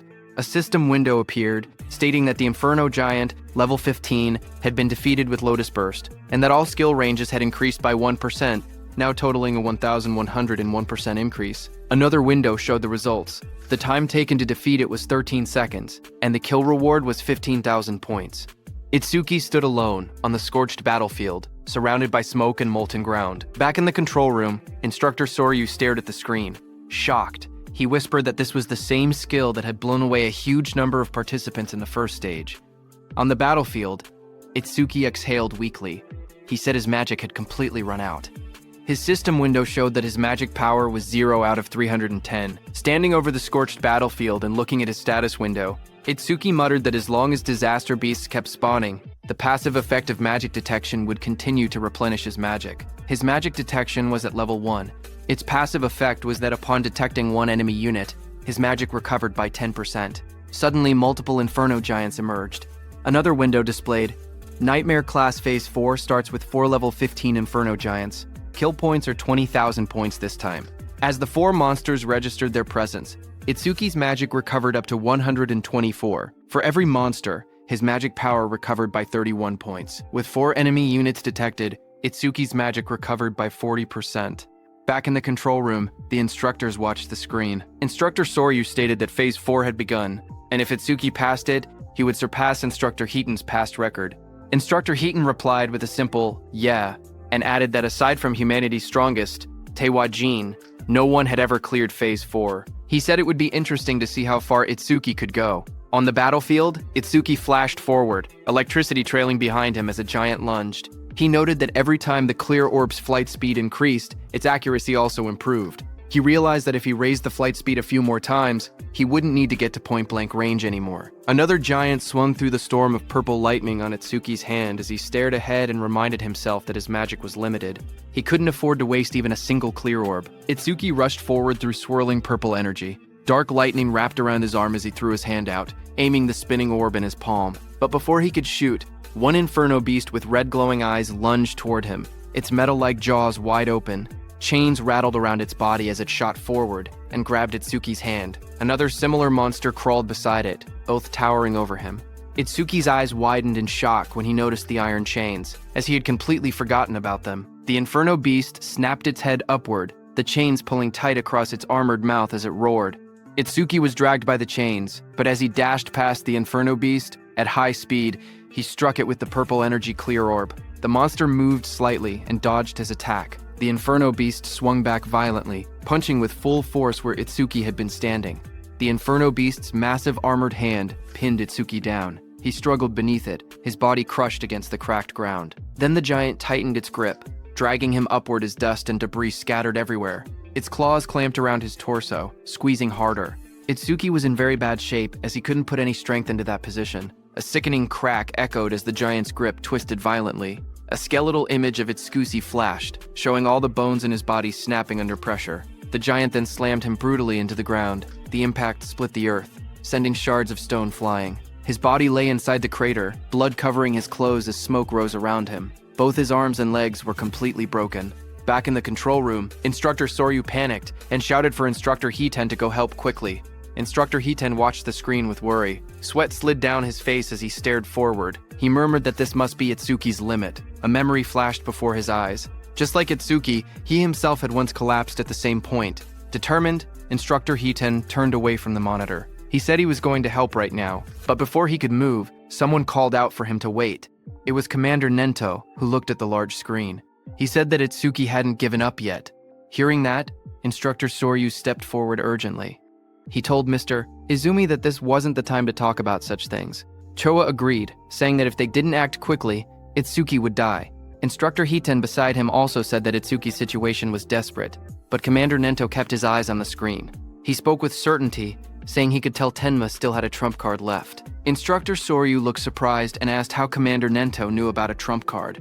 Commander Nento answered quietly, saying it was because of his eyes. The scene shifted to Itsuki's face. His eyes glowed fiercely. Commander Nento said these were not the eyes of someone who had accepted death. Itsuki stood, battered and bloody, remembering the looming blue phantom, Ringa, behind him. He thought about how he had exhausted every method to grow strong enough to kill that Ringa who had killed his parents. Just then, a system window appeared, showing Overmimesis activated, resuming the analysis. This happened because during the battle with Kinoshita, Overmimesis had activated from Kinoshita's skill, a B-rank skill called Lightning Cannon. But Itsuki had chosen to stop the analysis at the very last moment. At that time, the system displayed analysis progress at 99% when Itsuki paused it. Now, as the analysis resumed, the progress reached 100%. Blue energy wrapped around Itsuki's body. As he rose upward, he stated that he had prepared exactly for a situation like this. A system window appeared, showing B-rank skill Lightning Cannon analysis complete. Thunderbreaker level 2 acquired. Choa suddenly pointed at the screen with excitement. She said that the usual blue lotus had appeared again. Beside her, Instructor Soryu stared in shock and asked if that blue lotus was also one of Itsuki's skills, but he wondered aloud what use it could possibly have in Itsuki's current condition. Instructor Hiten looked toward Choa. He noticed how happy she seemed and wondered whether she knew something they didn't. A system window appeared, explaining Tenma's new power. It showed the details of Thunderbreaker level 2. Active effect: he could absorb B-rank and lower lightning attacks into his body. When releasing the absorbed lightning energy, his agility would increase by 100%. Absorption count, 0/5. Passive effect: each time a B-rank lightning attack was absorbed, his agility increased by 10%. Blue energy swirled around Itsuki's body. His legs lit up first, then his hands slowly clenched as the power surged. Another window appeared, showing that Thunderbreaker level 2 had been acquired. All stats plus 20. All debuffs removed and injuries fully healed. Just then, the Inferno Beasts attacked the blue energy lotus as lightning burst outward, but Itsuki pushed himself up from the shattered ground, covered in swirling energy, and blocked their attacks. He declared that his warm-up was over. From that moment on, he said he would be going all out. A status screen appeared beneath him, showing that his attack, agility, defense, and magic had increased from 310 to 330 points each. The total rose from 1,240 to 1,320 points. Instructor Soryu stared in shock. He said that Itsuki had been brutally beaten yet had recovered completely in just a few seconds. He shouted that the healing was stronger than what a dedicated healer could do. He continued, saying that along with that absurd area attack, he couldn't understand how many abnormal skills Itsuki actually had. On the battlefield, Itsuki moved with lightning speed and attacked the Inferno Beasts with his clear orb before they could even react. A notification appeared, showing that an Inferno Giant, level 15, had been defeated, and the clear orb's flight speed had increased by 200%. More flashes filled the scene as another giant fell. Again, the display said, Inferno Giant, level 15, defeated, and clear orb flight speed increased by 200%. As all the Inferno beasts fell, another pop-up appeared above the arena, saying that Nightmare Class Phase 4 had been cleared successfully. The time used was 31 seconds, and 20,000 points were earned. Itsuki stood confidently as two large Inferno Giants fell down. He shouted that the current him would not lose, no matter how many Inferno Giants attacked. As time passed, another giant was pierced by Itsuki's purple beam of clear orb. The system message repeated the same result. Inferno Giant, level 15, defeated with another 200% boost. Another notification followed, showing that the clear orb's flight speed was now 27 meters per second. Flight speed increase, 2,700%. Itsuki killed another Inferno beast. The Nightmare Class Phase 5 message appeared. The system stated that Phase 5 had been cleared in 57 seconds, earning 25,000 points. Then another beam of clear orb pierced straight through the back of another giant. A second later, Itsuki's clear orb again pierced straight through another Inferno Giant's body, splitting it from top to bottom as chains shattered around it. A system window appeared, announcing that Nightmare Class Phase 6 had been cleared successfully. The time used was 1 minute and 34 seconds, and 30,000 points were earned. In the control room, the instructors, Commander Nento and Choa, watched the results in shock. Instructor Soryu's eyes went wide, and his mouth hung open. The scene shifted to the battlefield, which looked like a distorted landscape filled with countless Inferno Beast corpses stacked across the ground. Instructor Soryu's voice echoed faintly as he asked, "Is this hell?" Itsuki sat in the rubble of corpses, chains wrapped around his arms, as enormous clawed limbs loomed over him. Instructor Soryu's shaken voice wondered aloud which one was the real monster, Itsuki or the Inferno Giants, admitting he was starting to lose track. Itsuki looked upward, panting heavily, blood covering his clothes as he looked at the camera, and asked about the next phase, saying no Inferno Giants were coming out. Instructor Soryu stared forward in shock. He said it was unbelievable and that he had never thought something like this would happen. Sweat ran down his face as he looked at the scene before him. He slowly reached out his hand and pressed a glowing red button on the platform. With a heavy voice, he spoke into the microphone. He told Itsuki that it was over. On the battlefield, a loud announcement echoed. Instructor Soryu told Itsuki that all the Inferno Giants they had prepared had already been defeated. As the huge pile of fallen Inferno Giants lay scattered across the ground, Instructor Soryu told Itsuki that he had defeated every Inferno Giant they had prepared. Hearing that, Itsuki took off the chains around his body, exhausted and covered in wounds. He asked if he had really beaten them all, reminding Instructor Soryu that he had said the difficulty had no upper limit. He stood up slowly, trying to recall how many enemies he had taken down. He wondered how many points he had ended up getting. He thought to himself that if he had hit the ceiling, then the gap between him and Taewoo-jin couldn't be that big. As he walked forward, he noted that he had achieved his other goal too, increasing the clear orb's flight speed. He considered it not a bad haul at all. A glowing panel appeared, showing the results. It listed that he had defeated 11 level 15 Inferno Giants, and the clear orb's flight speed had increased by 1,100%. Another notification appeared, showing the orb now moved at 38 meters per second, faster than an average car. But just as he was about to exit the training ground, a bright blue energy swirled behind him. Itsuki froze in place, staring ahead as the light rose around his body. A sharp glow flashed in Itsuki's eye as he turned his head, his expression tense and alert. But seeing what it was, he exhaled a moment later, realizing there was no threat.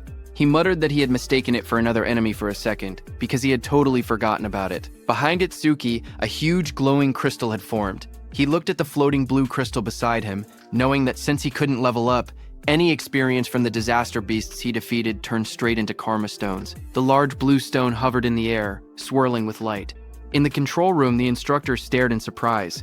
Instructor Soryu asked why a karma stone was appearing in the trial grounds. Its blue color meant it held at least 10,000 experience points. Commander Nento explained to them that Itsuki couldn't absorb experience points, so everything he earned in the trial automatically became karma stones. Hearing that, Instructor Heaton said that he had thought Itsuki's level being fixed meant he was just faking it. But now he understood. Itsuki truly couldn't level up. Instructor Soryu asked if this meant that if Tenma ever teamed up with someone and entered a stage, his teammate would get all the dropped experience points. He added that it was a good thing Itsuki had been born human. If he had been born a disaster beast, the thought alone was terrifying.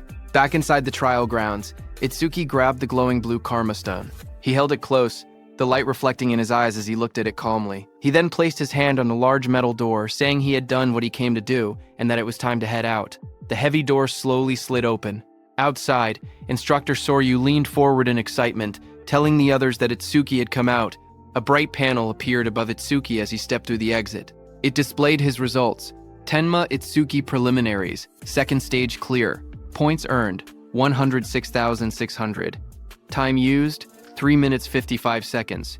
Rank, 1. Itsuki walked forward, still covered in blood and dust. Instructor Soryu hurried toward him. He said he had witnessed Itsuki's performance with his own eyes and called him pure potential. He told Itsuki to come with him, promising to arrange a mentor worthy of him.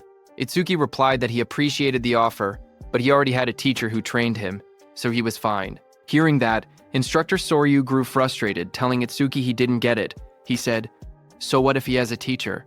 He insisted that not just anyone was qualified to guide someone as talented as Itsuki.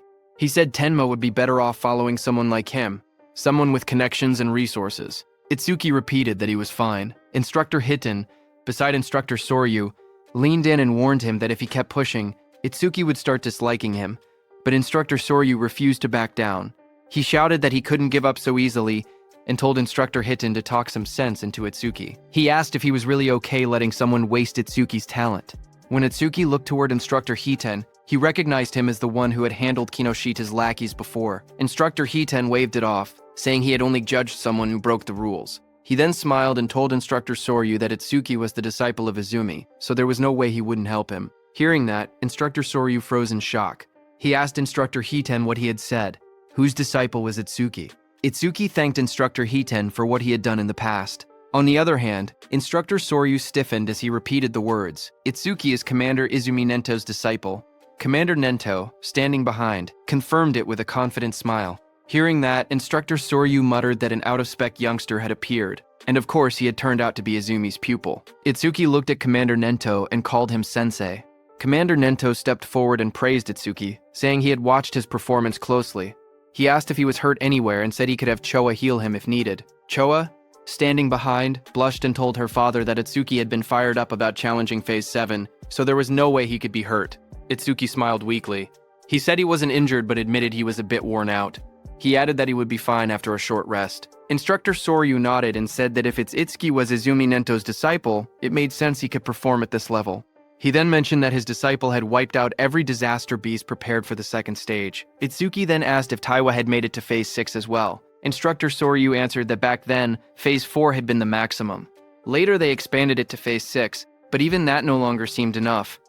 He suggested they might need to extend it to Phase 8 next time. Commander Nento then told Itsuki to sit back and watch for now, because for the other participants, the second stage had only just begun. Inside the exam field, the screen showed Rikaru. A notification appeared beside him, showing hard class progress at 100%. Rikaru then collapsed to the ground, saying his arms wouldn't lift anymore. He muttered that nightmare class was beyond him. The screen displayed his result. Horino Rikaru.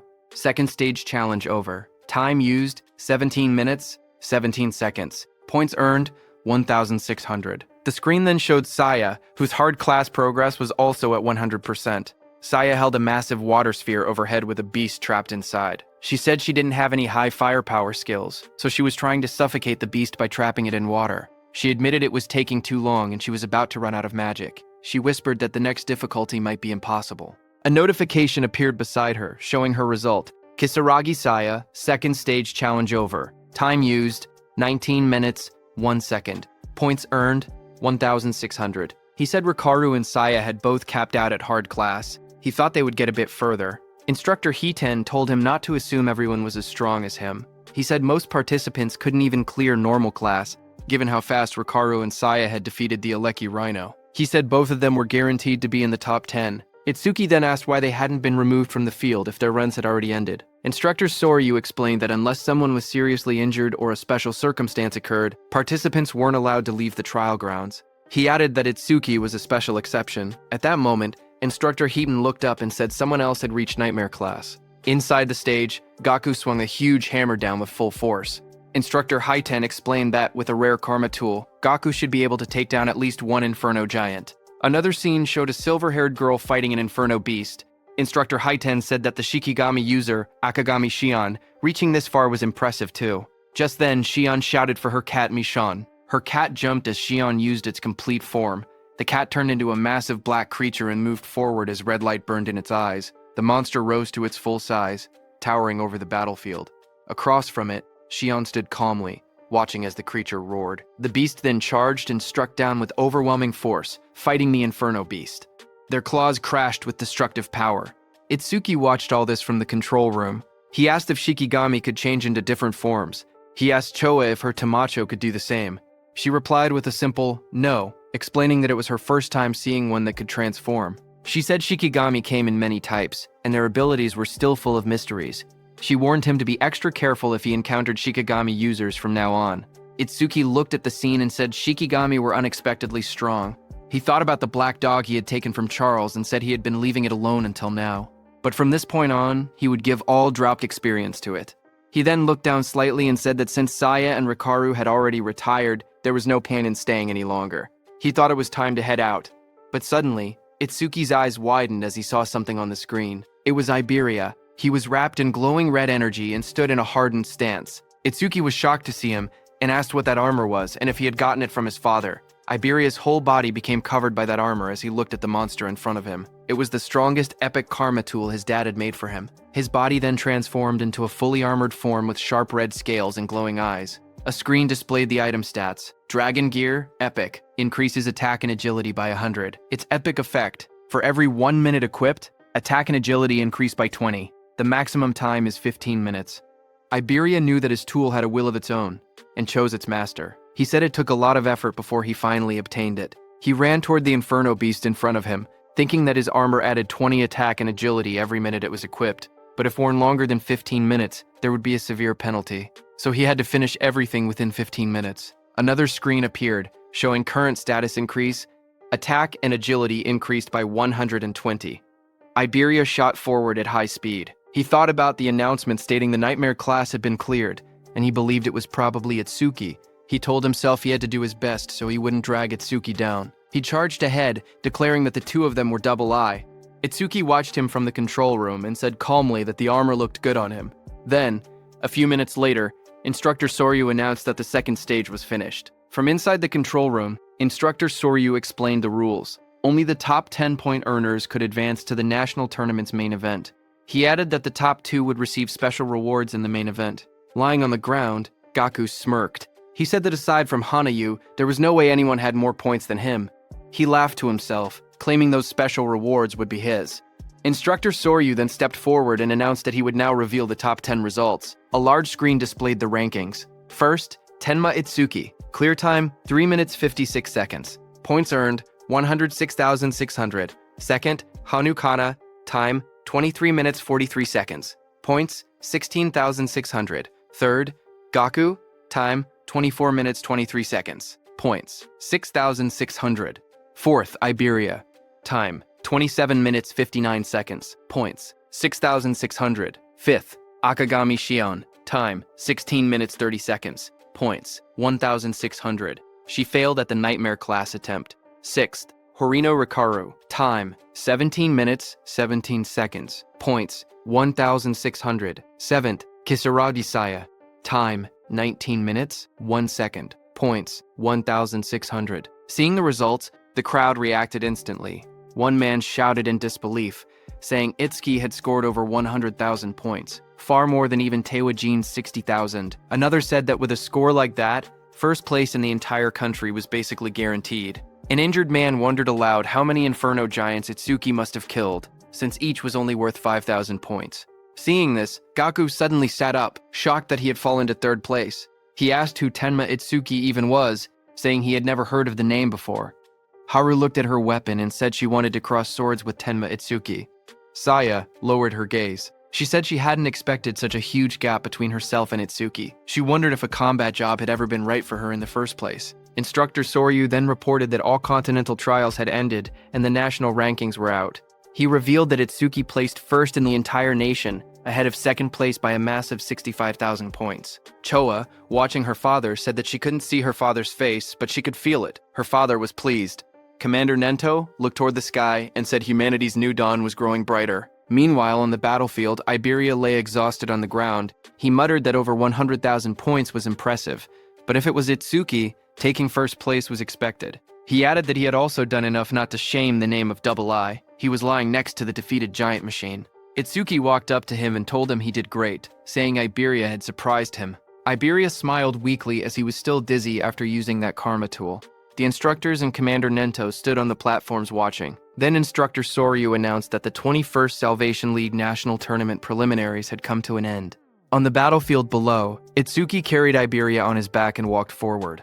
The view shifted to the South Continent, District 1. A bright city square lay under the sun, with buildings, pools, and statues arranged neatly. At the center, an old man with long white hair and a beard sat quietly, eyes closed. Nearby soldiers in armor complained. One of them frowned, saying they had been called out at dawn just to watch an old man meditate. Another soldier warned him to watch his mouth. He explained that the old man was the South Continent Commander-in-Chief, someone who could see the future, a prophet. The old man remained still, his hands resting on his stomach. His name was Balgar, South Continent Commander-in-Chief. One soldier then questioned why. If Balgar could truly see the future, they always received warnings after the barrier had already been deployed. He said that if Balgar really had foresight, he should be able to tell them the Stella impact points ahead of time. Another soldier spoke calmly. He said it was true that Elder Balgar could only foresee a tiny sliver of the future. Even so, he explained that Balgar still stood on the same level as the North Continent commander, Izumi Nento, and was considered a pillar of humanity. He said the reason he was called a pillar of humanity was because Balgar's prophecies were correct 10% of the time. At that moment, Elder Balgar suddenly lurched forward, shouting in shock. His attendants rushed toward him in panic. Balgar's voice trembled as he tried to speak. The attendants asked if he was all right, but he pushed himself up with urgency. He shouted again that the North Continent was in danger.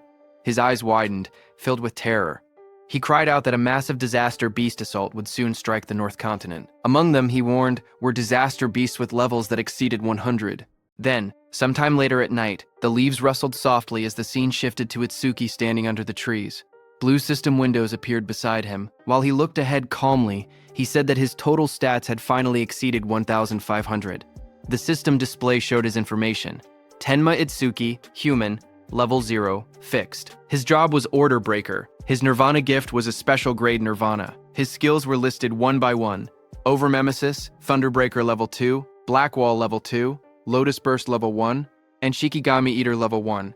Another window showed his status. Attack 330, Agility 380, Defense 462, Magic 330, with passive increases from his skills. His total stat value was 1,502. Itsuki knew that when a person leveled up normally, they gained 50 stat points. So, looking at his status window, Itsuki realized that having 1,500 total stats was the same as being level 30 for a normal awakened person. On top of that, Itsuki's agility and defense could increase infinitely through passive skill effects. He remembered how his agility and defense rose by 10%. Not only that, but even his magic recovered infinitely with the passive effect of magic detection. However, there was no method to increase attack power. He looked down at his hand and quietly wondered if there was any way to do so. Just then, a voice called out from behind, shouting that the food was ready. Itsuki turned his head slightly at the sound, his expression calm. Behind him, Rikaru and Saya were standing. Rikaru raised a spatula happily and said he had made lots of Itsuki's favorite dishes.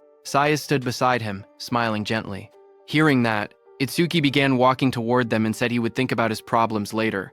He thought that he might get a new skill that increased attack power through overmemesis. Anyway, the scene shifted to the dinner table. Dishes were laid out everywhere, filling the table with a large meal. Itsuki sat among the others and remarked that it had been a while since he had eaten Rikaru's home cooking. As he sat down and looked around, he asked where Iberia was and whether he was still sleeping. Choa said yes and told him that she had healed all his wounds and that they had fully recovered, but he still seemed extremely exhausted and remained asleep. While eating, Rikaru said he was surprised that the Nightmare class dungeon, which he and Saya couldn't beat, was cleared by someone who was only level 7. Hearing that, Saya gasped in shock and covered her mouth. Rikaru looked at her and asked what was wrong, wondering if she was so moved by how delicious his cooking was that she had to cry out. But Saya pointed nervously and stuttered, telling him that something was behind him. Rikaru turned his head slightly and asked what she meant. Behind him, a dark figure with glowing red eyes stood silently. The shadowy figure suddenly spoke in a low voice, saying it wanted food. Seeing that, Rikaru fell back in surprise, shouting as the shadowy figure moved toward the table. Immediately, the shadow figure started eating. It was none other than Iberia, who sat down and stuffed food into his mouth. Seeing that, Rikaru stood up and scolded him, saying that sneaking up quietly like that was bad for the heart. He also asked why Iberia was eating in someone else's seat without permission. Hearing that, Iberia slammed his bowl on the table, holding it tightly as he ate with extreme force. Seeing that, Rikaru backed up slightly, sweating, and asked what Iberia was getting angry for. Iberia suddenly lifted his head with sparkling eyes and food crumbs on his face. He smiled widely and said the food was delicious. Seeing him so energetic, Rikaru laughed proudly and said that it was thanks to his cooking. Iberia laughed even louder in response. Iberia then pointed at the plate and asked if Rikaru had made the food. He told him that he should quit being an awakened and become a chef instead, because he had way more talent for cooking. Hearing that, Saya covered her mouth, trying not to laugh, while Rikaru stood there with an annoyed expression, asking if that was supposed to be a compliment. Across the table, Commander Izumi Nento leaned forward with folded hands. He said that since all of them were aiming to become saviors, he had one question for them. Everyone looked at Commander Nento as he asked what they feared the most. Hearing that, everyone paused. Rikaru thought for a moment and said that the thing they feared was probably the opposite of what they looked forward to. He explained his own dream, to become a savior, earn money, and enjoy gourmet food while traveling the world while he was still young. He then imagined the opposite of that dream. In his mind, he pictured himself as an old man with a cane. He said that aging would definitely be the opposite. When people get old, he explained, they lose the stamina to travel the world, and their sense of taste might deteriorate so much that they cannot even tell flavors apart. The thought made him shiver, and he said the idea alone gave him chills. Commander Izumi Nento then asked Saya how she felt. She looked down slightly and said she was born into a medical family and grew up in a hospital. She explained that ever since she was little, she had seen many people suffering from different illnesses. A memory flashed in her eyes of hospital staff rushing a patient on a stretcher past her. A sick elderly patient lay on the stretcher, his face covered with dark spots. His weak voice escaped as he looked toward Saya. Standing there, Saya had been frozen in fear. The sight had become a deep trauma for her. She explained that even a simple cold or fever now filled her with overwhelming fear. Hearing that, Itsuki remembered something. He wondered if that was why she ran away the other day after he let out just a small sneeze. Memories from the past flashed in his mind. Saya jumped back in shock every time Itsuki sneezed loudly. Hearing her, Commander Nento told them that an awakened person's lifespan was nearly twice that of a normal human, and awakened ones almost never got sick. He told her that she could finally say goodbye to the thing she feared most. Then he turned his gaze to Iberia beside him. Iberia blinked in surprise and asked if it was his turn next. Iberia admitted that what he feared most before was failing the preliminaries, but now his fear had changed. He smiled brightly and said he was afraid of not being able to fight alongside Itsuki. He turned to Itsuki with excitement and asked what he feared most. Itsuki looked surprised and asked why the question was directed at him, but the others wondered the same. Saya asked if Itsuki even had anything he was afraid of. Iberia told him to answer, saying it couldn't be possible that he feared nothing. They tried to imagine it, but none of them could guess what Itsuki might fear. Itsuki finally spoke. He said that after his parents died, he didn't know how to keep living. He explained that he had been overwhelmed with anxiety. Iberia stared at him, shocked, whispering his name. A dark scene appeared, showing Itsuki curled up alone. Helplessness, anger, sadness, hunger. He explained that all of those negative emotions had taken over his body. Itsuki remembered the moment everything changed. He had been sitting alone in the dark, tears running down his face, until Saya and Rikaru appeared before him. Rikaru's gentle voice asked why he was crying alone in a place like that. Saya told him the sky was beautiful and that it was a waste to look down. Young Saya leaned forward, asking if he had caught a cold and whether they should take him to the hospital. Rikaru held out a lunchbox with a bright smile, telling him they should eat something delicious so all his worries would blow away. Itsuki looked up, his eyes filled with tears. He said the warmth the two of them gave him pulled him out of that negative world. He continued speaking. He said that after that day, he met Sensei, met Choa, and even Iberia. Itsuki looked around the table and said they had become comrades. No, more than that. It felt like his family had grown. A soft smile formed on his face. He said that this sense of security was something he hadn't felt in a long time. Sometimes he thought he wished this moment could last forever. Itsuki continued speaking while everyone listened. He said the thing he had feared the most was living alone. Across the table, Saya, Rikaru, and Iberia watched him quietly as he shared his thoughts. Choa observed him with gentle eyes. She noted that the atmosphere around Itsuki felt calm and peaceful, completely different from the unsettling feeling she had sensed before. Suddenly, Iberia rushed forward. He called out Itsuki's name and threw his arms around him, shouting that he would never leave his side, not even a single step. Itsuki stumbled back in surprise, trying to explain that this wasn't what he meant. Commander Nento told them that he had asked earlier to confirm whether they might one day regret choosing their path. When they became saviors and faced true danger, regret would be the most unforgivable thing. He told them to remember that a savior's goal was to reach death without regrets. Everyone stood firmly and answered that they would engrave those words in their hearts. Commander Nento nodded and stood up. He told everyone to hurry and finish eating and then rest. He reminded them that Rikaru and Saya needed to return to North District 6 by tomorrow. The next morning, it was time for Rikaru and Saya to go back. Iberia waved excitedly as he called out to Rikaru, asking him to make home-cooked food again next time. Rikaru shouted back that he would, as long as Iberia didn't cause trouble for Itsuki. Their voices echoed as they walked ahead, promising to meet again at the national tournament. Seeing that, Itsuki walked up to Iberia, who wiped his tears. Itsuki asked when Iberia and Rikaru had gotten so close. Commander Nento soon gathered them and told them they should head back as well.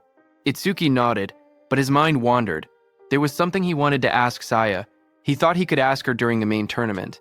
As he walked, Itsuki suddenly paused in shock when he noticed Choa.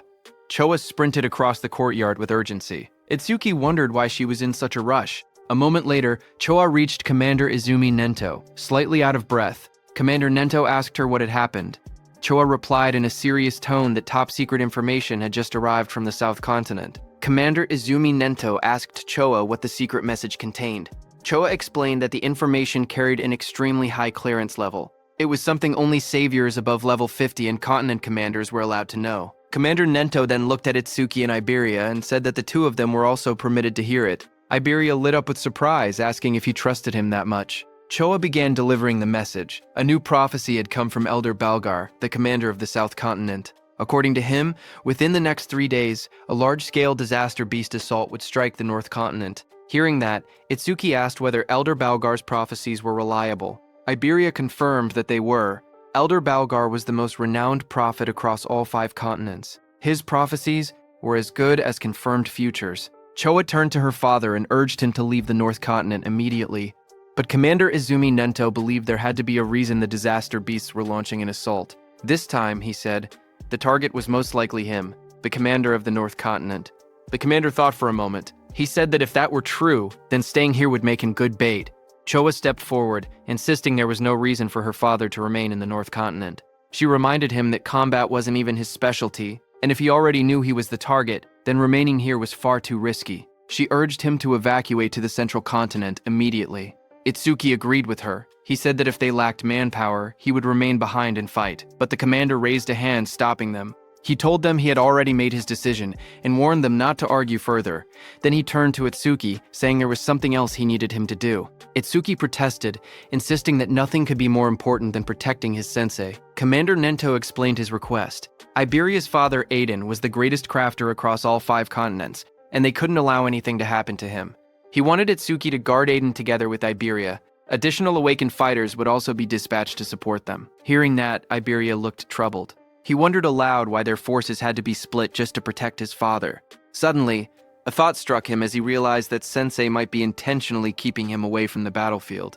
Nearby, Choa listened quietly until the commander turned to her as well. He said he had 3 requests for her. First, she had to announce the coming assault to the residents of the North Continent and help evacuate everyone below level 50 safely. Next, she needed to notify all awakened individuals level 50 and above to prepare for combat at any moment. Finally, she had to summon Hiiten to this location. Since North District 1 had a low population, there would be no danger of civilian casualties. Commander Izumi Nento's eyes glowed fiercely as he declared that they would face the disaster beasts head-on. Right there, Choa returned to her father and reported that she had completed every arrangement he had instructed. She told him that Hiiten would be arriving soon. Commander Nento thanked her for her trouble and said she could rest for now. Choa hesitated. Her expression softened as she looked at him in silence. Her father noticed her worry. He asked whether she was anxious about Itsuki, even though Aiden already had skilled guards accompanying him. He added that if that was the case, then, as her father, he simply needed to defeat all the smaller threats and lure out the main enemy. Choa lowered her gaze, her cheeks slightly flushed. She admitted that, as expected of her father, he saw through everything. Commander Nento continued speaking. He said a prophecy had revealed that a disaster beast of level 100 or higher would appear this time. In a battle of that scale, someone would be forced to reveal all their trump cards. That was the real reason he had sent Itsuki away. Hearing that, Choa nodded slowly as the meaning became clear to her. If Itsuki fought such a beast using his unusual methods, his abilities would be exposed, and the enemy would try to eliminate him at any cost. Commander Nento said yes, but added that there was another reason as well. Based on Itsuki's past battles, he seemed to lack raw attack power. Rumors said that Aiden possessed an artifact capable of increasing attack power, and sending Itsuki there might allow him to obtain it. Commander Nento explained that if Itsuki obtained the rumored artifact, everything would change. Attack, defense, mana, agility. He could become a perfect awakener who possessed every attribute. The prophecy began to unfold soon after. On day 1 of the prophecy, at 8 p.m., the northern continent was struck. In every district, stone monuments began falling from the sky like rain, crashing into the ground and signaling the start of the Disaster Beast assault. In North District 2, the skies were dark as Itsuki and Iberia sprinted through the cold winds. Itsuki asked how much farther Iberia's home was. Iberia estimated another 100 kilometers. Hearing that, Itsuki narrowed his eyes, thinking that a disaster beast could appear at any moment. They had to reach Iberia's father as fast as possible. Suddenly, from behind, Iberia shouted for Itsuki to look, pointing ahead in shock. Hearing that, Itsuki stopped and looked forward. Iberia's trembling voice barely formed the words. A blazing object was falling from the sky. It was a stone monument. Itsuki realized that the attack had already begun, and the monument had landed right in the middle of a populated area. The two watched as the fiery structure crashed straight into the city. The impact sent a massive explosion of light through the skyline. Itsuki's expression tightened. The warning had only been released moments ago. Civilians were still evacuating. If a disaster beast appeared now, the situation would become catastrophic. Elsewhere in the city, awakened warriors stared at the monument that had descended. Chaos erupted as they shouted that massive casualties were unavoidable and that a disaster beast was already approaching. Someone recognized the scene. It was exactly as Elder Balgar had foretold. They cursed at how early the event had arrived. Back with Itsuki and Iberia, a glowing barrier began forming around the impact zone. Iberia panicked as he watched it rise. Itsuki was also panicking inside, thinking that if they left the citizens behind, many would die. But if they stepped in to help, their main mission would be delayed. Itsuki glanced at Iberia and thought quietly to himself. Iberia had traveled a long distance, yet he hadn't asked for a single break. He must have been that worried about his father. If he suggested stopping to save citizens now, Iberia would surely hate it. But before he could decide, Iberia suddenly pointed forward, shouting for them to go help. The barrier had trapped a disaster beast inside the city, and he insisted they couldn't ignore it. The creature inside was at least level 20. If no high-level awakeners were present, countless people could die. Hearing that, Itsuki's worries vanished. Then, with a firm voice, he agreed to change the plan. They would take care of the disaster beast in the city first. Just then, the ground shook violently as the stone monument split open. Flames burst out, and a massive creature emerged from within. It was a flame golem, level 21, its entire body wrapped in blazing fire. Nearby, the awakened fighters assessed the situation. They counted their strength, 3 level 15 and 1 level 16. It would be difficult, but against a level 20 disaster beast, they believed they still had a chance to win. A defender stepped forward and activated his C-rank skill, Rock Shield. Jagged stones shot up around his arms as he braced himself against the incoming flames. He shouted for the others not to break formation, promising to hold off the monster's attacks. The flame golem roared and hurled fire straight at him. Through the heat and sparks, the defender yelled for his teammates to find an opening and counterattack. But the creature's power was overwhelming. It struck with massive force, smashing the ground and scattering debris across the street. The defender was thrown violently backward, crashing into a wall. As the dust settled, he struggled to lift his head. His armor was shattered. His voice trembled. He couldn't believe what had happened. It was impossible. The other Awakeners froze in terror because the Earth user had the highest defense among them. Yet he had been killed instantly. If even he couldn't survive, they stood no chance at all. Panic spread across their faces as they backed away, their weapons shaking. One of them cried out, asking desperately what they were supposed to do now. The group fell into panic. One of the men shouted that fighting a creature like this was suicide and that they needed to run. As he sprinted away, flames chased behind him. Another teammate yelled for him to watch out, but the fleeing man only snapped back that they should worry about themselves. Before he could get far, a sharp presence appeared right behind him. His eyes widened in shock as the fiery monster loomed over his shoulder. Terrified, he begged for his life, promising to do anything as he activated his ability. Water surged around him as he used his B-rank skill, Water Cannon. A massive stream of water blasted toward the creature. For a moment, he caught his breath. He wondered when the beast had gotten behind him and regretted shouting something so pathetic. But now, he stood firm. He was a water elementalist, the natural enemy of fire disaster beasts. This attack should have been its end. The others watched from a distance, unsure. One asked whether he had really defeated it. Another stepped forward, saying he would finish it off just in case. In the midst of drifting steam and smoke, the monster's dark silhouette still stood. The water elementalist stepped forward and warned the others not to interfere. He insisted that since he had defeated the disaster beast alone, he should be the one to finish it. But before he could act, the charred body of the creature suddenly twitched. Flames surged across its cracked surface as it rose again. The man froze in shock as the beast returned to life, its fiery aura burning hotter than before. Someone shouted for them to kill it quickly. A massive burst of flame erupted from the monster's mouth, lighting up the entire street. One of the fighters stared at the blazing heat, confused and terrified, asking what this enormous flame was. Another voice shouted that it was over, but the flames only grew larger. A violent explosion followed and the fire shot outward like a shockwave, but before it could hit those awakeners, Itsuki appeared. Using his black ice wall skill, he created an ice wall that blocked the monster's fire attack. As Itsuki was stopping the fire, Iberia turned to those awakeners. Calm and fearless, he told them to leave the creature to Double Eye. Clad in black armor, Itsuki told Iberia not to worry about the monster and instructed him to evacuate the citizens. Iberia acknowledged with a Roger. A blue screen appeared, displaying new information. Itsuki's black wall defense increased by 10%, due to blocking a B-rank fire element skill with black ice wall. Those awakeners stared at Itsuki, who had blocked the giant flames so easily. One of them asked Iberia if he and his companion were saviors. Iberia explained that they weren't saviors yet, but he declared that someday he would become one stronger than Tewajin himself. Hearing that, the awakeners were shocked, saying he talked big for a kid. Iberia walked over, annoyed, and asked what they were doing being saved by a child. One of the awakeners immediately argued back, insisting that no one had asked for help and that he was going to defeat the beast anyway. Someone else wondered aloud if a mere awakener could really handle a disaster beast like that. Their eyes shifted to Itsuki. One man whispered whether the ice-like armor covering his body was some kind of artifact. On the other hand, Itsuki narrowed his eyes, remembering something his sensei had told him before they left. In his memory, his sensei warned him about the black sphere he could release. Its power was immense, but it required chanting time, and its flight speed wasn't fast compared to strong disaster beasts. Missing the first attack would only put enemies on guard, making them harder to hit afterward. His sensei advised him to avoid using the black sphere unless absolutely necessary, keeping it as a trump card for critical moments. The memory ended with his teacher's voice telling him to listen carefully and only use that black sphere under the right circumstances. His teacher's words echoed in Itsuki's mind. He should only use his strongest attack when he was certain he could take down the opponent. Looking at the crowded battlefield below, he realized he couldn't use the penetrating true sphere here. There were too many people around. Down on the streets, civilians stared up at him in shock. Some wondered if he was an awakener who had come to help. Others pointed out the equipment he wore, guessing he must be a high-level awakener. High above, the fiery disaster beast roared as it swung its massive body. Itsuki, covered with lightning, shot forward, slamming straight into the creature's rocky surface. He made up his mind. If he couldn't use his special skill, he would suppress the beast with brute strength instead.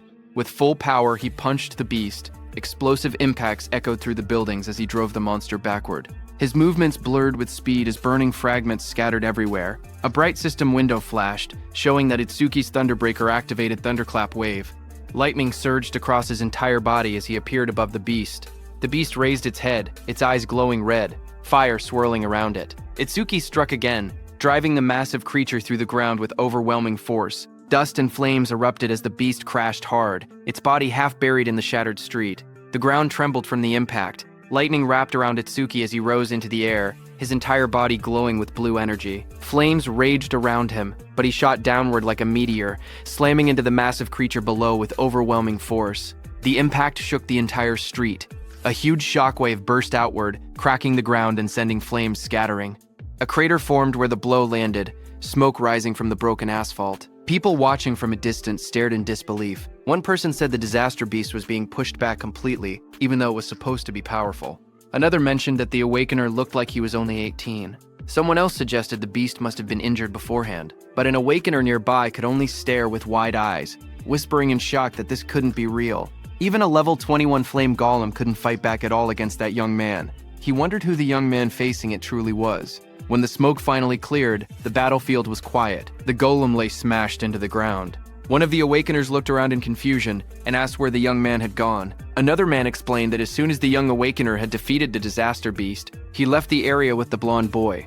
That water-type awakener claimed that the only reason a level 0 awakener could do something like that was because he had already weakened the flame golem's health beforehand. But the first awakener looked uneasy. Even he, a level 15 awakener, couldn't track the young man's movements with his eyes. He said that the power to send a flame golem flying with bare hands was unbelievable. He added that if the young man's status showed level 0, his real strength had to be comparable to level 30. On the other hand, Itsuki and Iberia were already running. While running, a thought troubled Itsuki. If a beast of that level couldn't be killed instantly, things would only get harder in the future. He muttered that he had to increase his attack power somehow. Just then, a system window appeared, displaying Itsuki's current stats. Attack, 330. Agility, 760, plus 100% due to Thunderclap wave activation. Defense, 495, increased by 50% due to Black Ice Wall. Mana, 330, recovers 10% of mana upon detecting one enemy unit. Itsuki stared at the numbers, knowing he needed to grow stronger as quickly as possible. On the first day of the prophecy, at 10:30 p.m., Itsuki and Iberia ran through the rain-soaked streets. Iberia stared in awe and said, Itsuki's speed was so incredible that he couldn't even track him with his eyes. Itsuki replied calmly that speed meant nothing without power. While they were running, Iberia suddenly started panting heavily, admitting that he had never thought of Itsuki that way before. When they stopped, he told Itsuki that if he wanted to raise his attack power, he knew a good method. Itsuki looked at him and asked what he meant. Iberia explained that his dad's warehouse contained tons of artifacts, and there had to be one that boosted attack. He said Itsuki was strong and was also Sensei Izumi's student, so his dad would definitely be happy to let him have one. As he spoke, he imagined Itsuki wearing a powerful artifact, standing tall in a dark, glowing armored suit. The thought made him laugh to himself in a strange way, but Itsuki looked unimpressed and asked what that creepy laugh was about and what exactly he was imagining. Iberia cheered excitedly and told Itsuki to follow him. Once they arrived, he said he would ask his father to prepare a useful artifact for Itsuki. Itsuki watched him struggle to stand straight and thought to himself that he had already slowed down on the way. But even with all that agility, Iberia must have had trouble keeping up. Itsuki then stepped forward and grabbed Iberia by the arm. Iberia panicked and shouted, asking what Itsuki was doing. Itsuki told him not to push himself if he was tired. If they ran into a calamity, he wouldn't be able to fight properly in that condition. Before Iberia could answer, Itsuki lifted him and dashed forward at full speed. Iberia yelled that he wasn't ready, but the wind tore past them too fast for him to react. The two shot through the city like a blur.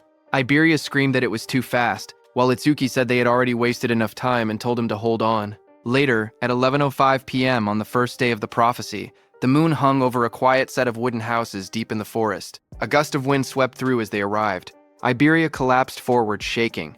He gasped that they had finally made it and complained that he thought his arms were going to rip off. As they walked deeper into the woods, Itsuki asked why his father chose to live so far from town when the town was much safer. Iberia replied that his father said the town was too noisy for him to focus on his crafting. Ahead of them stood an old wooden house. Iberia explained that the place might look run down, but its defenses were strong. His father had traps set all around the perimeter. Itsuki nodded, saying he thought he felt a faint magical fluctuation. Iberia told him not to worry. As long as Itsuki followed him closely, he wouldn't trigger anything. Itsuki silently thought that with his detection ability, he could avoid them on his own. Iberia walked ahead proudly as Itsuki asked him to watch his step. But Iberia grinned to himself, happy that it was finally his turn to take the lead. The next second, however, a small trap placed on the ground clicked under Iberia's foot. Iberia froze. He started sweating as he realized he had stepped right on one of the traps. He shouted that he had gotten carried away and forgotten about it. Itsuki stared at him blankly and asked if he was sure this was really his own house. Iberia froze the moment the trap activated. He shouted that this was bad because he had stepped on the nastiest trap of all. Itsuki focused for a moment and noticed the magical fluctuation around them growing stronger. A loud mechanical roar echoed through the forest as the ground shook. From the dust rose a massive humanoid construct, an iron golem glowing with red eyes and a core embedded in its chest. A system window appeared, listing its stats: attack 500, defense 500, agility 300, magic 200. Itsuki's eyes widened in surprise. He couldn't believe Iberia's father even owned humanoid artifacts. Before Iberia could react, the iron golem swung the giant arm toward him. The blow came crashing down with tremendous force. In the next instant, Itsuki dashed forward and pushed Iberia out of the attack's path. As the iron golem's punch came down, Itsuki also punched it with full power. Their attacks smashed into each other, creating a massive shockwave that cracked the earth and sent debris flying everywhere. Itsuki slid backward across the ground, shocked that even a mere artifact had higher attack power than he did. As he steadied himself, he realized another problem. Because the iron golem was created to protect Iberia's father, he couldn't simply destroy it with his piercing sphere. That made the situation more complicated. Itsuki quickly called out to Iberia, asking if there was any way to stop the golem. Iberia, panicking, shouted back that the key was the karma stone embedded in its chest. If that stone was destroyed, the golem would shut down. The iron golem's eyes glowed red as its chest stone pulsed with green light.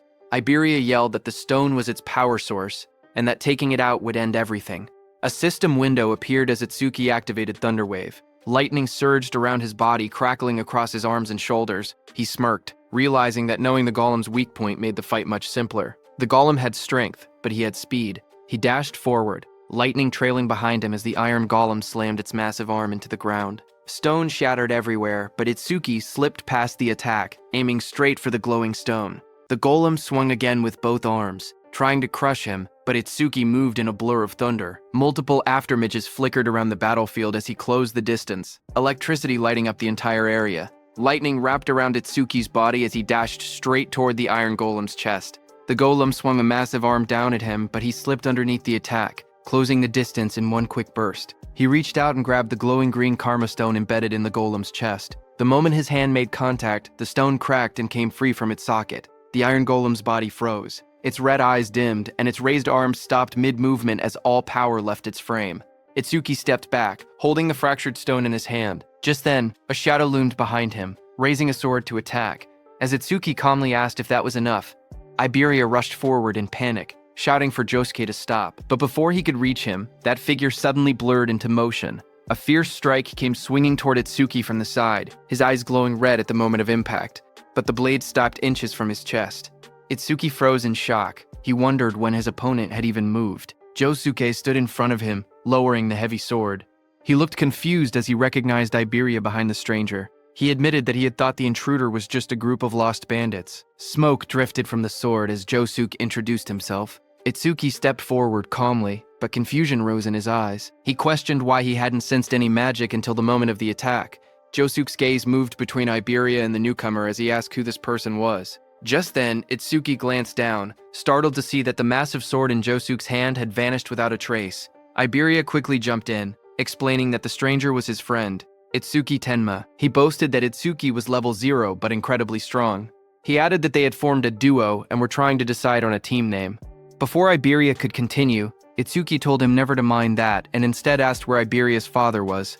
Josuke told them that his master was in the back and warned Iberia to be careful. Just then, an older man with a white beard stepped out from the back of the forge. Iberia recognized that man as his dad. The old man stepped forward, his expression dark and heavy.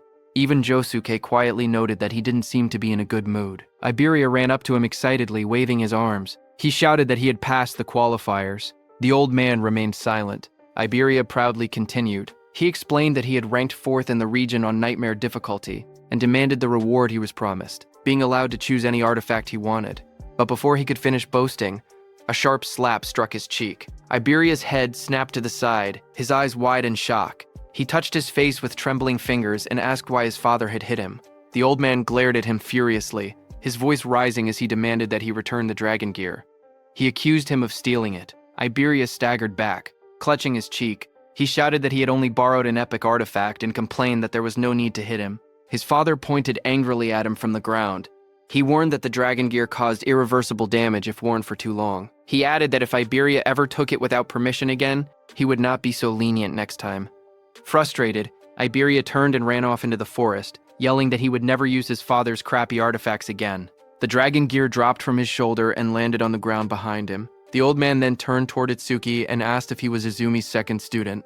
Itsuki nodded politely. He introduced himself as Itsuki and explained that his sensei had sent him to protect Mr. Aiden because of a prophecy about a massive calamity approaching from the north. Mr. Aiden responded that he already knew.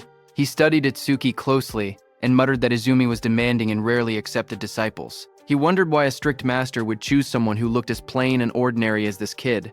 But then he suddenly froze, his eyes wide. He asked in shock if Itsuki's level was fixed. Itsuki said yes, as a glowing status window appeared beside him showing his information. Tenma Itsuki, human, level 0 fixed. Job, order breaker. Gift, undisclosed. Skill, undisclosed. Stats, undisclosed. Itsuki stood calmly, the blue display shining around him. Mr. Aiden narrowed his eyes and studied Itsuki carefully. With a trace of suspicion in his voice, he asked whether Itsuki was using some kind of karma artifact to falsify his stats. Itsuki calmly replied that he was not. Mr. Aiden looked at him once more and finally seemed to grasp something. He muttered that it now made sense why Izumi Nento had specifically requested that particular item. Walking slowly with his hands clasped behind his back, Mr. Aiden explained that Itsuki's master was someone who meticulously calculated gains and losses. According to him, Commander Nento always demanded something in return. Itsuki responded honestly, saying that his master had only asked him to guard Mr. Aiden and that he had heard nothing about any reward. Mr. Aiden then revealed the truth.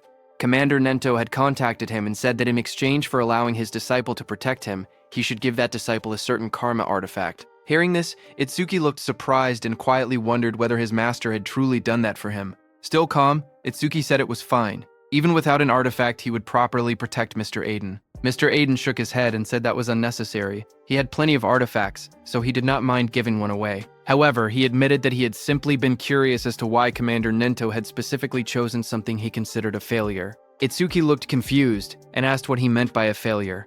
A memory flashed as Mr. Aiden explained that the artifact was originally a masterpiece designed to draw out an awakened person's attack power to its absolute limit.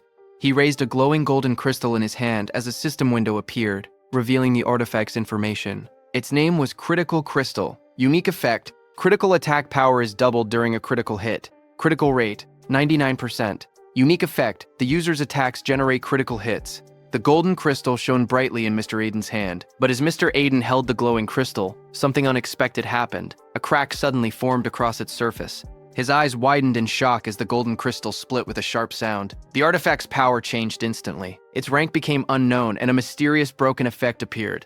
A system window appeared revealing the new information. Broken critical crystal. Rank unknown. Effect: power is multiplied by 10 during a critical hit. Critical rate: 0%. It increases by 1% every time an enemy unit with higher attack power than the user is defeated. Broken effect: the critical rate resets whenever the user levels up. Mr. Aiden showed the cracked crystal to Itsuki and explained its problem. Because the critical rate reset every time someone leveled up, it was completely useless for a normal awakened person. Anyone who trained hard to increase their critical rate would lose it the moment they gained a level. He said that was exactly why he had been confused when Commander Nento specifically requested this artifact. But after seeing Itsuki's stats, he finally understood the reason. Itsuki carefully reached out and took the broken crystal into his hand. The red cracks inside the golden crystal glowed faintly as energy flowed through it. Mr. Aiden smiled slightly and said that Itsuki was quite special. He admitted that he did not know how Itsuki became stronger, but since Itsuki would never level up, the artifact was perfect for him. He then explained that as Itsuki continued defeating Calamity Spirit Beasts, his critical rate would slowly increase until it eventually reached 100%. Just as he said that, Itsuki used the crystal. Golden energy began swirling around him as the crystal reacted. Golden energy suddenly burst out from the crystal and wrapped around Itsuki's body. The power surged violently as the artifact synchronized with him. As Itsuki struggled, Mr. Aiden told him that in the future, every single attack Itsuki made would be buffed 10 times. Hearing that, Itsuki clenched his fist as the golden aura intensified around him. With the power flowing through his body, he unleashed a technique: Iron Fist of Destruction. A system window appeared, confirming that the artifact had been equipped. Equipped. Broken Critical Crystal. Itsuki looked at the information and thought about the artifact's conditions. His critical rate would only increase when he defeated enemies with higher attack power than him. He quietly admitted that the condition was a bit harsh. However, he decided not to worry about it for now. He would think about a counter strategy after they finished this raid. Just then, another system notification appeared, showing the crystal's information. Its effect was that it increased attack power 10 times on critical hits. Its current critical rate was 0%, but it would increase by 1% for every kill of a stronger enemy. The broken effect was that it reset upon leveling up.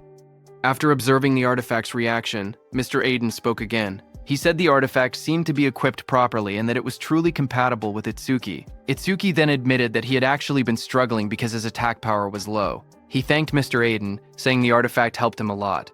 Mr. Aiden waved his hand dismissively. He explained that he created the artifacts while others used them to fight the Calamity Spirit Beasts.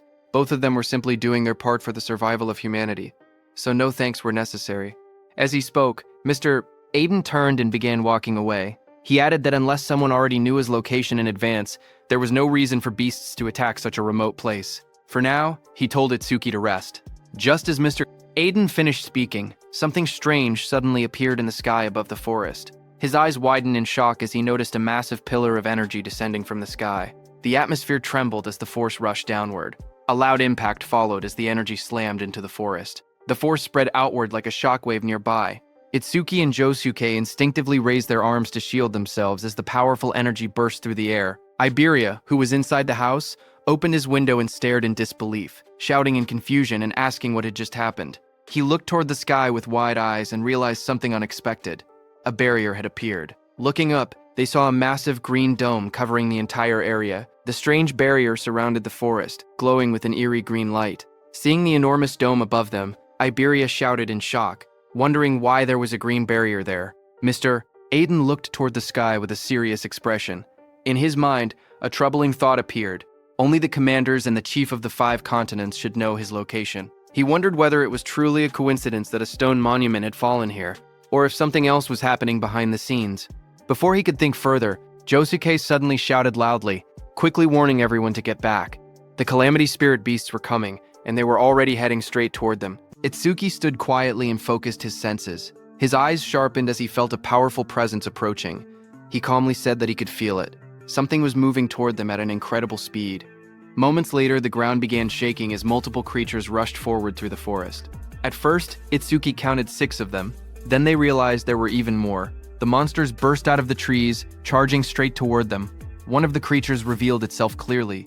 A system window appeared, identifying it. One horned demon from the Horned Demon tribe, level 14. Seeing the monster rush forward, Itsuki shouted that they were here. The demon lunged toward Itsuki with its massive arm raised, aiming a brutal strike at him, but Itsuki stopped its attack with his bare hands. The next second, Itsuki pierced the monster's body with his black ice wall. Blood burst out as the blade tore through its flesh.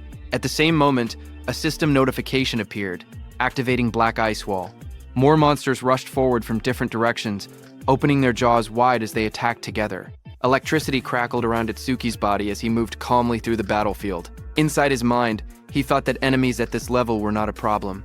No matter how many came, he could finish them instantly with Lotus Explosion. However, he hesitated, thinking that Josuke might not be able to withstand the shock of a Lotus Explosion, and it was still risky. Itsuki glanced behind him and remembered that Mr. Aiden and Iberia were hiding in the shed right behind him. If he used Lotus Explosion recklessly, the blast might catch them as well. Because of that, he held back his power and continued fighting the monsters directly instead. After defeating the surrounding monsters, Itsuki stood quietly among the fallen enemies. Looking at the battlefield, he calmly admitted to himself that he was probably more suited for fighting alone. Just then, he suddenly paused, sensing something unusual. Itsuki frowned slightly as he felt another surge of mana spreading through the area. This new wave of power felt far stronger and more intense than the ones that had appeared before. Moments later, a massive creature revealed itself. A system window appeared, identifying the monster. 2-horned guardian beast of the Horned Demon tribe, level 24. At the same time, far away in a dark and terrifying realm, towering demonic structures stood beneath a crimson sky. Inside a sinister palace, the most powerful demon emperor, Ringa, sat on the throne. An orange-haired figure standing in front of him spoke calmly. He reported that the first wave of the advanced party had already been teleported to the human realm, consisting of lower-class slave demons. Then he asked another question.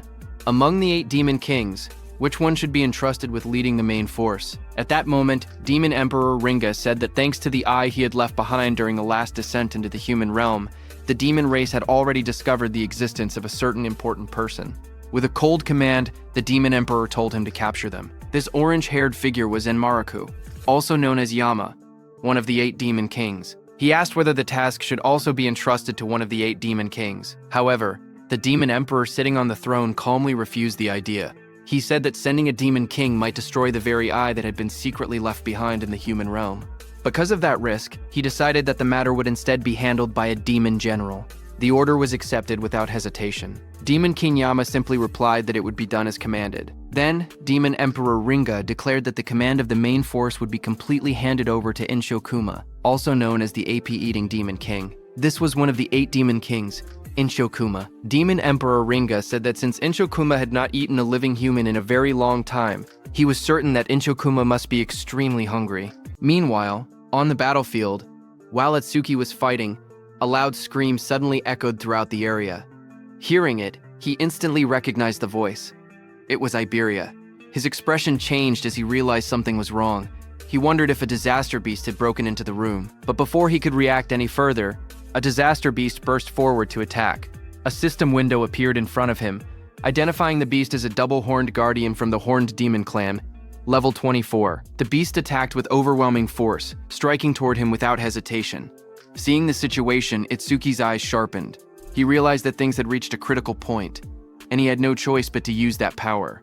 As the attack came crashing down, Itsuki quickly glided across the ground and dodged it. At the same time, he aimed at the beast and used Clear Orb. He judged that the creature's attack power was likely higher than his own. However, if he managed to defeat it, he could increase his critical rate. A system notification appeared, explaining the effect of the broken critical crystal. It stated that attack power would increase tenfold during a critical hit, and the critical rate would increase every time he defeated an enemy stronger than himself.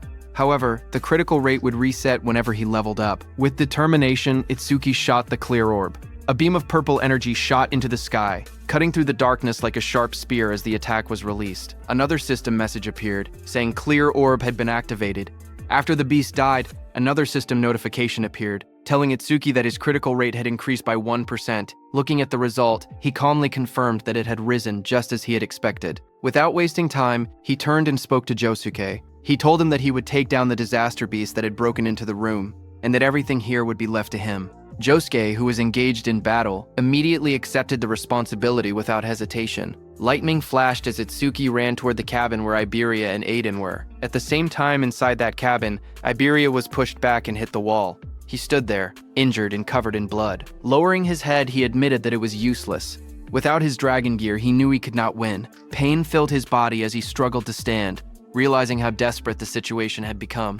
Iberia quietly muttered that if it had come to this, then there was only one option left. As the monster lunged forward with its terrifying jaws wide open, Iberia cried out for help, calling Itsuki's name. But in the next second, someone appeared behind the disaster beast. It was Iberia's father, Aiden. He swung his massive weapon down with overwhelming force, hitting the beast on the head. Watching this, Iberia was shocked. He wondered how his dad, who was a non-combat class, could face a disaster beast without any fear. Seeing that nothing happened to the beast, Aiden remained calm and called it stubborn. Aiden's attack made the beast furious, and it turned around in anger. It immediately charged at Aiden at full speed. Seeing it coming, Aiden stood firmly and declared that he would leave the rest to him. He was saying that to Itsuki, who appeared there just before the monster's attack could hit Aiden. Itsuki moved instantly, his body wrapped in crackling electricity as he intercepted the attack. The beast tried to strike again, but Itsuki stepped in from behind and using his black ice spike, pierced through the monster's body. A system message appeared, announcing that his black ice wall had activated. Blood splattered as the creature's massive frame was struck down. After the clash ended, Itsuki apologized to Aiden for being late. He explained that it had taken a little time to deal with the lookouts. Aiden then asked about the situation outside. Itsuki immediately used his magic detection skill, but he could no longer sense any magic fluctuations from outside. Seeing that, he told Aiden that Josuke had likely wiped out every last disaster beast. As they went outside, the battlefield was covered with the bodies of disaster beasts. Iberia looked around in shock and stammered in disbelief, wondering if Josuke had really done all of that by himself. Josuke immediately warned everyone not to lower their guard. He explained that unless they destroyed the barrier, disaster beasts would continue spawning from within it without end. As time passed, they would only grow stronger. With a firm expression, he declared his intention to head toward the barrier and destroy it while eliminating as many disaster beasts as possible along the way. Looking at Itsuki, he added that if any beast managed to slip past him, he would have to deal with it. However, Itsuki stated that he would be the one to slaughter every disaster beast within the barrier. His eyes were filled with hatred as he instructed Josuke to remain there and protect Aiden and Iberia. Seeing Itsuki's expression, Aiden narrowed his eyes. He muttered that those eyes showed no trace of fear. Instead, they were filled with a burning thirst for battle. Finally, with firm resolve, Aiden declared that they would leave the destruction of the barrier to Itsuki. Josuke warned Itsuki seriously. He explained that if the barrier was green, then the disaster beasts inside would be at least level 250. He asked if he was truly prepared for something like that. Without hesitation, Itsuki answered calmly that he was sure. Lightning crackled violently around Itsuki as he ran toward that green barrier. A sharp smile formed on his face as he admitted that finally, he could fight to his heart's content. Seeing him go, Iberia immediately spoke up. He declared that if Itsuki was going, then he would go too. He told Josuke to look after his old man, but his father, Aiden, stopped him. Iberia protested, asking why not. He reminded them that they were a team. Aiden answered bluntly, telling him to stop pretending they were a team. He said it was pathetic. He added that he and Itsuki lived in two completely different worlds. Iberia clenched his fist, anger rising in his voice. He argued that they had walked this path together all this way and demanded to know what he meant by different worlds. Aiden also shouted, telling Iberia that a team was meant to support one another and cover for each other's weaknesses. Aiden's eyes widened with anger as he spoke harshly. He told Iberia that he was not supporting Itsuki at all. Instead, he said he was only dead weight at this rate. His voice grew even colder as he warned that he would end up getting Itsuki killed.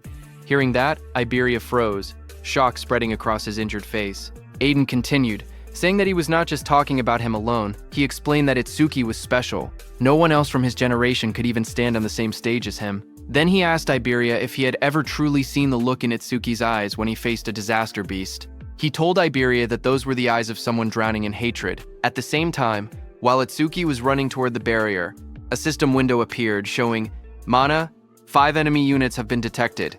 50% of Itsuki's mana recovered."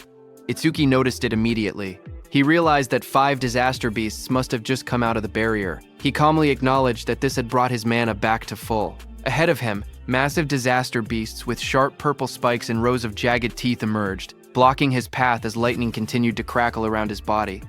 Lightning surged wildly around Itsuki as he faced them. His eyes burned with determination as he shouted for them to get out of his way. A system window suddenly appeared, showing that Lotus Blast had activated. In the next instant, a massive explosion erupted in the forest, flames bursting outward with overwhelming force. Another system message appeared, showing 5 enemies defeated with Lotus Blast. Range of all skills increased by 5%. Now your broken critical crystal critical rate is 2%. Itsuki moved forward through the fading flames, his expression calm but focused. He admitted to himself that the double-horned guardian's defense had been far too high. It had taken 80% of his mana just to bring it down with Lotus Blast. Even so, he firmly decided that he would not allow a single one of them to reach Iberia or the others. In the distance, smoke and fire from Lotus Blast rose above the trees. Josuke turned toward the explosion in shock and demanded to know where it had come from. Iberia immediately realized and stated that it was Itsuki's skill and that he must have run into disaster beasts in the forest. Josuke stared toward the forest, his expression serious. He thought that an explosion of that scale was not something a mere level 0 should be able to trigger. A troubling thought crossed his mind. He wondered if the reason Itsuki could not level up was because of a debuff from his gift. Meanwhile, Itsuki reached and stood before that glowing green barrier. He quietly acknowledged that this was the green barrier. He realized that the disaster beasts inside seemed to be on a completely different level from the ones he had faced so far. He immediately activated his mana detection. However, Itsuki was shocked to see that his mana detection could be blocked. Because of that, he could not judge the number or strength of the disaster beasts inside. Then he remembered something his teacher once said. The level of disaster beasts inside a barrier could be determined by its color. Gray barriers contain disaster beasts from level 1 to 25. Green barriers hold level 51 to 75. Purple barriers hold level 76 to 100. Red barriers contain level 100 and 1 and above. Since this barrier was green, the disaster beasts inside were between level 26 and 50. Itsuki looked at his hand calmly and concluded that if he killed them all, they would drop a massive amount of experience. Itsuki then summoned his Shikigami, Death Hound. White petals of light swirled around him as a massive spectral hound formed at his side, its sharp teeth glowing in the darkness. Just as the Death Hound appeared, a system window displayed its information. Death Hound, B rank, level 16. Skill, Death Smell.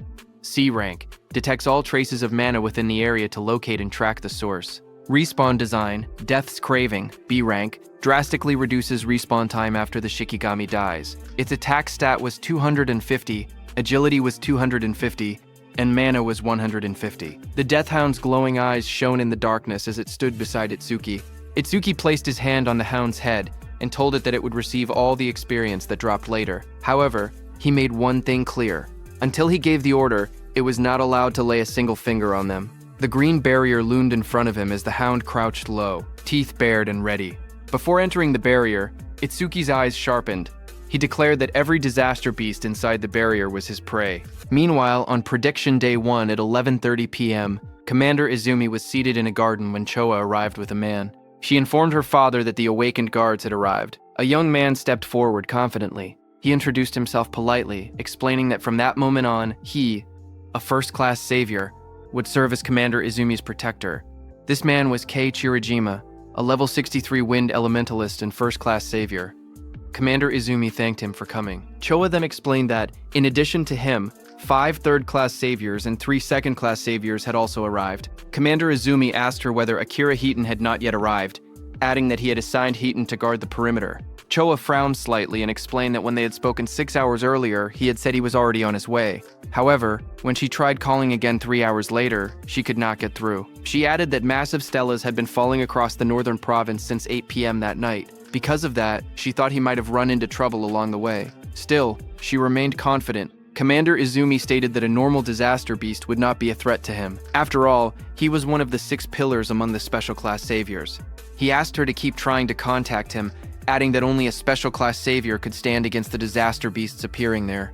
Choa quietly responded that she understood. Hearing all that, the wind elementalist spoke up, questioning whether they were overestimating the special class saviors a bit. He argued that no matter how strong Tewajin and Akira Hitten were, they were still only human. He continued confidently, saying he did not believe there was such a vast gap between the special class saviors and those in the first class. They might struggle a little, but there was no way they could not defeat a disaster beast that a special class savior could. Commander Izumi told the wind elementalist that it was good to be confident, but thinking one could stand on the same level as a special class savior was another matter entirely. He added that such thinking likely came from never having fought a truly powerful disaster beast before. Just as he said that, suddenly there was a blast in the sky as a huge pillar fell down. Seeing that, the wind elementalist reacted instantly, saying a stele was approaching and a disaster beast was coming with it. He raised his sword as the air trembled around him. As the stele fell to the ground, it created a huge purple barrier. Seeing that, Commander Izumi declared that it had finally arrived.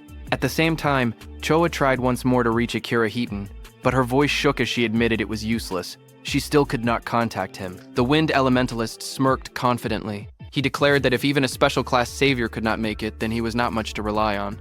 He told Commander Izumi there was no need to worry. They would finish every last one of them off. His expression then turned serious as he looked toward the purple barrier. He boldly stated that he would prove right now that a first-class savior was just as capable as a special class one. On the other hand, at Itsuki's side, he entered the green barrier with his death hound. Inside the barrier, a strange green glow filled the surroundings. Itsuki walked beside his death hound, quietly observing the area. He noted that the scenery inside the barrier was not any different from the outside. However, he admitted that there was an aura in the air that made him feel uneasy. A system notification appeared, saying mana detection activated. Itsuki focused and sensed the fluctuations of mana inside the barrier from where he stood. But, just as he expected, he could not grasp the situation outside. After observing carefully, he concluded that the inside and outside of the barrier seemed to be separate spaces. Just then, his mana detection detected 5 enemy units, which restored 50% of Itsuki's mana. Itsuki calmly observed the surroundings and said that he now had a general idea of where the 5 detected units were located. He then turned to his death hound and gave it a clear order to stay there and wait. If it found any disaster beasts that had fled, it could eat them. After giving the command, he softly praised it, calling it a good boy. Another system notification appeared, showing activating Thunderbreaker, roaring wave. Blue lightning began to crackle around his body as his eyes sharpened with focus. He decided that he should start moving as well. At that moment, 2 muscular disaster beasts charged forward at high speed, their claws digging into the ground as they rushed toward him. Suddenly, electric energy surged through the air as one of the beasts reacted in surprise. It was Itsuki. He activated his Black Wall skill and struck the 2 disaster beasts. With a single attack, he killed both of them by piercing their bodies with Black Wall. Just then, 2 more beasts appeared. Lightning exploded across the battlefield as Itsuki struck the first disaster beast directly. Blue energy tore through its body, and blood burst from its wound as it was slammed into the ground. The second beast immediately rushed forward, but Itsuki's electric current surged between them like a roaring wave. The ground cracked under the force as his attack ripped through both monsters. While Itsuki was killing those 4 one-horned beasts, suddenly a 2-horned beast charged at him. Blue lightning surrounded Itsuki as he drove forward with unstoppable momentum. He dodged the beast's attack and jumped high. A system notification appeared, activating Clear Orbs, Piercing Sphere. A glowing purple sphere formed around Itsuki's finger. It shot forward with incredible force, piercing straight into the beast's chest and drilling through its armored body. The impact cracked the monster's armor apart as the energy pushed deeper inside. That beast fell to the ground. A system notification appeared, showing critical rate increased by 1%. Itsuki landed on the ground, lightning still flickering around him. His broken critical crystal had reached a 3% critical rate. After killing those 5 beasts, Itsuki immediately moved forward. Seeing that his critical rate had gone up again to 3%, he calculated that statistically this meant about 3 critical hits for every 100 attacks. He thought he might get to see his first real critical attack soon. While moving, something else caught his attention. This was the first time he had seen a stele from this close. He narrowed his eyes and thought that if he broke the stele, then the barrier should disappear. He thought, 1 hit should be enough. But at that moment, a system notification appeared, showing 1 enemy unit detected and 10% of mana restored. Itsuki's eyes widened as he realized that there was still 1 left. Immediately, he used all the force in his body to stop himself. Lightning cracked violently around his legs as he halted. Just as he stopped, many sharp spikes came toward him at full speed. He immediately jumped back and dodged them. A sharp thought crossed his mind. If he had not sensed the mana fluctuation and stayed on high alert, he would have already been impaled. He fell back, crouching low as debris scattered around him. His eyes narrowed as he saw those spikes coming from behind the stele. Itsuki realized that this 6th monster was hiding behind the stele. He stared carefully at the disaster beast's shadow, realizing it was a different kind of disaster beast than the ones before. Meanwhile, from far away, Iberia watched the large green barrier curve over the forest like a dome glowing faintly in the night. Worried, Josuke told Iberia that even Itsuki might not be able to stop all the disaster beasts. So, he told Iberia that it was dangerous outside and that he should wait inside the room. Iberia, who was still shaken by his father's words, lowered his gaze and asked Josuke if he would really end up letting Itsuki die someday. Josuke told him that Master Aiden had a habit of exaggerating, so he should not worry too much about it. But Iberia admitted that looking back, he felt like he had really just been dead weight. Josuke then explained that the level of disaster beasts inside a green barrier usually ranged between 20 and 50. He asked Iberia honestly whether he had the confidence to defeat even a level 26 disaster beast. Iberia quietly answered that he did not at all. Seeing his discouraged expression, Josuke told him not to be so down. He clarified that he was not saying Iberia was useless. When he himself had been about that age, he had not even had the courage to step into a green barrier and fight a disaster beast. Iberia looked at him in surprise and asked if that was true, even for Josuke. Josuke's expression turned serious as he explained that the difference between gray barrier disaster beasts and green barrier disaster beasts was not simply a matter of levels. Iberia asked him if there was something else. Josuke told him that the disaster beasts inside gray barriers had no intelligence. They were merely creatures that endlessly repeated cycles of slaughter and destruction. They were strong, yes, but with a proper plan, there were many ways to defeat them. Then, with a serious tone, he explained that inside a green barrier, things were different. Inside a green barrier, just like humans, there could be disaster beasts with intelligence. At the same time, on Itsuki's side, from behind the green stele, a towering armored beast surrounded by crackling blue lightning appeared. This was a level 34 square general beast. The beast wondered if it had made a mistake, as it realized that Itsuki possessed a detection type skill. Seeing that square general beast, Itsuki's face darkened. He said that, as expected, the disaster beasts inside this barrier were different from any he had encountered before. At that moment, Josuke told Iberia that among the youth of the same generation as Itsuki, only a few could stand against a disaster beast of that level. And the reason Iberia seemed like a burden to Itsuki was not because of immaturity, it was simply because Itsuki was too strong. On the other hand, when Itsuki saw that the creature had seen through his skill within seconds, and on top of that, it could even speak the human tongue, a smile formed on his face. He said that he had finally met the intelligent disaster beasts he had only heard rumors about. The beast looked down at Itsuki and asked what he was muttering about. Was he begging for his life? The beast sneered, saying it had thought Itsuki was strong, but he was only level 0. To it, Itsuki was nothing more than a coward who could not stop trembling just from looking at it. Hearing that, Itsuki smiled faintly and admitted that he was simply excited. He revealed that he had wanted to ask their kind something for a long time, and since the creature could speak, he asked it to give him an answer. The disaster beast looked down at him and agreed. It declared that if this was his final wish, it would grant it. Flames suddenly flared around Itsuki as his expression changed. His eyes glowed red, and a dangerous smile spread across his face. Then, with burning intensity in his gaze, he asked the creature a single question. "Do you feel pain?" Hearing this, the disaster beast sneered and mocked him. It declared that the idea of a mere human making it feel pain was ridiculous. It warned him not to get cocky. With arrogance in its voice, it proclaimed that inflicting pain was their exclusive privilege. In the next moment, the disaster beast launched itself into the air. Its blue spikes came toward Itsuki with overwhelming force. The attack crashed down violently, sending shockwaves through the ground. But Itsuki vanished from his spot. Lightning crackled around his body as he rushed straight toward the monster. In an instant, he closed the distance and drove his fist into the creature's chest. The impact echoed loudly as his strike connected, sending the beast flying. It hit the ground, kicking up dust and debris. Itsuki watched with wide eyes, wondering if he had gotten it. But then realization struck him. The beast's magic was swelling even more. From the smoke, the beast attacked again with its spikes. Itsuki jumped and dodged, but noticed that even the beast's antennae had grown faster. Still, he remained confident because when it came to speed, he believed he still had the edge. Itsuki used his black ice skill, creating a blade on his hand. But when he struck the beast with it, frustration crept into his thoughts. He cursed under his breath, realizing his power was too low. He could not even cut off the monster's head, and his attacks barely did any damage. The disaster beast stared at him in disbelief. At that level, it said, he should not be able to move that fast. It demanded to know his real level.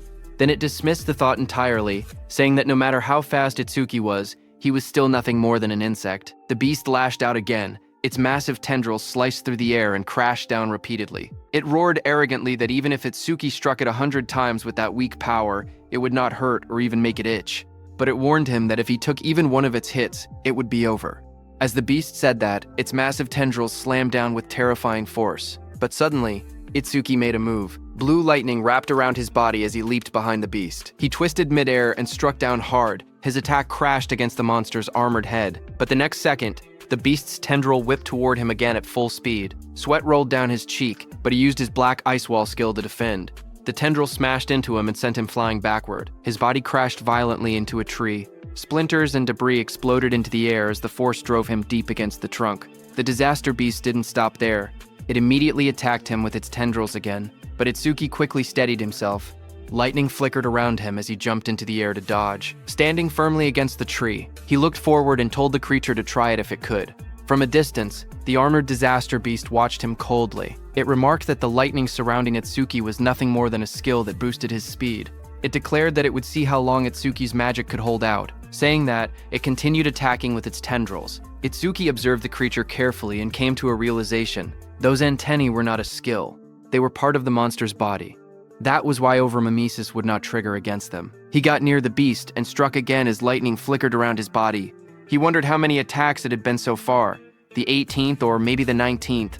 The monster spread its massive frame and attacked Itsuki with its tendrils, declaring that it was useless. At that moment, a status window appeared before Itsuki, showing he only had 97 magic. He understood the situation immediately. He had been pushing his skills non-stop, and his magic was about to run dry. His stamina was being worn down as well. If this continued, his speed would only decrease. Itsuki's red eyes sharpened with resolve as he decided that he would pour everything into offense. Itsuki charged at the disaster beast, thinking he would boost his attack frequency so that if he could land even one critical hit, he would win. Itsuki was trying to use the power of his broken critical crystal, whose effect was that on a critical hit, it increased attack power by 10 times. But currently, its critical rate was only at 3%. With lightning surging violently around him, Itsuki launched forward once more, striking directly at the armored beast. He continually punched the beast with his fists. Sweat rolled down his face as his eyes burned with determination. He told himself that he had to attack more to trigger a critical hit. All he could do was keep swinging.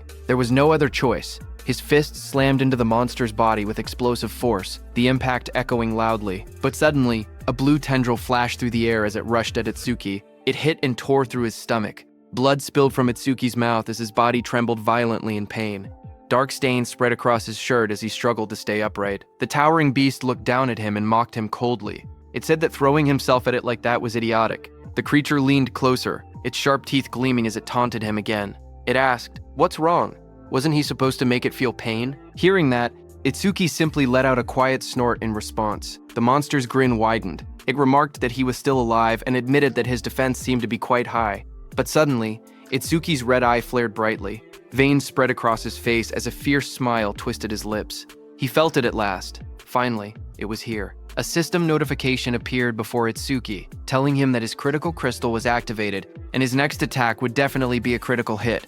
Without hesitation, Itsuki moved. In a single explosive step, he closed the distance and drove his fist forward with overwhelming force. Red energy burst outward as his strike slammed directly into the monster's body. The impact shook the air violently.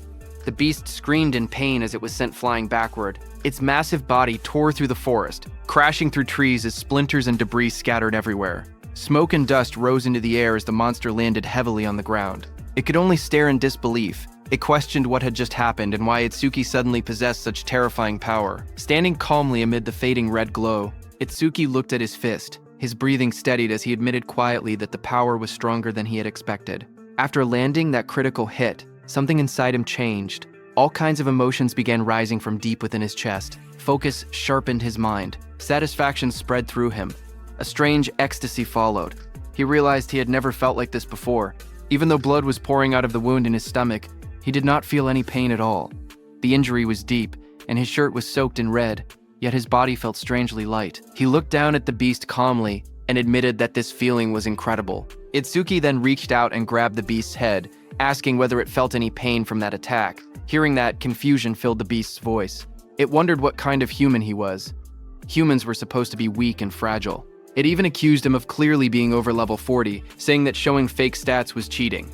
But as Itsuki grabbed the beast's head, it panicked and shouted, asking what he was about to do. Itsuki told the beast that until now, all the disaster beasts he had faced lacked intelligence. Even when they died, they barely screamed. But this one was different. He grabbed the creature firmly and squeezed. The beast let out a loud, terrified scream. A wide grin spread across Itsuki's face as his red eyes glowed fiercely in the darkness. He admitted that a scream from a disaster beast capable of feeling pain was truly pleasant to hear. The creature trembled in terror. It stuttered in disbelief, asking if he was really going to crush its head. Panic consumed it as it declared that he was no human. He was a demon. Ignoring its fear, Itsuki tightened his grip. In the next instant, a violent sound echoed through the forest as he crushed the beast's head without hesitation. Blood splattered across the tree behind them. A system notification appeared, showing his crit rate increased by 1%. Itsuki stood before the fallen body and calmly stated that it was finally done. Another notification followed, saying the broken critical crystal's crit rate was now at 4%. As the tension faded, Itsuki felt the strange excitement from earlier slowly disappear. The special sensation that had filled his chest was vanishing. Then, reality returned. The searing pain from the wound in his stomach began to kick in. He steadied himself and observed the surroundings. The barrier around the area had turned transparent, which meant there were no disaster beasts left inside. He looked at the transparent pillar in front of him and thought that if he crushed it, all that would remain would be the stele. Without hesitation, he pulled back his fist and drove it forward with force. A sharp cracking sound echoed as his punch struck the structure. The ground around the stele shattered. Cracks spread across the area as debris scattered in every direction. Itsuki calmly admitted that it was weaker than he had expected. Exhaustion finally caught up to him. He leaned back against the broken structure. Blood still stained his clothes. Before returning to Iberia, he reminded himself that there was something he needed to check. His expression turned serious as he quietly called his death hound. A dark figure rushed overhead. Itsuki lifted his head slightly and ordered it to show its face. Death stepped forward, its red eyes glowing fiercely in the darkness. It looked larger than before, its claws digging into the ground as it growled.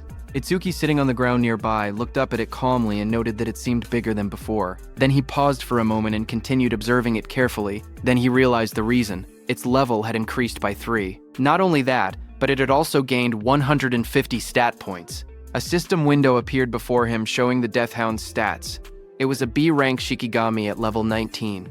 Its skills were Death Smell, a C-rank skill that detected all magic traces in the area and located and tracked their source, and Respawn Desire, a B-rank skill that greatly shortened respawn time after a Shikigami's death. It had 250 attack points, 250 agility, 150 defense, and 150 magic. It also had 150 unassigned stat points. After reading the information, Itsuki understood that as its level increased, its body also grew larger. He realized that it had not been his imagination. This meant that if it gained dozens more levels, it would grow even bigger. He imagined an enormous beast towering over him and calmly admitted that he could not wait to see how large it would become. It was 11:35 p.m. on Prophecy Day 1 when Itsuki destroyed that stele. Just as he destroyed it, the dark green barrier above the forest vanished, leaving the crescent moon shining clearly in the night sky. Iberia and Josuke stood among the trees, staring upward in shock. Iberia pointed toward the sky and shouted that the barrier had disappeared. He declared that Itsuki had done it. Seeing that Itsuki had destroyed the green barrier in about 10 minutes, Josuke admitted that there were probably no intelligent disaster beasts inside. But even so, that speed was incredible. He acknowledged that Itsuki was already far stronger than he himself had been back then. Meanwhile, Itsuki leaned against Death's large body. Blood stained his clothes as he struggled to remain steady. With long-distance travel and continuous battles, Itsuki's stamina was almost gone. On top of that, the blood loss had pushed his body to its limit. Itsuki looked at Death and spoke weakly. He told Death that since it could track magic, he instructed it to follow his magic trail and carry him to Iberia. Death lifted its head and let out a low howl into the night, ready to obey. Its loud, echoing cry rang out across the dark forest. The sound tore through the night, heavy and ominous, making the air feel tense. Josuke narrowed his eyes as he listened carefully. He muttered that it sounded like a disaster beast's cry, but the barrier was supposed to be gone. He questioned why that sound could still be heard. Without hesitation, he turned sharply and ordered Iberia to return to his room immediately. Iberia, while leaving, listened closely and said that the cry felt familiar, as if he had heard it somewhere before. On the other hand, Death's heavy claws slammed onto the ground as it came toward them. Josuke instantly drew his sword and took a defensive stance. His expression turned serious as he sensed the presence moving closer.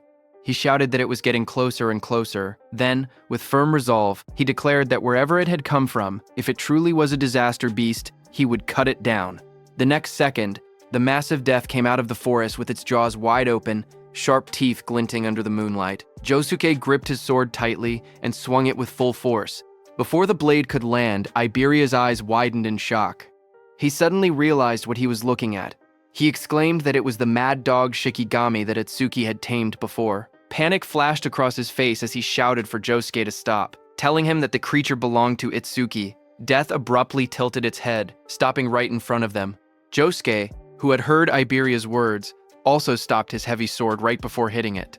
Itsuki, who was lying on Death's back, fell onto the ground. Standing there, Josuke stared at Death in disbelief and questioned whether it was Itsuki's Shikigami. He remembered that only Shikigami users were supposed to be able to command Shikigami. Thoughts ran through his mind about Itsuki's overwhelming strength, combat power far above his peers, a level that never seemed to rise, and even skills that belonged to other jobs. Iberia rushed forward in panic, calling out loudly and asking if Itsuki was okay. Seeing him lying motionless on the ground, Josuke felt that Itsuki was always one mystery after another. Iberia dropped to his knees beside Itsuki and noticed the blood covering his clothes and face. His voice trembled as he asked what had happened to him and why he was covered in blood. Itsuki slowly opened his eyes and weakly called out Iberia's name. His vision blurred as darkness crept in. In a faint voice, he asked to rest for a bit. Seeing this, panic completely overtook Iberia. Tears streamed down his face as he shouted helplessly, asking what he should do. His sobs echoed in the night. Just then, Josuke spoke behind him, saying that Itsuki was not dead, so there was no need to cry. Iberia turned around, tears still falling from his golden eyes, and asked in disbelief if Itsuki was really not dead yet. Josuke pointed at Itsuki's chest, telling Iberia to look carefully. He explained that Itsuki was still breathing properly. However, he added that the injuries needed treatment as soon as possible. He mentioned the Kodama bandage and asked Iberia if he still had it. Supporting Itsuki's unconscious body, Iberia immediately responded that he would handle it. Later, as Itsuki lay resting on a bed with bandages wrapped tightly around his torso, Iberia stood nearby, looking at him quietly. He admitted to himself that he might never catch up to Itsuki in combat power, but there were things only he could do. His job was Wind Elementalist, someone who controlled air and airflow. He looked at his hands and thought about his gift. Iberia was level 9, and his gift was Heal Focus, which was grade 2. It was a bottom grade 2 gift that could only heal himself and his allies. He had hated it so much before that he had never used his skill even once. But for Itsuki, he resolved that he would use it as many times as it took. A system message appeared before Iberia as he used his C-rank skill, Heal Wind. Green wind energy began to gather around his body, swirling like soft flames as he activated the skill. Standing beside the bed, he stretched out his hand toward Itsuki. Bright green light wrapped around Itsuki's body, floating gently in the air along with glowing symbols of healing. Iberia quietly urged him to get better soon for the sake of their duo. Sweat rolled down Itsuki's face as the healing wind surrounded him. Iberia called out his name anxiously. At the same time, on Commander Izumi's side at 11:35 p.m., on Prophecy Day 1, something changed. From the stele that had fallen near Commander Izumi's estate, a massive purple barrier unfolded and spread outward. The ground trembled as someone came flying and struck against a tree, sending debris flying. It was the level 63 Wind Elementalist, First Class Savior Kei Churijima, who fell beside Commander Izumi. Choa was shocked to see the Wind Elementalist come flying. She quickly used her healing powers, telling him to stay with her. She said she would treat him immediately and asked what it was like outside that barrier. The injured wind elementalist struggled to speak. With fading strength, he told them to run. Breathing heavily, he explained that the creature's build, defense, power, and speed were all off the charts. He said that not even special-grade saviors could stand against it. He concluded grimly that humanity could never possibly defeat a monster like that. Just then, that powerful beast descended through the smoke. A system window appeared, showing that it was a level 81 Minotaur warrior of the Bull tribe. The injured wind elementalist told Commander Izumi that he must flee. The enormous Minotaur stared down at Commander Izumi and remarked on his strange outfit. It asked if he was Izumi Nento. The monster grinned and swung its massive fist toward Commander Izumi, saying it was lucky to run into the target so quickly. There would be no need to trouble Lord Inshokuma over this. Hearing that, Commander Izumi realized that he was really their target. He said that in that case, it was one less thing to worry about. Its massive fist slammed down, bursting outward in a blinding shockwave that shook the surroundings. Choa cried out desperately, calling for her father as violent wind and debris swept past her. Behind her, the wind elementalist stared ahead with wide, trembling eyes. With despair in his voice, he declared that this was the end of everything. But in the swirling smoke, Commander Izumi stood firm, telling someone that he was late. From within the rising dust and red aura, Heaton stepped forward. His eyes glowed crimson as blood streaked across his face. He had blocked the Minotaur's attack with just one hand, red energy flaring around him. With determination in his voice, Heaton apologized and told Commander Izumi to leave this one to him. Hearing that, the massive Minotaur let out a mocking laugh. It admitted that it had no idea where he had appeared from, but sneered that he certainly talked big. Saying that, the Minotaur raised its second hand to punch. From the side, the wind elementalist, battered and covered in blood, shouted a warning. He told Heaton to be careful, stressing that the monster was strong. Ignoring the warning, Heaton moved with red energy swirling around his body. He drove his fist forward and struck the towering creature with explosive force. The impact landed squarely against the Minotaur's massive body and created a hole. Dark blood splattered outward as the Minotaur's enormous body trembled under the blow. Watching from behind, the wind elementalist's eyes widened in shock. Nearby, Choa gasped in relief and excitement. She exclaimed that they had done it and wondered if that meant the crisis was finally over. But Heaton's expression remained cold, as he declared that the real show was only just beginning. At 11:40 p.m. on Prophecy Day 1, the barrier near Izumi Nento's estate changed from purple to red. Inside the red barrier, a voice wondered how Lord Inshokuma would torment humanity. The one who said that was the level 37 Red Flame Demon King. He said he would love to watch it from there. Behind him, another massive being appeared. It was the White Ogre, level 49. The Red Flame Demon King glanced forward and remarked that the White Ogre had been thinking the same thing. But then, a third voice spoke calmly, warning the others not to do anything unnecessary. Their mission was clear: to capture that person. He added that if they failed, they already knew what would happen. This third figure was a level 87 Demon General, Curse of Frost, the King of Resentment. The Red Flame Demon King asked the Demon General why they had not been sent directly to the target's location, but instead into the same barrier as Lord Inshokama.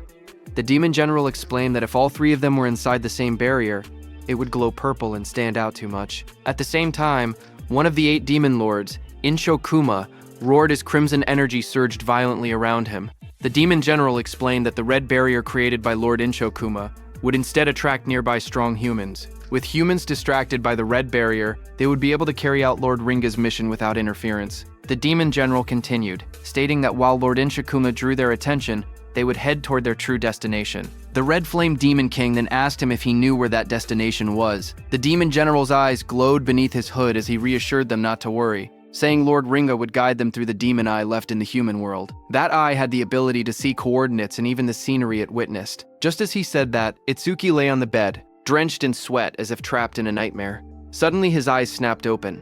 One eye remained normal, but the other glowed an ominous red. The Demon General's voice rang out as he told the Red Flame Demon King that right now, the demon eye was in the same place as their target. On the first day of the prophecy, at 11:35 p.m., Itsuki lay asleep on his bed after Iberia had healed him. In his dream, he found himself standing in a vast, pale space that felt like a dream. Young Itsuki ran toward his mother and shouted excitedly. He told her that he had finally found a disaster beast that could feel pain just like they did. His face was filled with pride and joy. He declared that he had crushed its skull and that now her death had finally been avenged. But before he could finish, his mother gently called out to him and told him to stop. Her voice was calm but firm. She explained that there were things far more important than revenge. Young Itsuki looked at her in confusion and asked if anything could be more important than wiping out every last disaster beast. His mother gazed at him softly and told him that he should not use his power for vengeance. Instead, he must use it to protect the ones he loved. Hearing that, young Itsuki's eyes widened in disbelief as he shouted that it was impossible. His body trembled with rage. With his fist clenched tightly, he declared that he would never forgive the disaster beasts that had killed her and his father. His voice echoed through the empty space as he swore that he would make sure every last one of them was dead. His eyes glowed red with fury, and his expression twisted with anger and grief. His mother stood quietly before him, her gaze calm and steady. There was no anger in her eyes, only gentle understanding. After a moment of silence, she softly told him that it was time for her to go and slowly began to disappear. Her words froze him in place. Young Itsuki rushed forward in panic, shouting and asking where she was going. His voice trembled as he told her that he still had so much more to say. His mother looked at him gently as her body slowly began to dissolve into drifting light. In a soft voice, she called his name and pleaded with him not to let hatred consume him. Her form continued to scatter into glowing fragments, fading little by little into the surrounding emptiness. Young Itsuki reached toward her desperately, his hand stretching out as if he could still hold on to her. His voice broke as he cried out for his mother. Their fingertips nearly touched, but the light swallowed her hand before he could reach it. Tears welled up in his wide eyes as he stared helplessly at the space where she had been. Moments later, he stood alone. A tear slid down his cheek as he looked upward, his expression lost and hollow. Behind him, a dark presence emerged. A cold voice mocked him, saying that shedding tears for the dead was typical of a lowly creature. Hearing that, Itsuki's jaw tightened. He returned to his adult form, his eyes burned with emotion as he struggled to contain his feelings, fury and sorrow mixing within him. He clenched his teeth as he recognized the presence before him. He called it by name, Ringa, the Devil of Ruin. From the swirling red abyss, a towering demonic figure, Ringa, emerged. Its body was muscular and covered in dark, twisted markings. Horns curved from its head, and a crimson aura pulsed around it like a living flame. Ringa looked down at him calmly and asked if he had finally come back to his senses. It remarked that he only took the form of a child when he was with that woman. Rage exploded within Itsuki. With blazing eyes, he shouted at the demon, calling it a bastard. His body burned with fury as he jumped toward Ringa, shouting that he would kill it. Red energy surged violently around him, but as his punch passed through Ringa's body, Ringa only sneered. It told Itsuki not to be in such a hurry, promising that he would taste that feeling again soon enough. The air trembled as dark purple power gathered around Ringa's body, swirling like a storm that froze around Itsuki. Then, in a cold whisper, Ringa declared that true despair was what awaited Itsuki. As he spoke, the space around Itsuki shattered and he fell into darkness. While falling, Itsuki's muscles tensed, veins bulging as fury burned through him. With blazing red eyes, he roared into the void, shouting that he would kill Ringa no matter what it took. His voice echoed fiercely through the shattered space. In the next moment, everything snapped. He jolted upright, drenched in sweat. His breathing was heavy and uneven, and his eyes trembled as pain throbbed through them. A dream, he muttered to himself in confusion. In front of him, he saw Iberia and his death hound standing nearby. Suddenly, Itsuki pressed his hand against his face, wincing. His eyes were not even injured, yet they hurt unbearably. Slowly, realization dawned on him. Come to think of it, he blinked, noticing something strange. His wounds had healed. Just moments ago, he had been in critical condition. He wondered if Iberia had used the Kodama bandages to fix him up. He slowly shifted his gaze toward the side of the bed. Iberia was asleep, leaning against the mattress peacefully. Seeing that, he wondered why Iberia was sleeping in a place like this. Then he remembered that Iberia had said he was going to take a break. He reminded himself that he had to make sure Death did not bark, or it would wake him. In the corner of the room, Death stood silently. Its glowing red eyes stared forward. When Death saw that Itsuki had awakened, it barked in excitement. The thing Itsuki was trying to avoid eventually happened by the bed. The next second, Iberia's eyes snapped open. Without hesitation, he thrust his hand forward, releasing a burst of swirling energy toward Itsuki, shouting that it was a disaster beast and that he had to protect Itsuki. The wind spiraled through the room, wrapping around Itsuki as he sat on the bed, but he remained calm. He glanced at the rushing force and told Iberia that a light breeze like that would not even make a disaster beast flinch. Iberia's face lit up with relief when he saw Itsuki open his eyes. With a wide smile, he exclaimed that Itsuki was finally awake. He let out a breath of relief and happily said that his treatment had actually worked. Without hesitation, he threw himself forward and hugged Itsuki tightly. Itsuki, still sitting shirtless on the bed, looked slightly stunned. In his mind, he noted that Iberia still had the habit of hugging people whenever he got excited. After a moment, Itsuki calmly asked how long he had been unconscious. Iberia replied that it had been about 3 hours, though it did not feel that long to him. Itsuki calculated quietly, 3 hours meant it was around 3 a.m. on the second day of the prophecy. He then asked if Josuke and Aiden were safe. Iberia smiled confidently and assured him that they were fine. Not a single disaster beast had appeared since then. Even so, Itsuki's expression turned serious. The memory of the dream lingered in his mind. Ringa had said that he should not be in such a hurry, promising that he would taste it again soon enough. Itsuki told himself it had only been a dream, yet the words continued to bother him. It had felt far too real to dismiss. He was certain that the disaster beasts were plotting something. On Prophecy Day 2, at 3:03 a.m., Itsuki had awakened from his coma. As he dressed, a firm thought echoed in his mind. He could not let his guard down. Iberia smiled brightly and told Itsuki that he was truly glad. It really looked like Itsuki had made a full recovery. Itsuki stood in the room, thinking that the reinforcements the teacher had mentioned should be arriving at any moment. He moved toward the door and said that, for now, he would go check the situation with Josuke. As they walked outside under the night sky, Iberia suddenly asked Itsuki what the name of that dog Shikigami was. Itsuki told him that it was just Deathhound. Hearing that, Iberia reminded Itsuki that a Shikigami user was free to give their Shikigami any name they wanted. He even offered to pick one himself, confidently claiming that he had great naming skills. Itsuki calmly replied that he was not a Shikigami user. Hearing that, Iberia blinked in surprise. He admitted that it was a shame since he had really wanted to name it. Hearing that, Itsuki silently resolved that he was definitely not going to let Iberia name that thing. As they continued walking, Josuke, who was casting magic on the mechanical golem, noticed Itsuki and said that Kodama bandages alone would not have been enough for someone to recover this quickly. He concluded that it looked like Iberia had finally used his actual ability. Hearing that, Itsuki looked at Iberia and admitted that he had not seen him using any skills earlier. He asked if Iberia was a healer type. Iberia hesitated slightly and replied that he could use offensive skills too. However, he added honestly that they did not really do much damage. After that, Itsuki turned to Josuke and asked if any other saviors had arrived since he had been knocked out. Josuke answered with uncertainty, saying no. He then asked why Itsuki was asking. Itsuki explained that the teacher had said they were dispatching nearby saviors. It had already been a full day, so they should be arriving soon. Josuke reminded Itsuki that they were deep in the forest. Even Itsuki would not have arrived so quickly without Iberia's guidance. Itsuki listened carefully. He admitted to himself that Josuke had a point, but he could not shake the uneasy feeling inside him. Something about the situation felt wrong. As the night grew quieter, the forest seemed to change. It felt as if something malevolent was slowly drawing closer. High above the forest, several saviors moved quickly through the dense trees. Their path curved sharply as they advanced deeper into the woods under the cover of night. As they ran, one of them called out to his teammate Kobayashi and asked how much farther it was to their destination. Kobayashi replied that it should only be a few more kilometers and told them to bear with it a little longer. Another member shouted excitedly that once they finished this mission, they would finally be promoted from apprentices to third-class saviors. Even so, he could not help but comment that the place was far too remote. It was hard to believe that the greatest crafter in the northern province lived this deep in the woods. Suddenly, a sharp voice cut through the air as a woman ordered everyone to stop. The group reacted instantly, skidding to a halt on the forest path. One of them quickly asked what was wrong and whether she had picked up a strange vibe. The woman answered that something was approaching from the front. From the darkness ahead, a deep voice spoke calmly, asking if they had noticed him. Hearing that, one of the saviors shouted in alarm. He recognized it immediately and yelled that it was a disaster beast. He ordered everyone to take their battle stations. The group quickly drew their weapons, readying themselves for combat. Out of the shadows stepped the Red Flame Demon King.